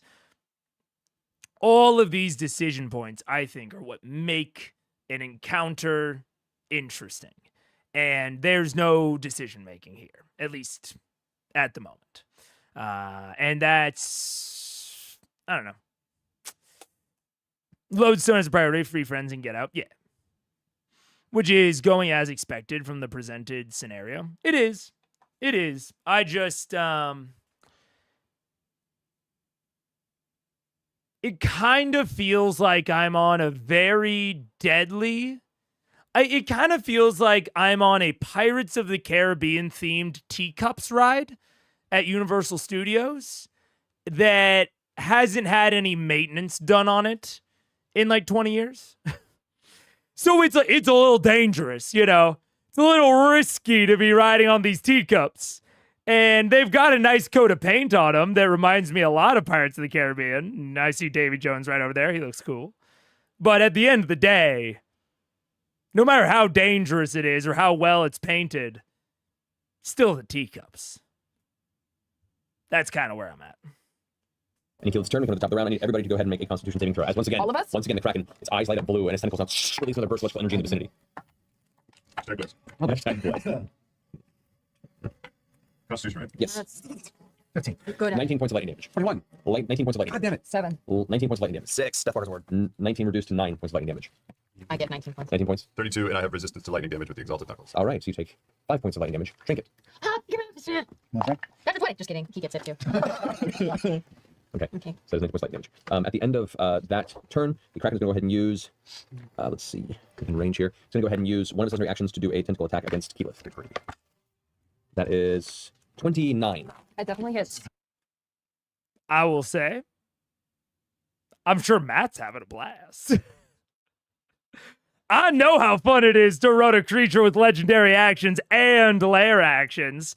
He's having all sorts of decisions that he's making. Like, for Matt, this combat is filled with decisions. So I'm sure he's absolutely having a great time. Yeah.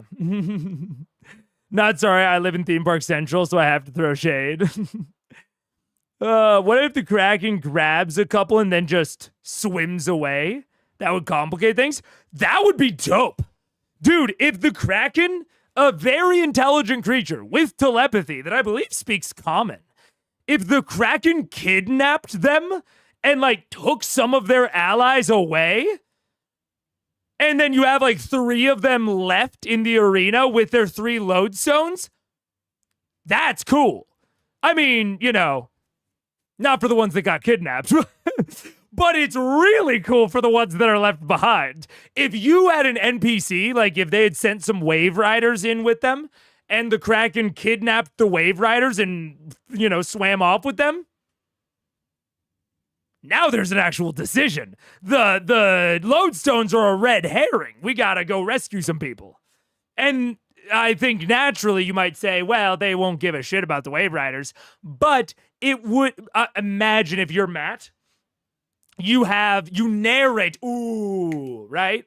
You narrate one of the wave riders trying to get free. The Kraken has it by the ankle or by the leg, and he pulls it real hard and the leg like snaps off and the wave rider like stops struggling. And it's maybe like a really big guy that was like really almost able to get out, so it rips off his leg to stop him from struggling, and then it wraps him back up and it takes off. Now it's like, oh no, Kaylet's mom got kidnapped. Oh. And now the lodestones, like I said, are a red herring. Now it's personal. The lodestones are simple, but now they have to make this decision about tracking the Kraken, going after it. Do they go after it now or later? Are the people still going to be alive if it does that? Absolutely, Amrock. Yeah. Yeah. Oh no, it took Terry. No. Let's go back. No, I think you're thinking down a great track with that. I think that would it would take this thing that is relatively straightforward, even if it has maybe a little bit of different set dressing. It's pretty much the same as a lot of the other stuff, and it would really put a fresh spin on it. I think that would be really cool. All right, Like a crustacean beholder. Yeah. You take 21 points of bludgeoning damage. That hurts. 21 points. I'm at 91, so 21 puts me to 70, right? Yeah. I will use the red markers here as people that are currently grappled. Because you're now grappled and restrained, Keela. What? Oh yeah, he can grapple like all of us. He's got enough of those tentacles. Who's not grappled? Oh, first of all, because you're hex, I need you guys to make a constitution saving throw. It's sharpened? Earlier. Oh no. I'm talking like that. That's 19. Later in the hour, yeah. No, that's mom. All right. Yeah. That brings us Mom's back. been in town for a while. Next, what are you doing? You're hiding behind the rock. You watch as 4 of your allies are now grappled by this creature. Okay. I think I'm starting to see why this might take 3 hours. Can't wait to watch them not move at all. Until the grapple ends, the target is restrained. Awesome, right, for sure, for sure. Yeah, okay, sick. It has so much HP.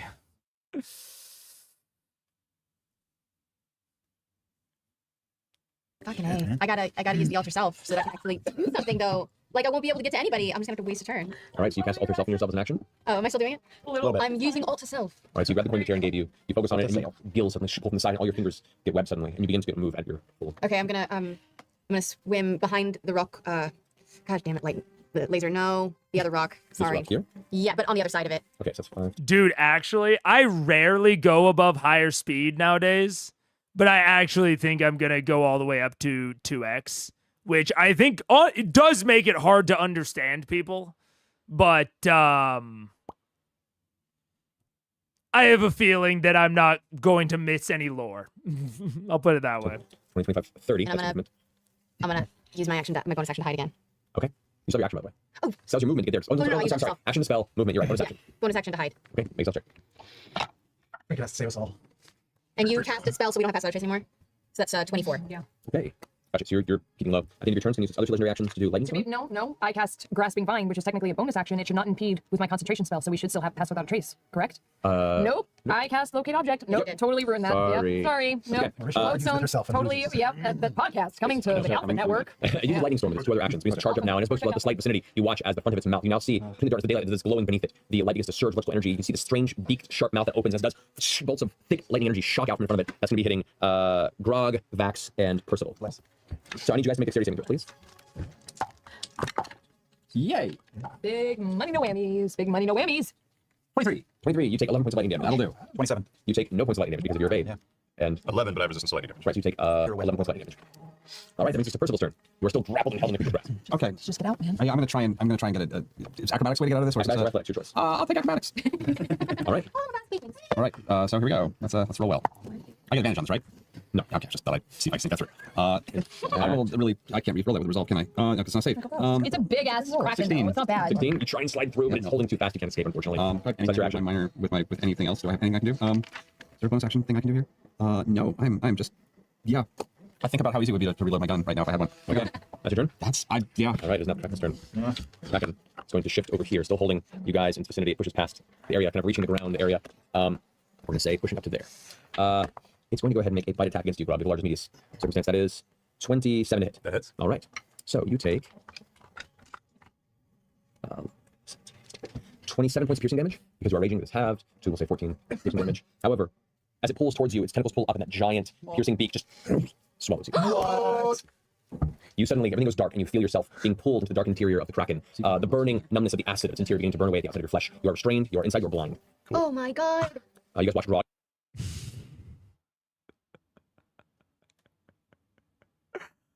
Is this a thing he can do? I keep like thinking that I'm gonna look and it's going to be something that it can't actually do. Is it actually something it can do? Nope, swallowed. And this is what I mean. This is why I honestly don't blame DMs that just get a cool monster and are like, boom, cool monster, cool combat. Because you read this stat block and you're like, whoa, it can like grapple people and throw them and eat them. And there's so much shit it can do. You don't think about how like a lot of that shit in reality is like very, or not in reality, but in the actual course of play, just creates very straightforward play. It just creates scenarios where like you just kind of do your shit. And that's it. You do the one thing you can do, and that's it. Which, I mean, we can have a whole other discussion about monster design in 5e, which is a whole other topic that I have talked about before, and I won't go into it again. But what are the consequences, Raw, of it being swallowed? Blinded, restrained, awesome. Total cover, awesome. Takes 42 acid damage. If the Kraken takes 50 damage or more in a single turn from a creature inside it, it has to make a 25 con save. Oh, good. I mean, its con is only 25, so, you know, that'll be really tough for it. It'll be really tough for it with a plus 14. All it has to roll is an 11 to make that save. Regurgitate all swallowed creature with fall prone. And also, it has to take 50 or more damage in a single turn from a creature, not from multiple. If a Kraken dies, swallowed creatures are no longer restrained. I mean, this is a hard enemy. Like, don't get me wrong. It's CR 23. It should be difficult. This isn't me being like, whoa, how crazy. The Kraken's strong. But maybe this is not the best for a non-lethal combat, at least in the way that it was set up, you know? Soylent Green, or I mean Soylent Lodestones are people. Dude, if Matt narrated Grog slowly turning into a lodestone, that'd be crazy. Oh, man. I don't really like monster features that cause players to lose their turns over and over again. Yeah. Like the idea of a creature, you know, like grabbing you and swallowing you and then you being able to like fight your way out. Like, I understand the mindset of the designers. This is not me even talking about Matt anymore. This is just me talking about the Kraken's design because I get it. I get it in the head and the brain. But I would much rather it be like if the Kraken, you know, hits and it can grapple you for like one turn and then it has to fling you. And so now it's like, oh, okay, it still has this like fun dynamicism of it. It's like, oh, it's grappling them and throwing them and shit.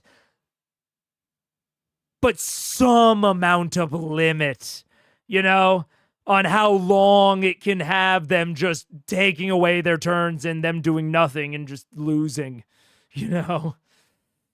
I'm with you. I'm with you. I would love it if there, I'm all for there being bad consequences to like players failing saving throws or not being able to get out of the grapple. Like, have the fling do plenty of damage. You know, maybe it can fling them off of a cliff or into a trench or somewhere they don't want to be.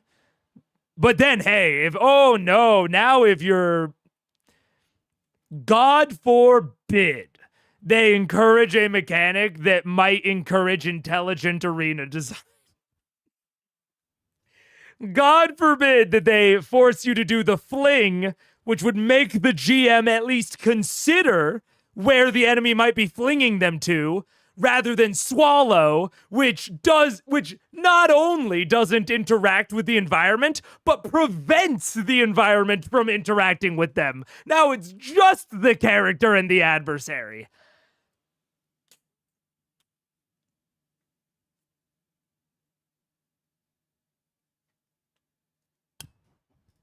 But don't worry. 5e took away lair actions in 2024.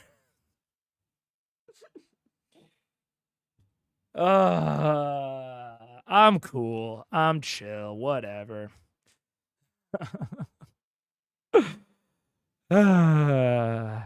Less painful when there are 6 players. Less. Unless you grapple those 6. Yeah. In theory, it's fun, but in practice, it slows everything down and makes them feel shitty. Yeah. Yeah. I really can't imagine why it's a 3-hour combat. Even his large forms disappear inside the Kraken's maw. That's when we see Rock's turn. Cool. I'm in the womb again. Yes, you are. There's fluid. Do I hear a heartbeat? Very faintly here. It's like a triple heartbeat. Nice. Right, cool. Am I restrained anymore? Yes. Because I'm in the guts? Because you're inside being crushed by its interior muscles that are pulling you toward. Oh, right. And remember, they have to do 50 points of damage while they're restrained, so they have disadvantage on all attacks. Just remember that. So there's a track. Nice, cool. Yeah. How do you break free of brain That restraint? threw off my plan. How about... Yeah, let's try... God. And honestly, I'm not going to blame Matt for this. This was originally me potentially like critiquing Matt or whatever. This is evolving into me just being mad about the Kraken and about 5e monster design. Because if they encouraged GMs through the stat blocks, through the monster stat blocks, if they were like, yeah, this monster can grapple you for a turn and then it has to fling you, that would encourage DMs to think about where it's flinging them to. Yes, it has a fling. But if I'm a DM and I'm trying to play the Kraken as like true to life as I can imagine, why is it flinging them instead of eating them? Like, I think Matt is absolutely picking the reasonable progression of things here, given the stat block. And the stat block is encouraging him towards some things. Now, he should have read the stat block and thought about it. And, like, especially when he made it non-combat or non-violent. There's still an amount of culpability on the choice, but the design is...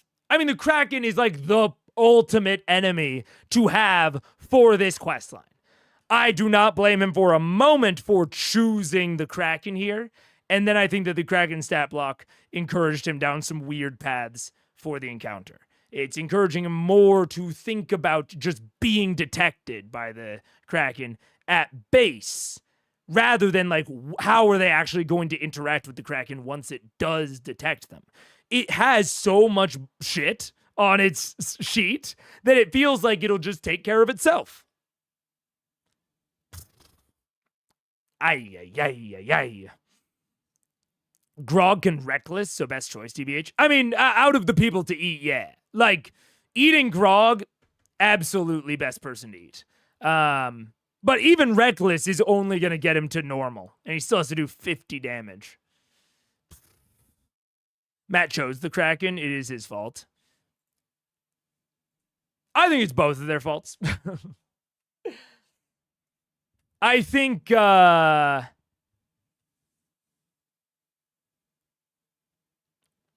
trying to think of how legitimately I would assign blame here. I honestly put it... I put the boringness of the actual combat portion, like what we're having right now, I put that on the 5e designers. I put the setup of the combat and like the way that they got into it and like that whole interaction, I put that on Matt. Because this does feel like a encounter that is meant to avoid combat, which is fair. This thing is a killer. So if Matt did want to, like, you know, like have him like avoid fighting this thing, that makes sense. It's deadly. But the construction of the encounter did not lead in that direction, I don't think. Accidentally wrote himself into a corner, possibly.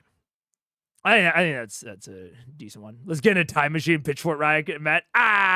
No, I think to bring it less out of blaming Matt or blaming 5e, more into what can you do. I think it's good to think about your goals of your encounters that you're setting up. It's good to think about, what are my goals as a DM? What are the themes I want to communicate? Do I want this to be more violent, less violent, equal parts, equal options? Once they commit to one, they'll have to commit to it, or they'll be able to switch tracks kind of back and forth depending on what's happening.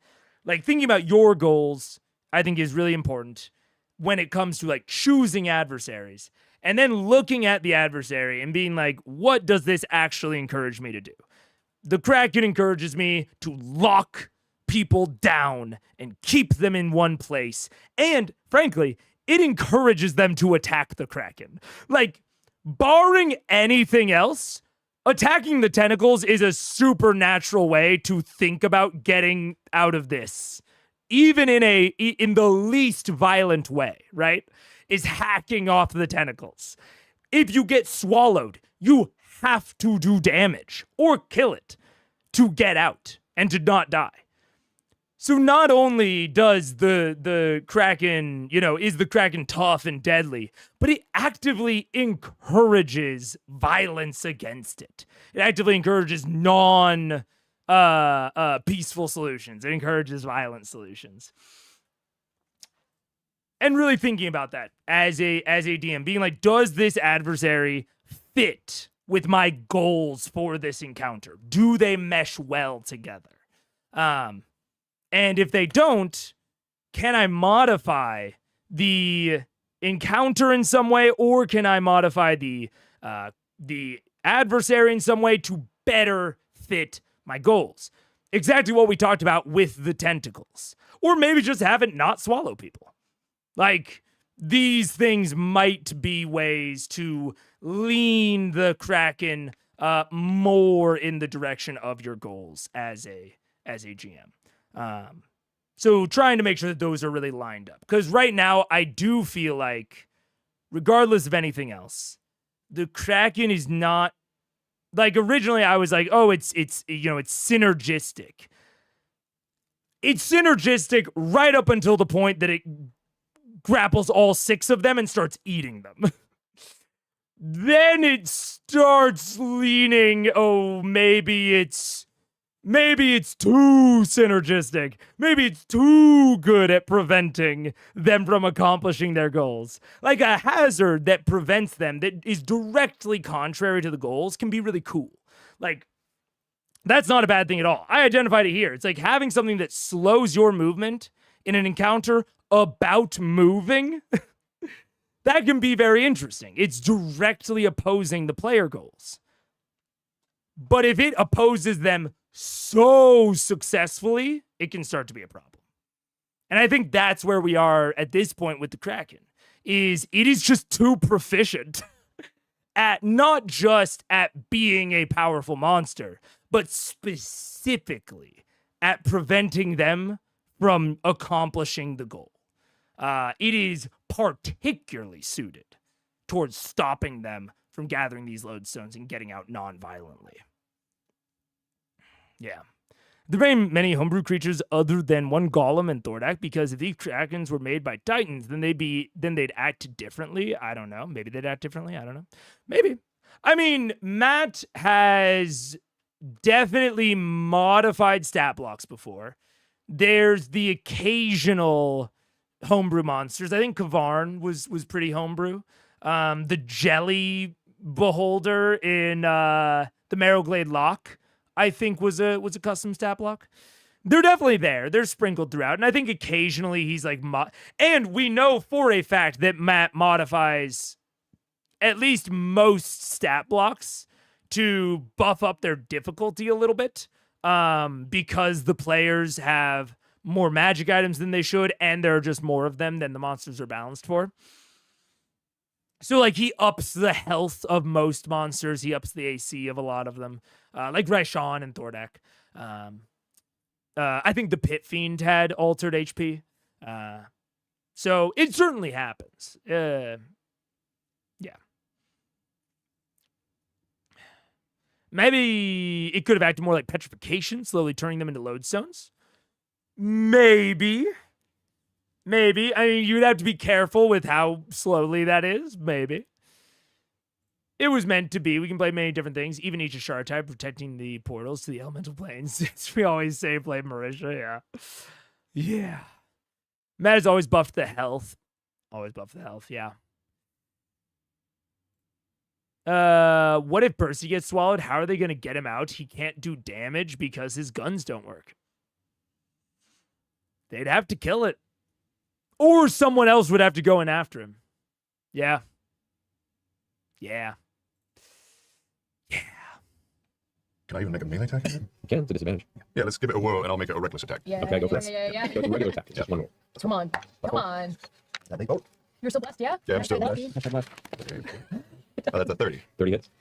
Hey, you hit a creature from inside of it. Inside It's it, like yeah, literally yeah. know where your fist could go. Wouldn't hit it. But it's like 23. 23. 23, okay. Are you punching it or? I'll never dwarf and thrower. All right. 2 So, hits. attacking again? Yeah. Same thing, one roll. And 26. 26 hits, well then. 22. 22, all right. My bonus action. I would like to be very discouraged about my current state of affairs. Just regular rage right now, right? Yeah, just regular. Could I use my bonus action to go into a frenzied rage because I have never been swallowed? Sure. And I don't like it. Okay. Let me check one thing real fast as far as frenzied rage goes. Please don't kill the Kraken. Fuck this big squid. I have a really hard time explaining that to my ancestors. We can kill him too, it's not a problem. That's not, no. We'll resuscitate the Kraken. Maybe we can just rip open its guts and then leave it. Oh, so we have to- so you want to- We have to resuscitate the Kraken and we'll resuscitate the Kraken. All right, then your turn, Rod. Yes, Sure. Still grappled, yes? Still grappled and restrained, yes. Many things. I feel like I should not be here, but there's no way I can break free. He's super strong and I'm not. So, Keep fucking with him. I can tell you to find the lodestone. Yeah, I forgot earlier. Any either grappled or restrained by the creature have disadvantage on your dexterity saving throws. I forgot that earlier. It's fine, one for it. on dexterity. Thanks, chat room. I will rip off another patch. I'm just using all my tricks. You don't need to I will rip off another patch and use, because I'm touching it, I will use Vampiric Touch. and take the shot club. It's flag. All right. That's a touch spell, right? It is. You still have to roll an attack to hit it. Shit. But it's a melee spell attack, I'm pretty sure. So, getting that to a vampiric touch. All right, so you use your action to cast it on yourself, and then make a melee spell attack against the creature. So go ahead and roll a d20. With disadvantage because you are restrained. So the lower of those two. Yeah. I can't use luck on the lower of those two. You can. Oh. Okay, that's better. Still not going to be enough. Plus my spell attack bonus, is Yes. that what I have? So that's 20. 20 hits. Oh. Yeah. Worth it. All right, so 3d6 necrotic damage. That's not a lot. Ooh. That's not a lot. No, that's something. Oh, 9. 14. 14. So you do 14 points of necrotic damage to the Kraken, and you regain 7 hit points. Nice. As you draw its life force away, grabbing onto the tentacles, and the tentacles like, he watches the necrotic energy pulses into it and pulls the life force into you. Okay. All You right. know, small, but okay. And once again, recasting Sanctuary on myself. All right. It went away when I did that. Yeah, Sanctuary's concentration. No, I don't know, but it goes away if I attack him. True. However, if Sanctuary is a concentration, because Vampire Touch is also a concentration. Well, it would have gone away either way, right? I'm saying if Sanctuary is a concentration spell, Oh, you can keep up Vampire Touch if you want. yeah, you can do it every turn if you want. Oh, I can? Keep yanking that out. Oh, well, then I'll just keep it going. If you wanted to. Yes, I do. The Sanctuary is You not like a to keep concentration. It just lasts for a minute. So your Sanctuary's still on. You don't have to cast it again. No, you didn't attack. So you So cast I it again. cast it again, Yes, you can have both of them. Okay, I have both on. There we go. There you go. Figure that out. Alrighty, we start top of the round. Facts are up. Okay, I'm gonna use disengage to kick away from this big fucking thing and start. I'm hasted, so I should be able to get 2 key lift. 10, 15, 20, 25. She's grappled, correct? She is. I'm just gonna start cutting. So try to do what I did with Grog before. Okay. So athletics, you said, right? Yeah, and so cutting at the tentacle. I mean, both are pretty rough for you because you can do a lot of damage with the dagger. I'll save the take going forward in this. Go make an attack roll. I'll use my last life of the day. That was 1. Can I say anything to him in the process? Yeah, you can. I can? Yeah. I say, lodestone! Right there! You keep cutting. Fingers. 16, 29, 31. 31 hits. Go roll damage. Not take attack. No, this is the next one. This is the next one. I found it Even where if I she's am. grappled, it's still way far away. Yeah, the actual body, the sensitive part of the body is away. Alright, so Right see. there. That's me. The lodestone is over here somewhere. That's me in motion. 10, That's me. Right. 15. 15 points of damage? Yeah. Alright, you just rush up the side of her, and begin hacking away at the tentacle. You watch as you're carving into it, and it begins to break away. It doesn't fully. Okay, one more attack, so I'll keep going. Okay, go for it. This is venom. That's 24 That plus. Okay, then plus nothing. Where the hell did I get my dice? Where's the 4? Where's the 4? There it is. Was 10. I'll unload some poison in it. That's a DC 15. Okay, succeeds. That's okay. So nothing. Oh, does it half then or nothing for poison? What does it say on the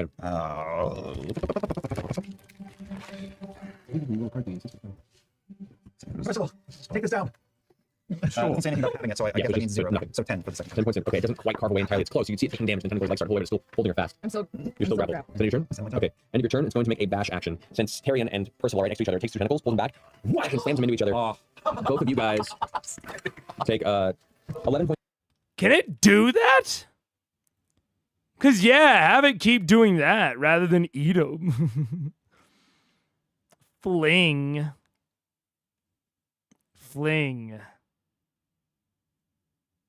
I don't even think it could do that. I think that's custom. Is it? Thrown in 60 feet. It's basically, he's doing a fling, but he's not even letting him go. That's crazy, dude. I think he's doing a fling, but he is not even allowing them to be let go. I mean, it makes sense. It does. Don't get me wrong. It makes sense. I'd rather have it do that than bite. But man, if you're going, the reason I keep checking this is because I've been waiting for it to go into custom. And it's like, man, if you're going into the area of custom, if Matt was running this full raw, I would have thought, hey, maybe that's a little bit of a mistake. If he's running this full 100% raw, it's like, maybe that's a bit of a mistake, but I can understand that at least follows an ethos. But if you're adding a custom attack to it, it's okay. It's like, okay, now you're customizing the attacks. You could have taken away the swallow, right? So now the fact that the custom attack exists means that the swallow could have not existed because we're modifying it already. Oh, man. That's tough, man. That's tough. Points of bludgeoning damage. Oh my god. And a person adjacent to each other, which you already are. So that's that. I'm not having a happy time. All right, Keyleth, you're up. So I'm still attached? You are, yes. Yeah, it's a 30-foot reach on each of these tentacles, so you're still just on the outskirts of its reach. It's damaged. It's hurt. It'd be easier to break free, but it would take your action to do so. I turn to Vax, grappled, and I say, lodestone! And I point with the best direction that I can with my You remaining... point this way. Did it make its wisdom saving throw when it attacked me? Actually, you are part of the bash, so that is an 18 plus 12, so 30. Yes, it did. Oh, sorry. I have a saving throw constitution. I have a concentration check. No. Would you roll? A 1. Yeah, Hex is gone. Sorry, buddy. Who's still grappled? You are. Tyrion and Tyrion, Percival, and Science Grog as rounds. well. And Grog. Yes. Okay, I look at the twins and I say, lodestone, there, I'm on the other side of the rock, but I can hear you. lodestone! And then I do control water. Okay. And I'm going to redirect flow. And I'm going to push all of us. I don't give a fuck. We'll be fine. In this direction. You see my laser? Poof. This way, I'm going to point us away. So I'm going to redirect flow and go poof. And push us away from the lodestone in the direction of everyone else. Oh my god, can you How many feet get the are we? water away from the Kraken and maybe it'll just be on like landlocked? I can redirect the current of the ocean for a Okay, so temporary amount of you time. and Vax both? All of us, just me and the Kraken, and I guess everyone who's still grappled by him are going this way. Okay, he backs away. Vax and Vax are probably still away. Okay. I'm going Okay, so I want you to roll d20 and add your wisdom modifier. roll a d20 and add my wisdom modifier. Yes. I've got advantage on that, right? Yeah. Because Hero's Feast. It's your wisdom modifier, so wisdom check, it's not a saving throw.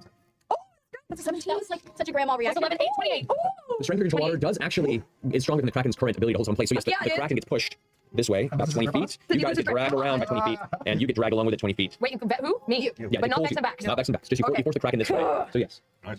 Make any I mean, this is definitely this is a way, I think, to it gains something and it loses something. It's like the idea of the Kraken preventing them from gathering the lodestones, right? Theoretically, I'll put a big asterisk on this. Theoretically, introduces these decisions of, do we go after the lodestone? Do we help our friends? Like, what do we do? You even saw that right there with Vax and Keyleth. If you gather all the lodestones first, then that's kind of just a chore. That's like not quite a red herring, but it's just sort of a chore you have to do. And then the actual encounter is escaping, trying to get past the Kraken. Now, that encounter could be fun. And I think that the idea of escaping the Kraken is going to be tighter and have less chance for fuckery and possible negativity than this. But I do think you're going to lose a lot of the potential positives of having the Kraken interact while gathering the lodestone. It would still be different and cool. And especially if you made that escape sequence like very focused on the escape and you added maybe like alternate routes to the portal. So maybe the portal like because of, I don't know, foliage and rock formations, coral, maybe the Kraken like can't cover all of the bases, right?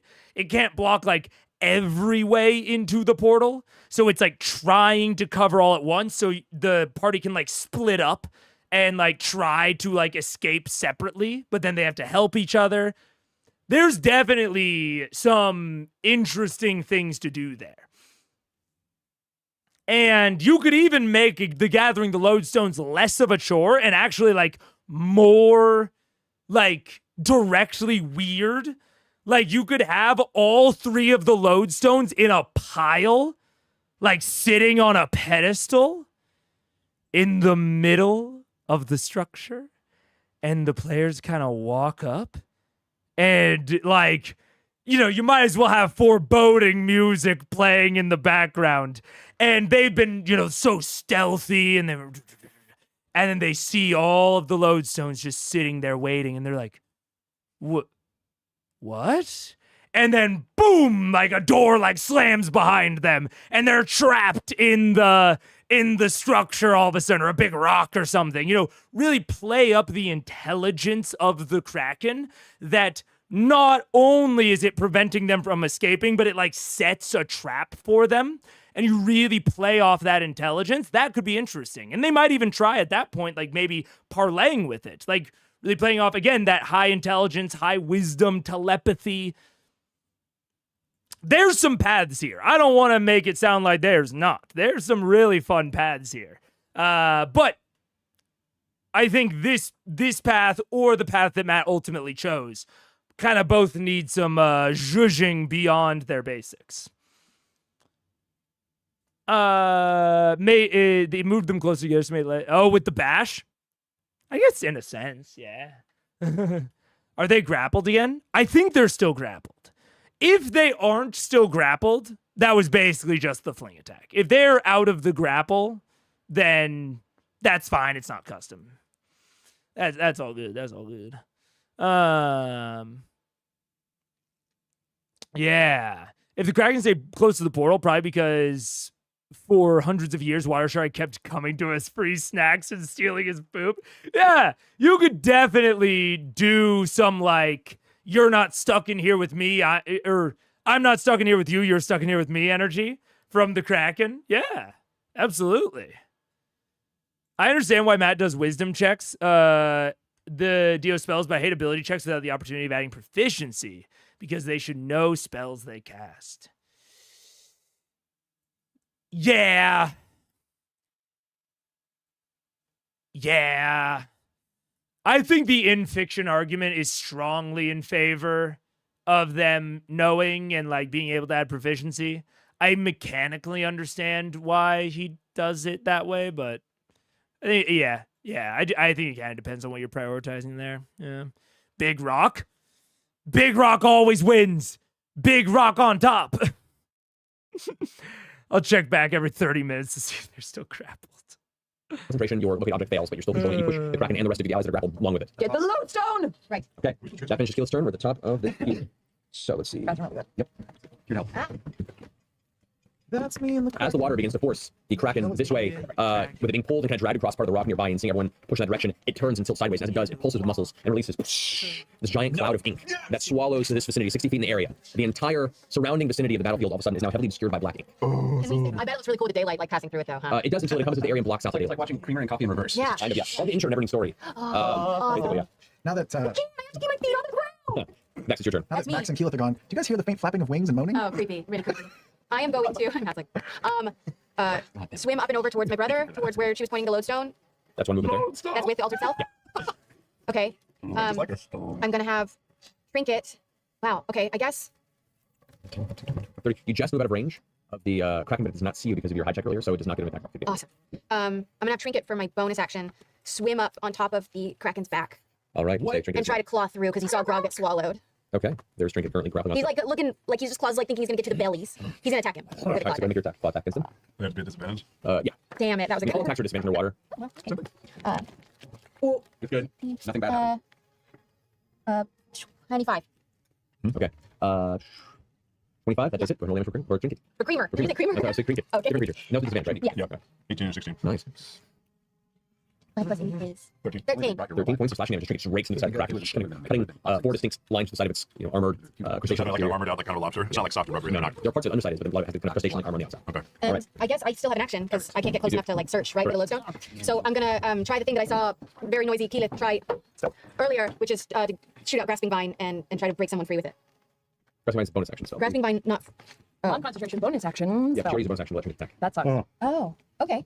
Then I'm gonna cast Conjure Animals, and I'm gonna try to cast that's 3rd level. I get summon fey creatures. So what's a fey creature that swims underwater? I don't know what to think of this. You know, things that the player's handbook does not tell you. I just want to I point will that say out. this. It doesn't I say. know, The I player's know handbook this does for not a tell you. fact that it says in the player's handbook, the dungeon master will help you select a fey creature. You realize it doesn't help. There's a lot of things, doesn't it? Oh, because Conjure being is right here. Is Hunger Games and summon creature. say it? Yeah, So hang what on. CR does the spell say? What? The DM has creature statistics. CR. It does Okay. say the It says DM, has creature statistics. Great. Do you have creature statistics? What's going out for you? We're gonna get minnows. We're gonna get little fake minnows. Roll initiative to summon creature. As a group. It's in your reaction. Who can look up the stats first? A fake creature. Full content. Content. I don't know what fake creatures in the Monster Manual Wizard of the Coast. I want to point that out. You know, I will say it's a little bullshit. There's shade being thrown at It's a little bullshit. That's okay. Dude, number 1, fucking get him. I agree. Number 2, Matt, absolutely get him. Yeah, it is bullshit.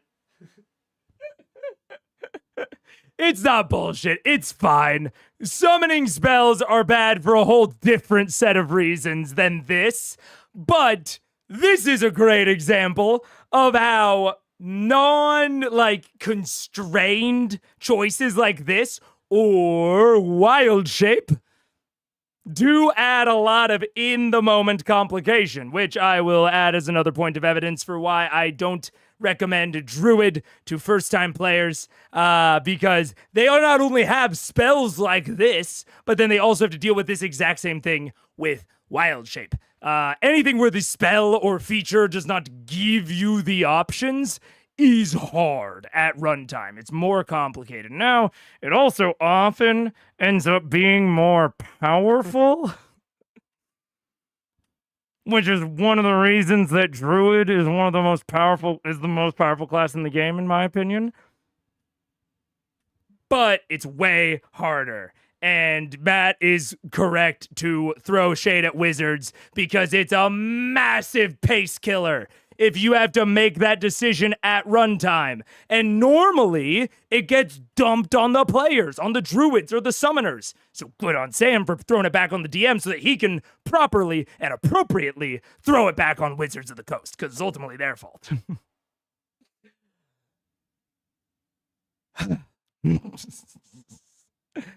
Ay, ay, ay, ay, ay. This is what happens when you leave food out for the wild animals. Yeah. Oh, man.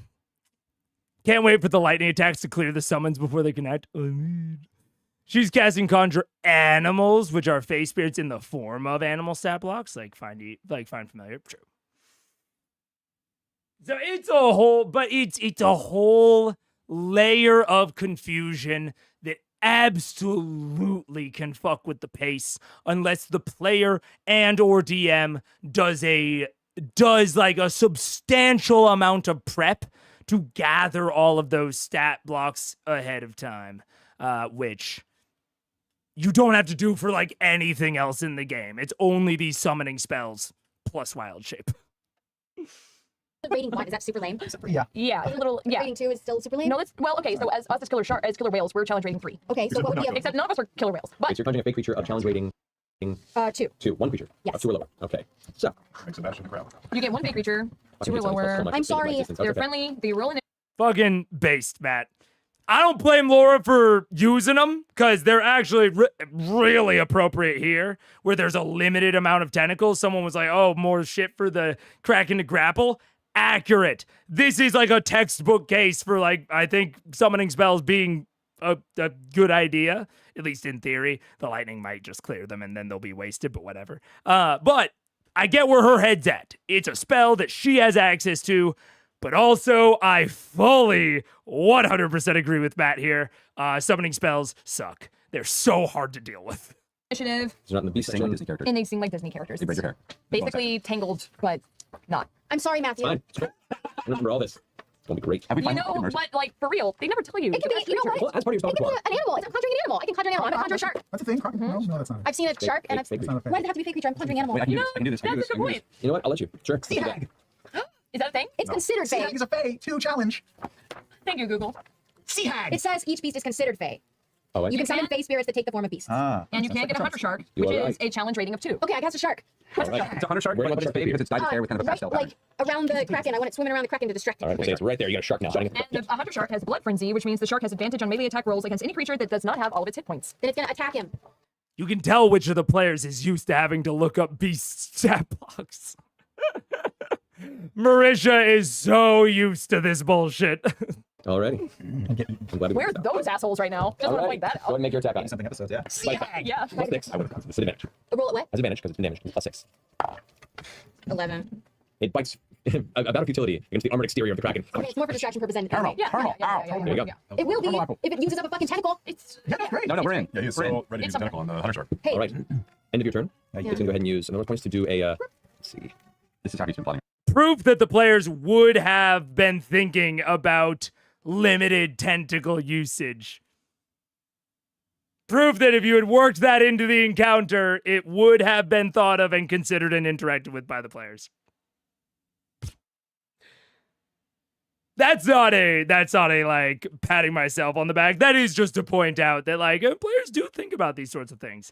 I think sometimes when I talk about like complicating or interesting factors in combats, there's sometimes an undercurrent, sometimes with my own players, where they're like, but will they really think about that, or will they just bash it in the head?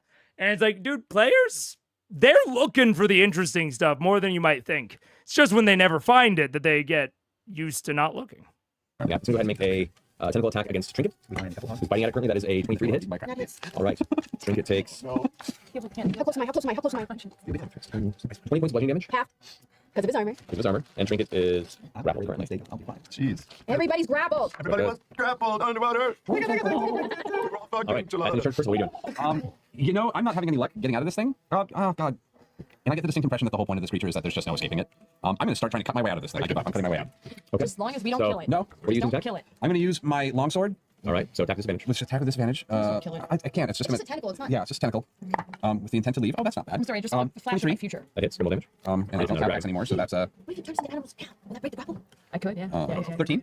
Okay. And another attack. All right. Go for it. Disadvantage. Also 23. That hits. Go roll damage.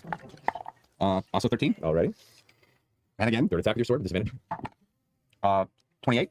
28 hits. Roll damage. Did you roll both 16? Yes, You they're both did. 16s. You're both I 16. know. It's a metaphor. Oh, yeah, 15. 15. With that, you manage to finally cut through the tentacle. It tears open. You see like this kind of dark purple blood kind of being a cloud around the area as you feel yourself free from the tentacle's grasp. That's your action. I am booking towards the big red, the big red guard. The other way. No, the other way. I'm looking that way. Sorry, this Okay. thing looks very. Oh, wait. This looks very red to us. Yeah. This Oh, thing- it's not red. Oh, that's Oh, not that's so It's not weird. red, but on camera it looks very Very red red. to us. So you're Just heading saying. this way? I'm heading the opposite direction of that fucking nightmare monstrosity. This way? Yes. Okay, you can move 5, 10. I'm gonna get Okay, so they are ungrappled. So it was the fling. Okay. He called it the bash or whatever, but it does seem as though it was the fling. So they're not grappled anymore. Cool. behind that boulder and hide if Here? possible. All Yeah. right. Okay. Well, Bonus action to hide or no? well, it's a bonus action for rogues to hide. So for my bonus action, is minor illusion a bonus action or not? I'm pretty sure my illusion's an It's a major action. action. I Sorry. can't remember. I've done it so long, and I'm feeling so useless. Yeah, I'm I'm fighting a Kraken, buddy. Oh, I'm gonna use I have a heal. I'm gonna heal. I'll use my bonus action to heal. Okay, go for it. 1 d10 plus 12, 1 d10. So that's not bad. Let's okay, 18 points. Okay, good. I get 18 points back. Yay. Okay, there you go. At the end of your turn, Percival. He's fighting. At the end of your turn, Percival, can use its third final legendary action to attempt to hit you with a tentacle. That is 21 to hit. Yeah, it hits. All right. You take You're so grappled 26 again. points bludgeoning damage, and you are grappled once more. 26 points of bludgeoning damage. He's being actually getting away from him. Okay, yeah, that's fine. Is that your turn? Kraken's All right. shit. Top of the Kraken's turn. Fuck this. Rob? Yeah. The acid from the interior of the Kraken begin to slowly pull around you, and you feel your flesh and Now, I'm not going to say that we should take away too much from that, because sometimes, players can make those sorts of noises and comments during a combat that is good frustrating. But but if I'm hearing that as a GM, I'm starting to vibe check. I'm really starting to vibe check. If I hear those sorts of comments, I'm like, oh shit, are they having fun? Do I need to do some shit right now to liven this up a little bit? Because that did not sound like they're having fun. But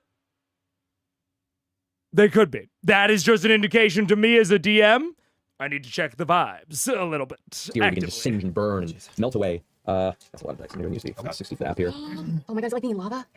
Sure ain't great. A lot of something. Sure ain't like being in a fucking spa. That is No, 45 points of acid damage. And so turning around, the Kraken's going to make it back. Oh, no, Trinket. Oh no. Trinket is left this way. It's going to swim past to there. Okay, hang on. My control water spell has a concentration. How would I improve this if I'm in this situation? Everything has gone the way it's gone, and I'm in this scenario right now. It's tough because I don't know what's going on behind the screen. My gut instinct is if there is something to do with Keyleth's mom, and I could work that in any way. If Keyleth's mom is I don't know, living in the water plane now and working with the Kraken. Maybe have her come in and stop the fight. Little bit of a DM NPC save, so I don't know. That's first instinct. My secondary, Mom Ex Machina, a little bit, yeah. My second instinct is to play on the Kraken's intelligence. We've talked about it several times throughout this on even with the running away possibility. Having that is still a play on the Kraken's intelligence, the fact that it can talk. This is not even as dumb as a dragon. And I mean, they talked plenty to all the dragons. This is a really smart creature. It is evil. At least, according to the stat block. But it's very intelligent. They could parlay with it. I would have it like put out a telepathic blast, like a laugh or a cackle or something, something evil, just to let them know that they can talk to it. And possibly once they start talking to it, more options will sort of present themselves. That's where I would go with it. It's tough with just looking at what's here without bringing something new into the scene. It's tough.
What's up? Hello. Okay. I saw the discussion about telepathy while I was out. Honestly, fuck it, give it common. Look, if telepathy doesn't bypass language, I don't give a shit at this point.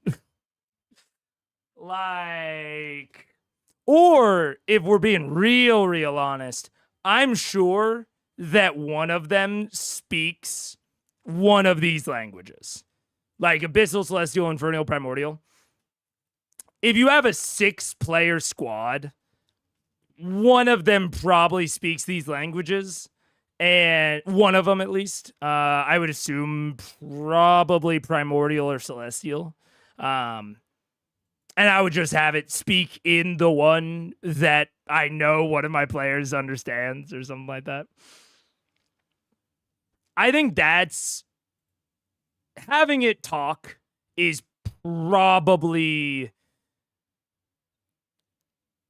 I think it's at least the the thing that you could do in this moment right now that would be the least obvious that you're like pulling a lever, if that makes sense. Because anything that you bring in, if you have one of the wave riders come out of the portal, if you have Keyleth's mom appear, like anything like that is, or if you have another sea creature appear, all of it's gonna feel like an ex machina. You know, it's gonna feel like the DM is saving the characters. I think having it talk is probably the if you want to change things up. If you want to ride this out, you know, you're into it. Yeah, I am, you know, how do I say it? I'm often hesitant to fully improv a fudging lever during the middle of a combat like this. I'm really, really hesitant.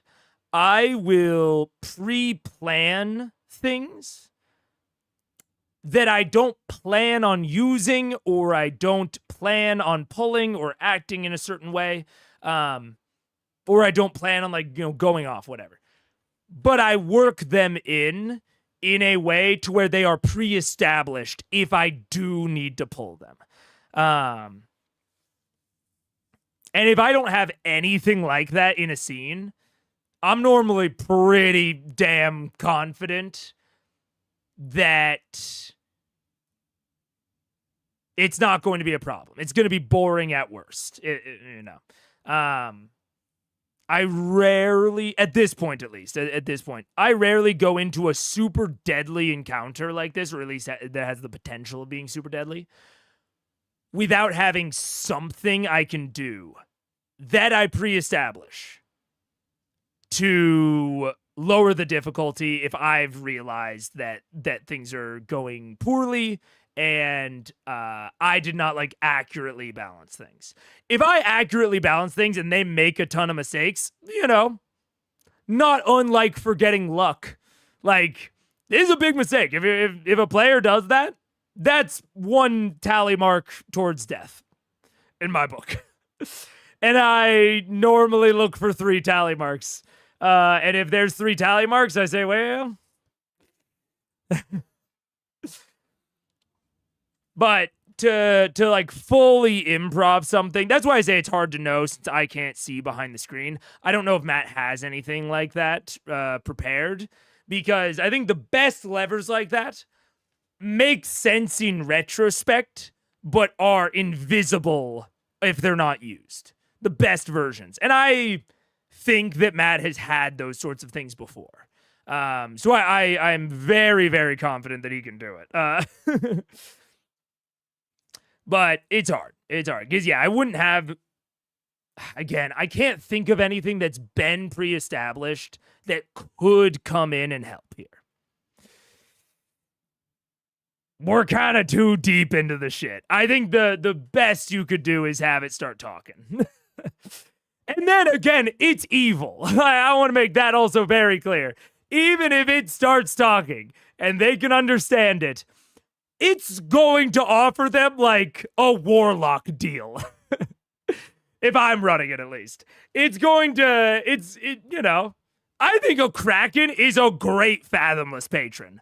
Like, if one of them wants to, I mean, Fathomless obviously wasn't out at this point.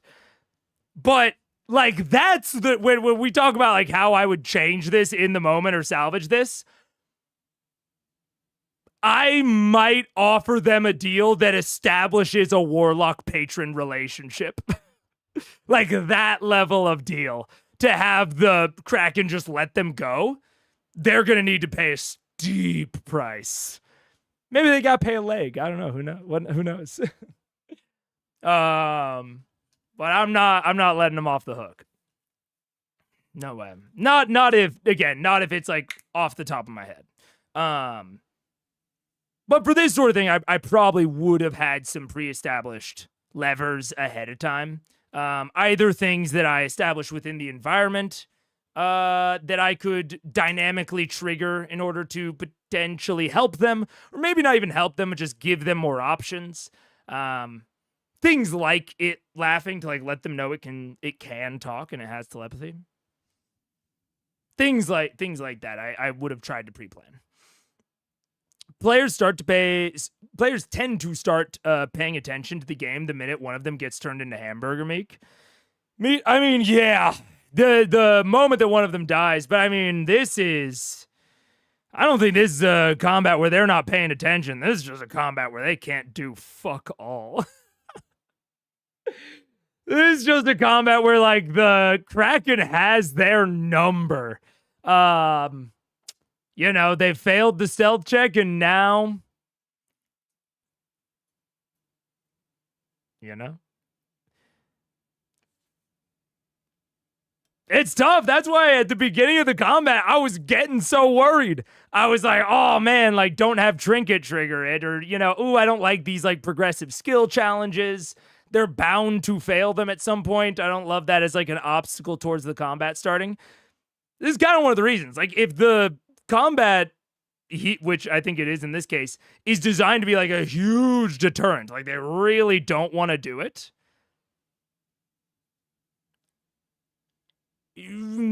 gating that combat through, like, skill checks alone, it's not a great gate. It's not a great wall. There's not a lot of decision making. They just kind of have to roll until they fail, and then they're in it. So yeah, that's the direction I'm going in. I don't want to pull, like, you know, a Jordan Peterson on Jubilee and just say I would never have gotten myself into this situation. Because I've gotten myself into these sorts of situations. Don't get me wrong. But I normally have some things I can do if I feel like I've fucked up that will still exact a big price, but can bring it back into the original balance that I had sort of intended or envisioned, you know? I really want a Kraken Warlock patron now. Dude, I think they would rule as a Fathomless patron. Especially because, I mean, they do have telepathy. They've got all these languages. They're super smart. They've got great charisma. In fact, their charisma's on par with their Wiz and Dex. I mean, or sorry, not their Wiz and Dex, their Wiz and Intelligence. They're chaotic evil, great for a Warlock patron. You know, they might have, like, a thing they want the Warlock to do. It's like, you know, make every room you go into wet somehow. Spread dampness across the multiverse.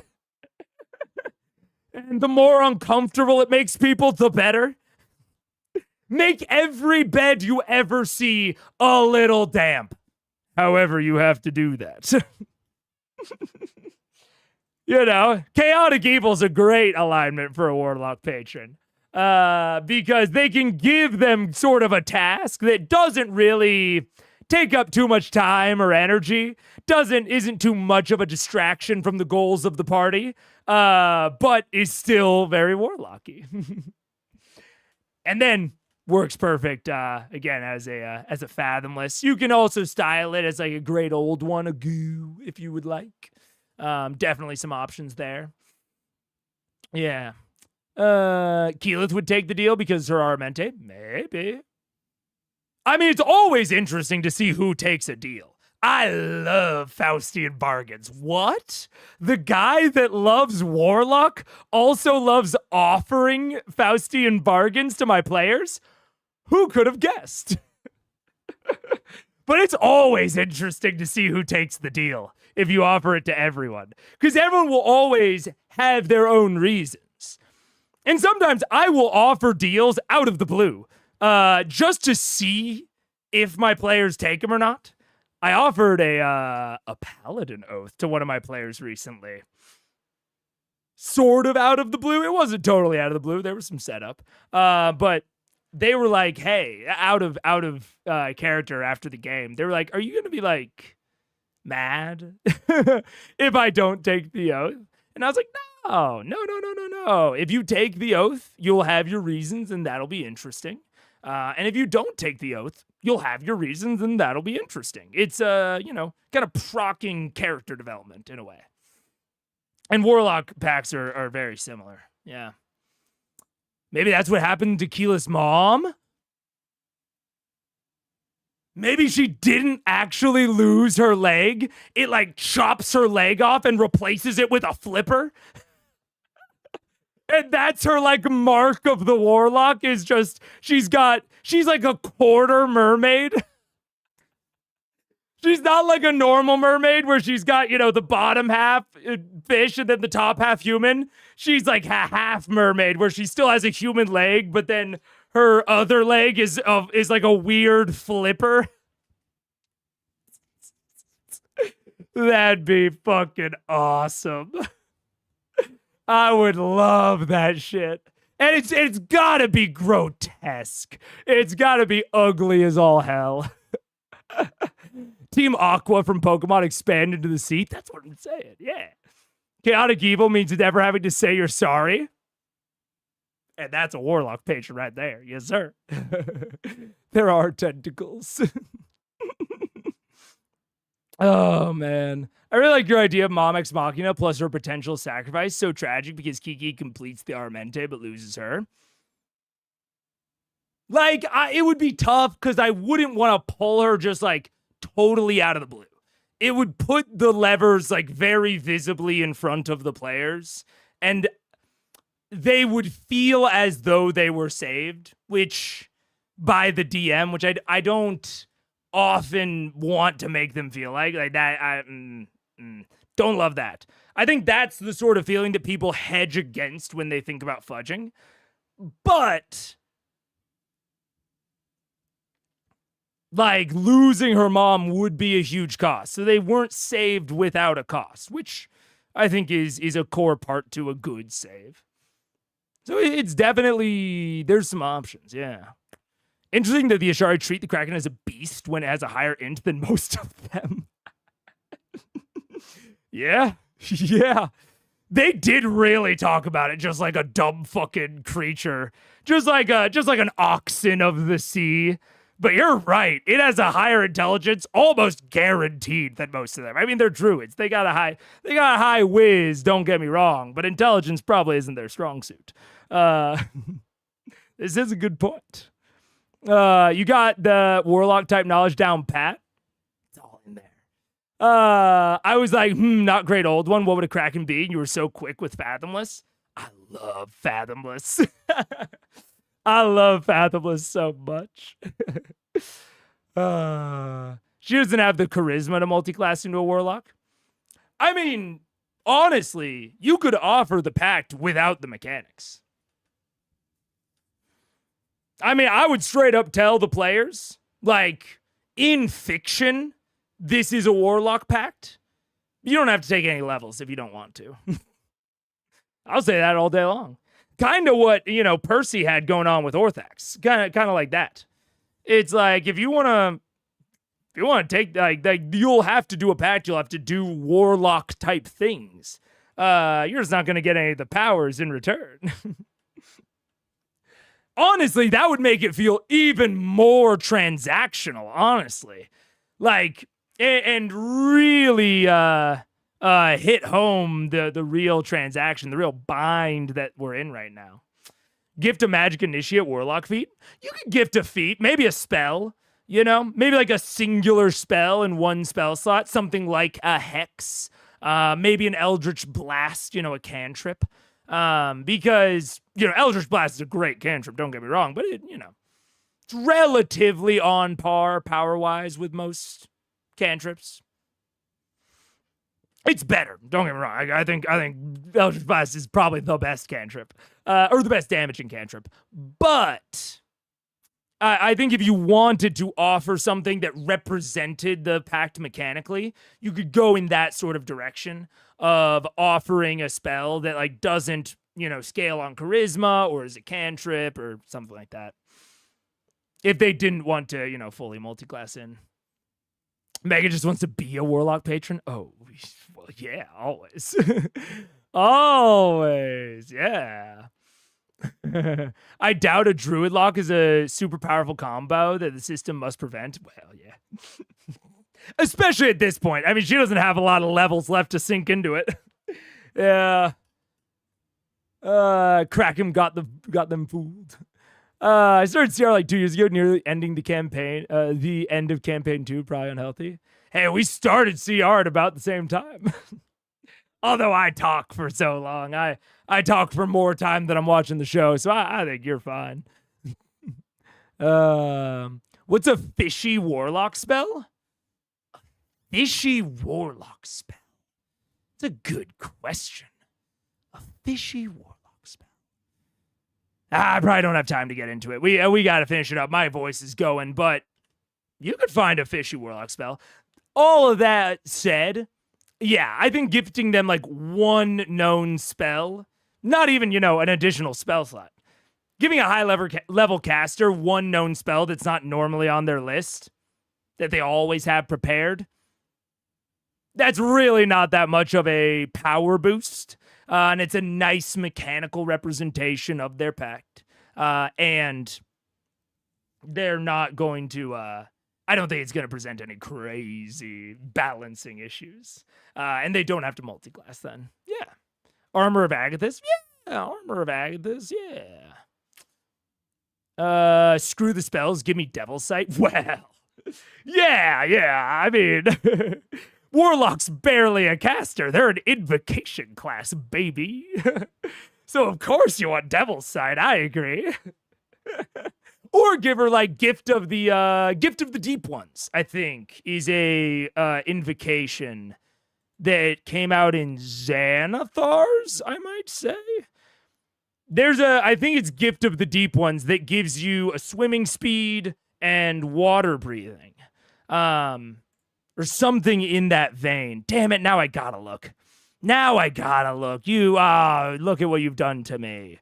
I'm almost... Gift of the Depths. There we go. You can breathe underwater, you gain swim speed. You can also cast water breathing once without expending a spell slot. Yeah, give her this. Why not? Very, very fishy, very evocative, and would not have been that useful, especially at their level currently. Like, this is amazing at level 5. But at level 17, they've got plenty of ways to do this shit. It's really not that much of a power bump.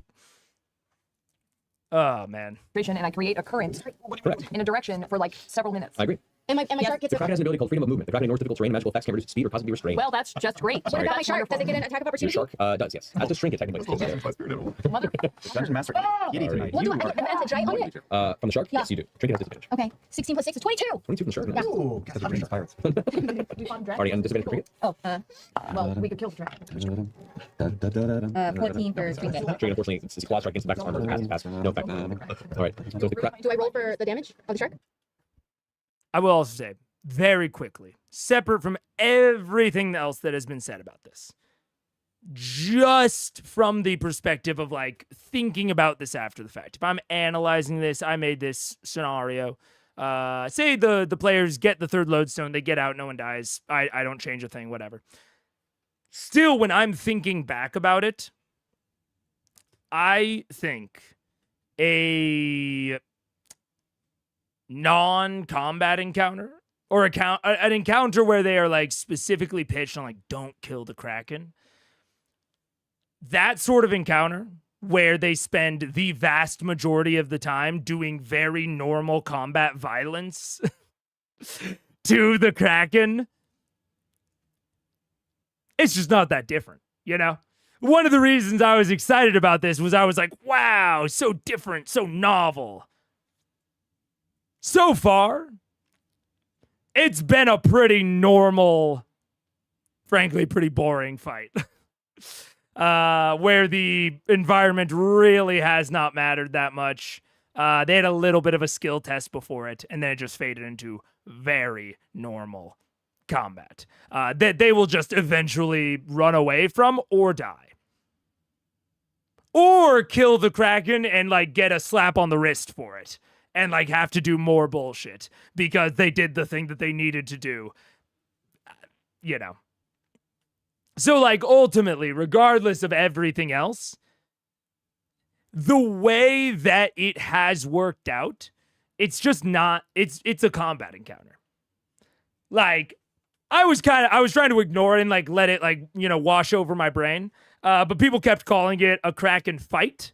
And I was just not thinking too much into it. I was like, you know, it's pretty common to call any encounter a fight. And it's one of those things where it's like, you know, that could be a spoiler or it could not be. I'm just not going to think about it. But having watched this, yeah, this was a fight. This is a fight that happened to have, like, one other objective that they needed to accomplish other than killing it. But they still spent most of the time in practice trying to kill it. Like, you can say that they might have done non-lethal or that they, you know, might have stopped before it ran out of health. But the reality of the situation is they acted out the process of killing it. Whether or not they were successful in that endeavor is beside the point. And so now this just fades into pretty much just a white room combat, which I've said more than my piece on. No fear of doing damage on a monster with a fuck ton of HP. Yeah, of course, exactly. I think it only became a combat encounter because they failed the checks. It either, I mean, yeah, I think you're right. It's either a really boring series of checks where they just succeed until they gather all 3 lodestones and then leave, or it's a combat encounter where it grapples them and forces them to do a bunch of combat. You know what I'm saying? There's just no, I don't know if this was maybe, you know, I guess like an inappropriate expectation of mine. But when the quest hook was given, I definitely imagined them interacting with the Kraken in some way that was non-violent. I've given the example of like luring it off of a nest or something like that. You know, procking its movement across an area while the other players did something else. Right. I definitely imagined an interaction with the Kraken that was not just try to hit it. And they've barely even been able to run away from it. The closest that we got to that was Keyleth pushing it away, which I thought was great. But this is far from being a non-combat encounter. And if it truly had been, it would have been very boring. There's nothing exciting that's not related to the combat here. Yes, that was the damage. Yeah. So yeah, no, that was just That's a hit. Yeah, roll damage for the shark. 20, no, 13. 13 points of damage for the shark. Nice. Yeah. All right, so the shark bites and, you know, watch it tears away, makes its way over towards the grappled Keyleth. Its jaws open with its beaked mouth. There's no room for anything. Hey, don't That my is girlfriend. just 24 to hit. Yeah. Oh, Does it ever not hit? oh no. That is Birdfan, I don't know quite when you joined, so I won't go over the whole thing again. But I mean, I talked about this towards the beginning of the combat quite a bit. I agree with you that D&D's combat system is the more robust part of D&D, just in general. But if you just throw players and a monster into a room and don't do anything else, I don't think that's going to be very interesting. I think it is like not on a GM, like, you know, that combat will function. But GMs can make much more interesting combats totally separate from D&D's combat. I think the examples that I would give in terms of Critical Role are the Kevdak fight, the Pit Fiend fight in City of Brass. I didn't love the City of Brass arc, but I thought the Pit Fiend fight was great.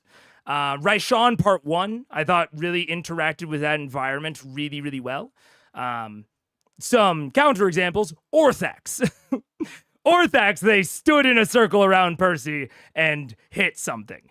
This is much closer to Orthax than it is to Kevdak. So, like, even from the terms of just, like, rating it as a combat on D&D's own terms, I would still rate this as a relatively middling combat.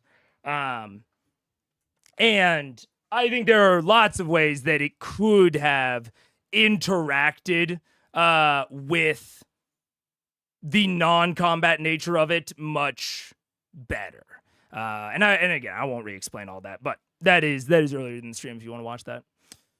I for real thought Kevdak and such were happening later. IMO. No. I think Kevdak's in the 50s. He's during the Chroma Conclave arc. About in the middle. So they go to see Kamal Jaori, and then they go to Westrun, do Kevdak, and then do the first dragon, Umbrasil. 52. Oh, there you go, 52. So yeah, and we're in like the 80s now. But yeah. So this is not me like saying that I don't think D&D is capable of it or Matt is capable of it. But this one's pretty low in my estimations. And it was pitched, I think, as something more interesting than we ultimately got. Even to compare it to Raishan Part 1, I think the way that the eggs were sort of pitched in that Raishan Part 1 fight was more interesting than the lodestones are here. Like, having them not really, like, do anything, but, like, sit there as this threat of, like, ooh, maybe they'll do something, I think was a more interesting component of the encounter than these lodestones are. And so I think there are lots of ways to do interesting stuff here. Oh, no. Am I about to be swallowed by a frog? 22 points of piercing damage. Okay. And heal if you are swallowed by Kraken. 7 minutes and Kraken. Do something from the inside. 22 points, you said? Whoever like actually succeeded in changing anything. But all that said, we have talked about the Kraken stat block earlier, and I do have some problems with the Kraken stat block, or at least using the Kraken stat block in the way it's written within the conceit of this particular encounter. I think they are kind of at odds with each other. So there's also like a adversary choice factor there. The inside, let's be honest here. Oh. It's just become part of it. It's not part of the system. So 7. Just know that somehow this is a metaphor. 48 But know it for what. Yeah, this one's crazy. This is Do I see Grog? You see nothing. It's black, blind darkness on the inside. It's not a dark vision blindness. It is folds of internal muscle, tightening flesh across your entire body. So not only is there no light, but there's no room to actually see anything, even with your dark vision. Can I use like a reaction to be like, Grog, I'm in the Kraken? Is it reaction? You scream into it, like, "Rah, rah," as you bring it back. Sure. All right, then the Kraken's turn. Grog, you're up. Can I like reach around? Do I feel any like dangly bits or like something I might be able to yank on? Or, like, is it just smooth? I know I'm like this, but You're unable to really feel around. You're holding your hammer here, and the whole thing's like squeezing against you, and the muscles are pulling intense. there's no way that I could like try and push out with my legs to try and pull something out of the bag of holding. Is it? It's too tight for that. Well, when you try to pull out, Maybe an alchemy jug. you can probably pull the alchemy jug out if you want to, yeah. I'll pull out the alchemy jug All right. Force it out. You're holding it inside. and I get super fucking wasted. No, I'm kidding. I look inside of it and I say oil. Okay. The jug now produces a bunch of oil. Yeah. You can like fill up on the inside of the jug. Yeah, secret's just like When you oil. swallow like cod liver oil, it makes you vomit. Yeah. Unless you're hot. You up? Or a Kraken. All right, so you produce a bunch of oil for your action inside the jug. Yeah. Your turn. Dude, I'll say, someone asked me earlier, you know, how would I handle this or solve it or et cetera, et cetera. Right. There is also the factor of like, you know, I talked about like having the Kraken talk to them. There is also the aspect of just waiting for a golden opportunity. And being, you know, starting to be just more generous with your rulings than you otherwise would be when someone tries to do something creative. So here, I hear Travis trying to do something creative here. I'm going to be so much more generous in this scenario than I might be in others.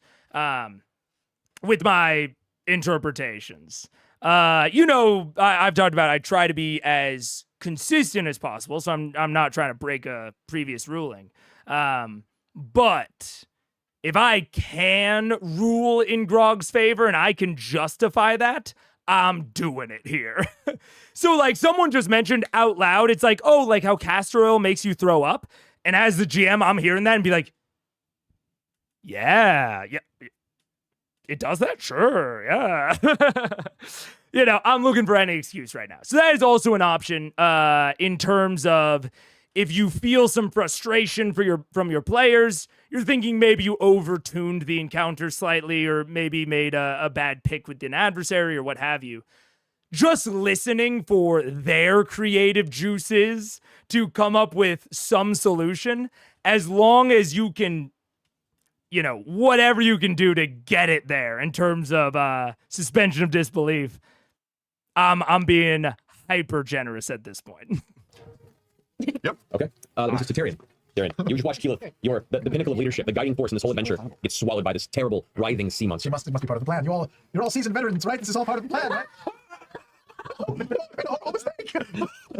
Cal, take me away! Oh my God! What are you doing, Terry? Well, I saw Percy cut his way out of the tentacle, so I'm going to try to do the same. Okay. But I need, I can move my hands, right? You can. Any attacks are at disadvantage and you can't move. Okay, then I will reach into my magic bag and pull out a vial of acid and slam it down on the tentacle and see if I can burn through the tentacle. Okay, go ahead and make this would technically be a melee or ranged. We'll say because it's so close. So roll d20 twice with this disadvantage. So. What? Oh, terrible. So with your attack bonus for the yeah, 12. You just you reach and you pull it out, and as you go to throw it, it tenses once and it just floats away before it slowly sinks into the sand and rests there. Doesn't even impact. Sure. Yeah, that's good. And then as my bonus action, I will say to Percy, first of all, take this down. I, Terry Darrington, being of sound mind and body, hereby do not leave my belongings to anyone, but prefer to be buried with them. I'm going to gaze at him as a professional gazer. I'm going to gaze at him and just allow my head wound to just bleed out. You feel breath go and stare at him to give him disapproval with wordless. Okay. I hate you. That ends your turn, Terry, I believe. All right, back to you up. Okay, I've gone whiter. My face has gone whiter than it has since I became a paladin of the fucking Raven Queen, seeing Keyleth get swallowed up. But I'm going to trust that Grog and she are going to get themselves out of there, and I'm going to look to where Keyleth pointed and try to and try to see a lump or something in the sand. Okay, make an investigation. Yeah. Hold on. Roll 18. 18. Okay, you just get to this part of the sand and start sifting through it. It's causing this cloud. You hear the water just being rapidly whipped through and cut behind you from the rapidly moving tentacles. As you pull through, you just begin with your action to uncover what looks to be the very peaking top of the final lodestone. Is that one action? I have an action and a bonus action, so I'll just do as much as I fucking can. The bonus action is a weapon attack. So you managed to. I'm hasted. The hasted action is only a weapon attack? Correct. Okay. Hell. Big. I can't do anything. I can't do anything. You're A1 sauce right now, brother. You're so good. You're so good. Can you use a bonus to help anyone? No, I mean, I'm on concentration for bless, and they're both in there. And No, you're great. You're great. You're hot. You're great. You're good. You're warm. You're finding that stone. I'm done. All right, Big. and your turn is going to use legendary action to attempt to hit you with a tentacle. That is a 28 to hit. All right. Shit, 22. No, that hits me. Yep, that is. Oh, hold on. Me too. What's 28? Nah, I wouldn't hit 28. Never mind. It's a bless. That's not 28 points of bludgeoning damage. Okay. Uncanny dodge? Okay, so reduce that by half. So that's 14. Okay. And you are grappled. Oh, good. As the tentacle wraps around you. Does it have a limited number of tentacles? Currently now 9. Okay. 9 tentacles. More than us. Not 10.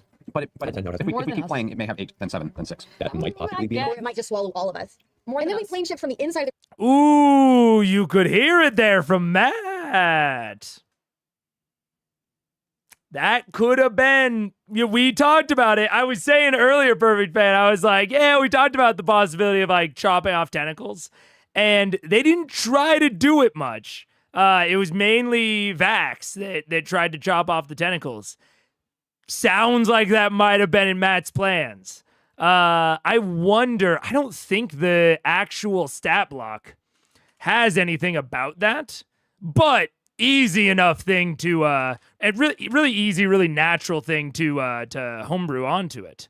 Let's see. I'm honestly not sure. I didn't read it too closely. Tentacle. Each one can grapple. Doesn't specify being able to cut them off. But from what we just heard from Matt there, I'm going to at least imply that it might have been an option.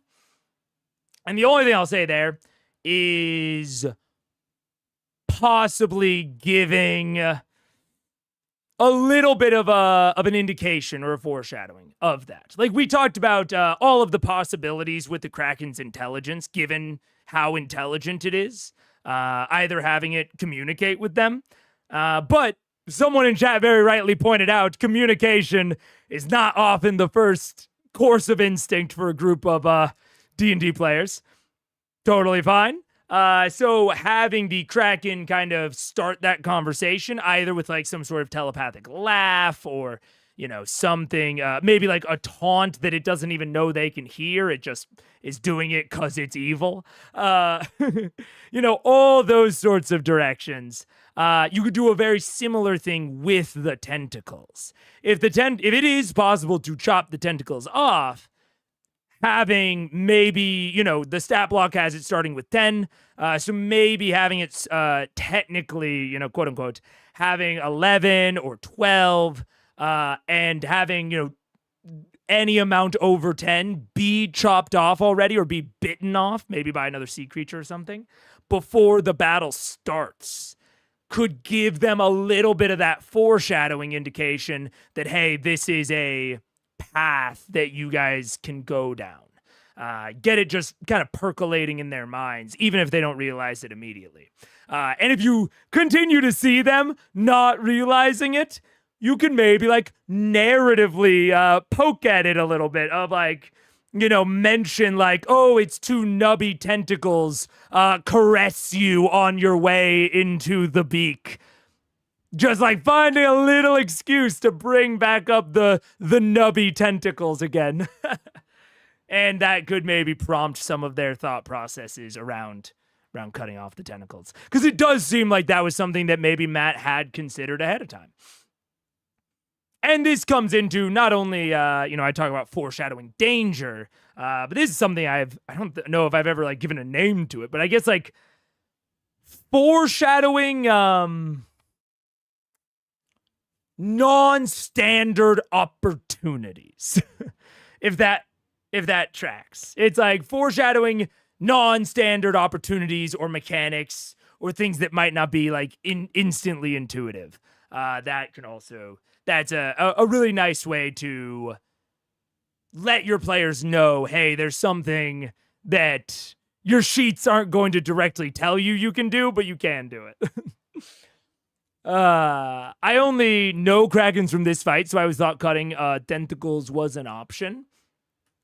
And I mean, why not? Yeah, like it makes perfect sense. Just because the stat block doesn't say it doesn't mean you shouldn't let him do it. This is more, I think that the idea of cutting tentacles makes a lot of sense for this combat in particular, where they do need to move around and the tentacles are grappling them. We talked about, Trinket getting grappled and Grog maybe even wanting to be grappled, but probably not eaten. But letting them know that is even an option. I'm not so keen or so hot on the idea that, you should just expect players to like try a bunch of random bullshit that their stats don't say they can do. That feels like you're just asking them to stumble around in the dark a little bit. I'm not super into that because that also sort of necessitates telling them no a lot until they happen to stumble into the thing that they can do, like, cutting off a tentacle. So if I have something non-standard like that, I like to give them a little indication, a little hint that might at least be an option. Yeah. I know Pathfinder had mechanics in place for directing an attack to certain parts of the body. Yeah, targeted shots. Yeah. Rich, you saw them earlier in the campaign talking about targeted shots a lot more often. I think they've gotten pretty D&D-ified at this point. They don't often ask about targeted shots anymore. But it certainly could have been a mindset thing earlier in the campaign, especially. Because I know they started in 4E, and then they were in Pathfinder for a little bit, and now they're in 5E. They've been all over the place. And this is even, honestly, even more of kind of a reason to not really expect the players to, like, guess a mechanic like that. Because, totally separate. In this case, they have even more of a reason to not just possibly guess it. There's even more of a reason here that they might be sometimes confused about mechanics because they have played in so many systems throughout this campaign. Yeah. They started campaign PF2E, so I'm surprised they didn't try to cut limbs. To be fair, they haven't been in 2E in going on 2 years at this point. I mean, I don't remember exactly when campaign 1 started. Actually, we can just see. Let's see. Arrival in Craghammer is going back in time. 10 years ago, 2015. Yeah. So they've been playing in D&D for 1.5 years, 2 years at this point. So I wouldn't, if I was Matt at this point, I'm not expecting, or I'm trying not to expect those sorts of things. Especially because D&D, like we said, D&D doesn't have that system. So giving them more direction in that case, I think is better. For targeting tentacles, I'd split the Kraken's HP between however many tentacles there are. They'd take half from everything. That damage would carry over to the Kraken itself. Sure, that could totally work. If you cut all the tentacles, the Kraken dies. Yeah, sure. The issue with that is they cut off all the tentacles, which they'd want to do. Then it'd fail their mission by killing the Kraken. Yeah, there's maybe some ways that narration could take care of that, but it's certainly a risk. And I mean, all that said, I think it is still at least slightly at odds with the overall tone, right? That is a pretty direct, violent combat method for resolving this. And this was really, pitched as a non-combat situation. Now, if you want it to be a combat situation, or if you want it to be the sort of thing that, seemed like a non-violent encounter, but then does eventually evolve into it, or at least has the possibility to evolve into it, then, you could look in these sorts of directions. But I think ultimately, one of the things I was very excited for was a non-combat situation, which I do think this had a lot of potential for, right? And even the way that Matt described it, everything leading up to it, I was like, hell yeah, this has so much potential. And then they find a lodestone within like 2 seconds of looking, and I'm like, oh, never mind. So like finding the lodestones isn't gonna be that hard. Oh, I don't know. Even if we dive into all the ways that they could have done combat more interestingly, I still don't think it really makes up for the surrounding factors. Yeah. And besides the Kraken, the tentacles of the Kraken is still massive, yeah. My probable best ending to this fight could have been Grog intimidating it and making it swim away. I mean, that works into the intelligence stuff that we've talked about. Like, it's a very intelligent creature. It would have a survival instinct. There are some ways there that they could interact with it. I think one of the problems, or not one of the problems, but one of the reasons that the players might not be in that mindset is because the Vesra have described the Kraken as like a beast. I think at least to a degree, they have implied kind of a lack of intelligence and sapience to the Kraken. Again, much more bestial. I think you could subvert that. Like, I think the Vesra believing that, totally cool. Them looking down on the Kraken and like thinking of it as a beast just because they don't get it, they don't understand it, that's fun. That's totally fun. But then you have to do some narrative work in order to let the players know separately from what the Vesra are saying that, hey, no, this is an intelligent beast. So we talked about it potentially setting a trap, it laughing at them, any of these things. I think if you displayed some of the Kraken's intelligence, they would probably look for some potentially non-combat oriented ways of dealing with it. I mean, we've seen when they've had intelligent enemies before, especially intelligent enemies where their combat with the enemies is more coincidental than targeted. Vox has tried to talk to people before. It's totally not something they're unwilling to do. But I think that they are under the impression that this is not something that can be talked to. When that's, not necessarily the case.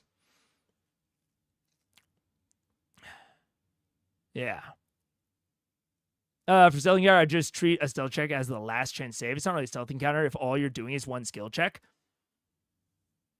Gee, Hercup, you're speaking my language. Yeah, using like vision cones and environmental blockers and sight movements. 100%. I think if you want to treat a stealth check as the last chance save, like I talked about the stealth checks as a skill challenge where you're making a lot of them back to back to back, chances are you're going to fail eventually.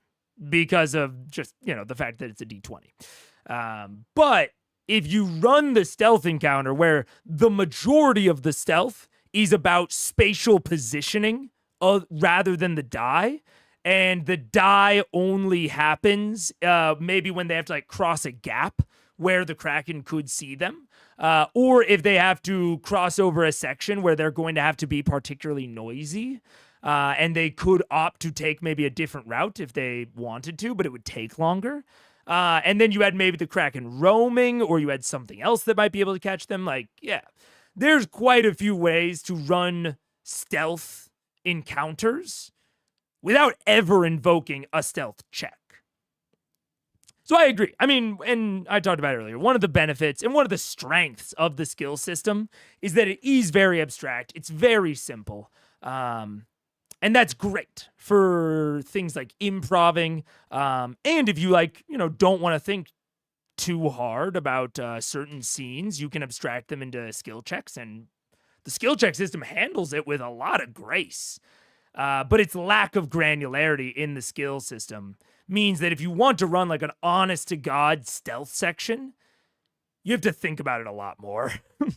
You have to think about line of sight and really construct an arena where that is possible, and where you don't have to rely on skill checks to facilitate it. I think that is, that's a good point.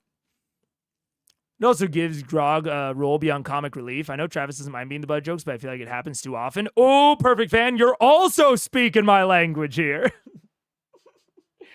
I don't remember how long ago it was, but it was right after, so it would have been like 5 or 6 weeks ago, maybe 4 weeks ago. But it was right around the time that I started watching Age of Umbra. And they made a comment about how Travis is seen as the really creative one. And I was like, whoa, that's sick. It makes me excited for campaign 2.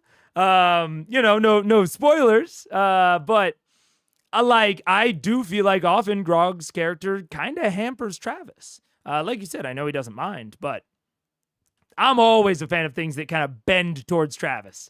I didn't love the pit fight encounters or even the Groon encounter. I thought, I don't know, they just didn't really do it for me. But I still support their existence because they gave Travis something special to do. So you're like I said, you're speaking my language on giving Travis something special there, or giving Grog something special. So just a moment passed too early. IMO for the Kraken to retreat. Oh, if we start thinking about the actual time passage in D&D, that's a whole other discussion. But yeah, Kraken has no reason to run right now. It's super winning. It's getting food. It's getting fed right now. It has already eaten 2 snacks. Why would it run? Yeah. Anyways. Kraken. My voice is going. We gotta finish this. Which I have plane shift if all goes terribly wrong. We all have to be holding hands. Don't That's true. Just you and me, Lynn. All right, so it's back turn. Keyleth, you're up. Okay. Oh, jeez, I'm right fucking here. Yes, it sucks. He's saying, do I feel him? We'll say that you're just, as the muscles squeeze you deeper in its body, you kind of slam into it. Feels like a hard bottom of the poop. Hey. I still have control water as an Well, actually, concentration. make concentration because you were damaged by the piercing maw, which is, Yep, we'll you're say not wrong. 24, so Come on, Mark home. Concentration. Which you have advantage on because of your warcaster. Which I have advantage. Oh, no, warcaster. That was a 16. No, I'll take with that 16. What did concentration? What? Constitution saving throw. Okay, 22. Okay, so you maintain concentration. Okay. And I find Grog. You do. And I control water. Yep. Is it watery in this? No, it is muscles, tensing, and a thin layer of acid. And oil. And oil's inside the jug. Oh, is it not just floating amniotic like water in this No, esophagus? that's what he just said. Currently, you're in the stomach, not the esophagus. Anatomy. No water. I can't jettison myself out of this guy's mouth. All right. You can spend your action to try. Okay. No, that's fine. There's options. There's not a lot of water in this space. Right now Okay. it's mostly actual stomach acid with creature and muscles that are tensing around. We have oil. Right? Yeah. Yep. I tell Grog, I say, hold on. And I cast a fireball right in front of us to try and jettison ourselves out. I'm a big fan With of my this. spire. I'm a big fan. With my spire complex, I go and try and give this motherfucker the worst heartburn he's ever Yeah, get experienced. your attack. Let me find out, bitch. Okay. I need, Kraken on top of I DMing. need you both to make dexterity saving throws with disadvantage. Disadvantage. He's gonna shoot. Like I said, I'm looking for any opportunity. She is voluntarily fireballing herself. She's voluntarily Tiberiusing this shit. right now. I am absolutely jettisoning them out of there. They're taking damage, of course, but this is the golden opportunity as far as I see it. Travis encouraging it? Yeah, and there's the oil. It's helping. Oh, yeah, absolutely. Shouldn't there be a bunch of water in an aquatic animal stomach? Bah, maybe. Honestly, if I'm in this scenario right now, I'm saying there is. But I don't know. Yeah, I don't know the way that a aquatic animal stomach works. But I'm saying yes. I'm saying yes to this. I would have probably said yes to the controlled water thing, but I'm saying yes to this all day long. Got some I have water advantage on them, so A little liquid. Okay. Jackpot. You have to make a dex save, a saving throw. 11. All right. Oh, wait, How many last- is dex save? Yeah, with disadvantage. At disadvantage. You are 13. Girl. At disadvantage? Yep. That was an 8, right? Plus dex, which is 5, so Plus best. Plus blessed. plus blessed. Hashtag. Hashtag blessed. Yes. Ooh, that's good. That's good. Plus 13, so that's 18. What's the DC on the spell for your staff? It doesn't say, So do your spell DC. which is 20 if I'm fully equipped Yeah, so you do not make a save. Your spell's too powerful. So go ahead and roll damage. on myself. Oh, like a 13. Yeah. So go ahead and roll. fine. So 8d6 damage to you, and the Kraken. Usually, if a creature's fully submerged in water, it has damage resistance because the water around it, however, the spell is inside of it. So I will say that it does not get the fire resistance. I don't know if you I do have fire Kraken, resistance, so I'm I was also about to say, you just said there's no water in here, Matt. Yeah. Oh. okay. I'm So excited. you can have about damage. Oh my I god. would be exceedingly angry We will if I save the have Kraken. We will to... save the Kraken. You knock yourself unconscious with your own fireballs? I don't care about that. I care more about the Kraken. I promise I will leave you This is my life's work. Literally gives the life's work. Oh, wow. Okay, happened there? 5, 6, 7, 8, 9, plus 4, which is 13, plus another 6, which is 16, 19, and a 6, which is 25. 25 was what you needed to force it to make a Constitution saving throw. 25 exactly? Well, based on the circumstances, I have the damage required for it to make a saving throw to regurgitate. However, Two, fireball 4, 5, explosion 6, based 7, on the 8. I'm sorry. You said 86. yes, It's actually 29 points. 29 points. All right. So as the Please don't kill this as the thing. fireball explodes, the oil that you create inside ignites and also Look, Matt just said it right there. He actually just exposed one of the levers, which I'm fine with. I don't think he needed to, but he said it right there of like, I halved the damage it would need to take in order to make the save to not regurgitate you.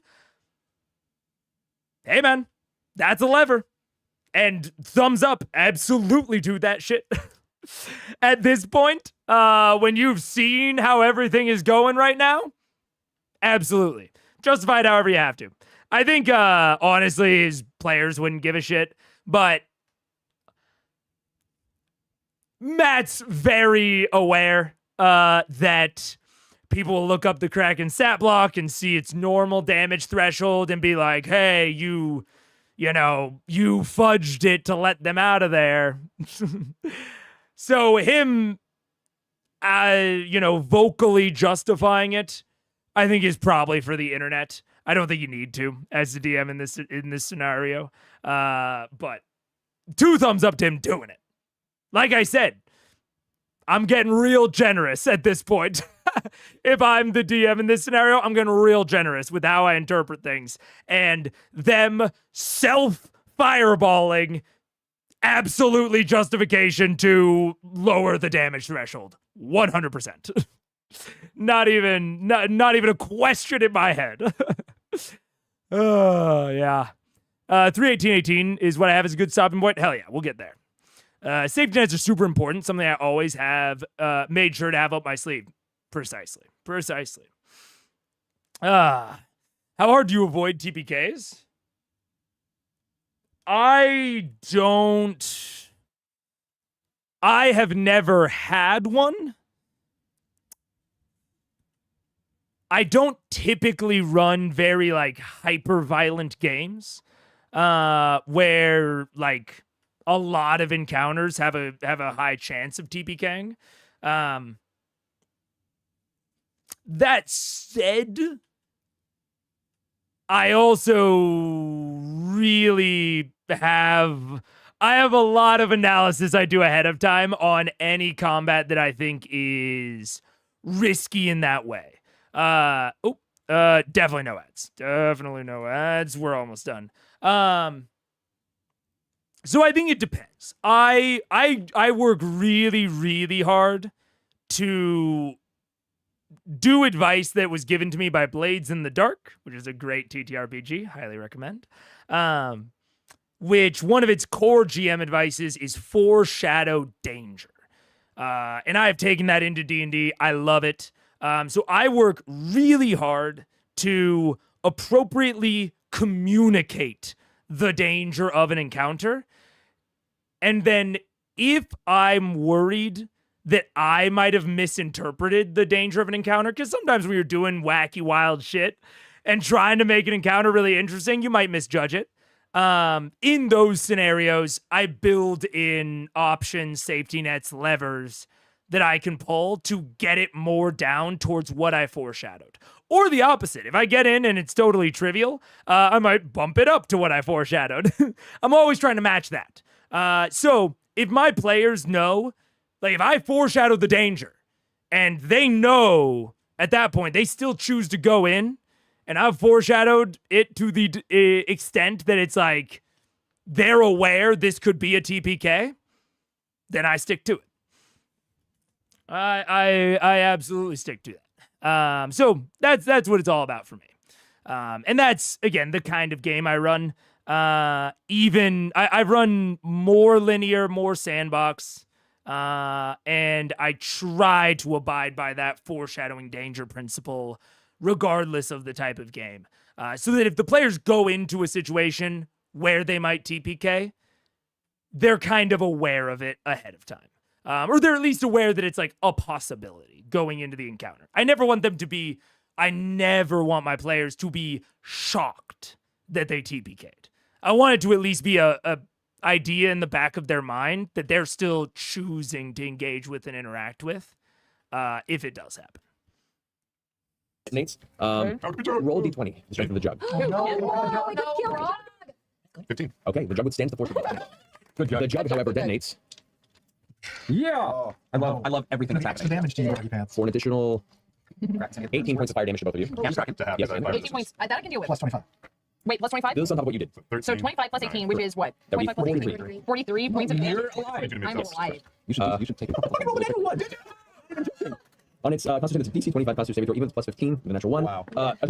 It bursts inside. You watch the eyes bulge on the outside of this Kraken, and suddenly it vomits out a burst of smoke, dark, kind of bloody water, acid, and both Keyleth and Grog are jettisoned out of the front of the Kraken's What mouth. is the chances it dropped any of us while all this happened? No, nothing. Okay. So, Everyone on the outside just goes, I know what I was expecting, to be magnificently frank. I see him vomit and I'm like, you and me both, buddy. Do I still have a bonus action? you would, yes. I'm going to cast Healing Word at myself. Okay. At second level. Go for it. Sorry. Oh, that's the point. That makes sense. Yeah, right when they jettison out of the mouth. That makes sense. That's a good stopping point. Okay. Whew. Yeah, this, I see why this episode is so long. I definitely get it. And honestly, I don't blame Matt for not like starting this encounter at like the top of a session.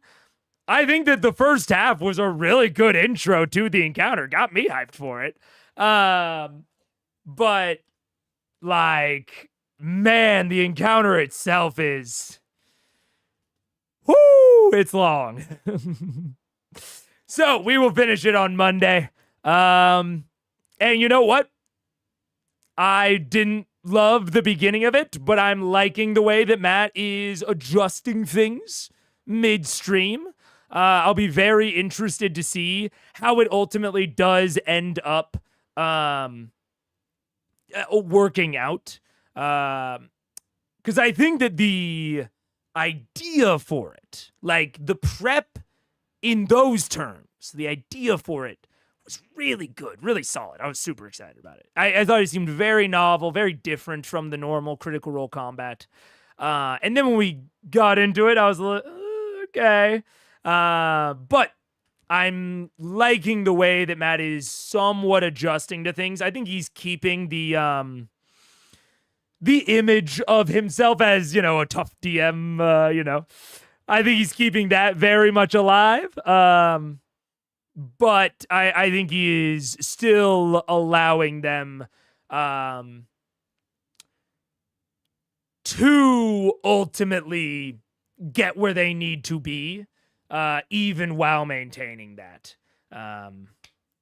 So yeah. They encountered a third stone and no one swallowed, so I'm sure nothing could go wrong. Nothing! I'm sure. What could go wrong? Moral of the story, stay the fuck away from Krakens. Oh my gosh, absolutely. Only 36 more hours of this episode only. Why is this up 88.3? Does that make sense? Yeah. First one was 88.0. Second's 88.3. Next one's 88.6. Yeah. Like how yeah. It'll be 88.6. Like how I do normally 0.5. Yeah. Yeah, it'll be like that. To indicate the three-parters. It is a little weirder, I get it, because it seems really small to indicate the first part, but that is typically how I indicate, the second part is like 0 and then 5, so it made sense. I didn't know how else to do it, so but that's it. Hopefully by 88.6 my light is fixed so that I'm not in this weird mood lighting that doesn't quite, I look very grainy. So hopefully that's fixed by then. And either way, I will see you then. Monday at sometime between 11:30 and like 1:30 Central Standard Time. I'm going to try to make it earlier, but we'll see. I'm not totally confident. Everyone have a good weekend, just as Amrock said. And I will see you all later. Goodbye.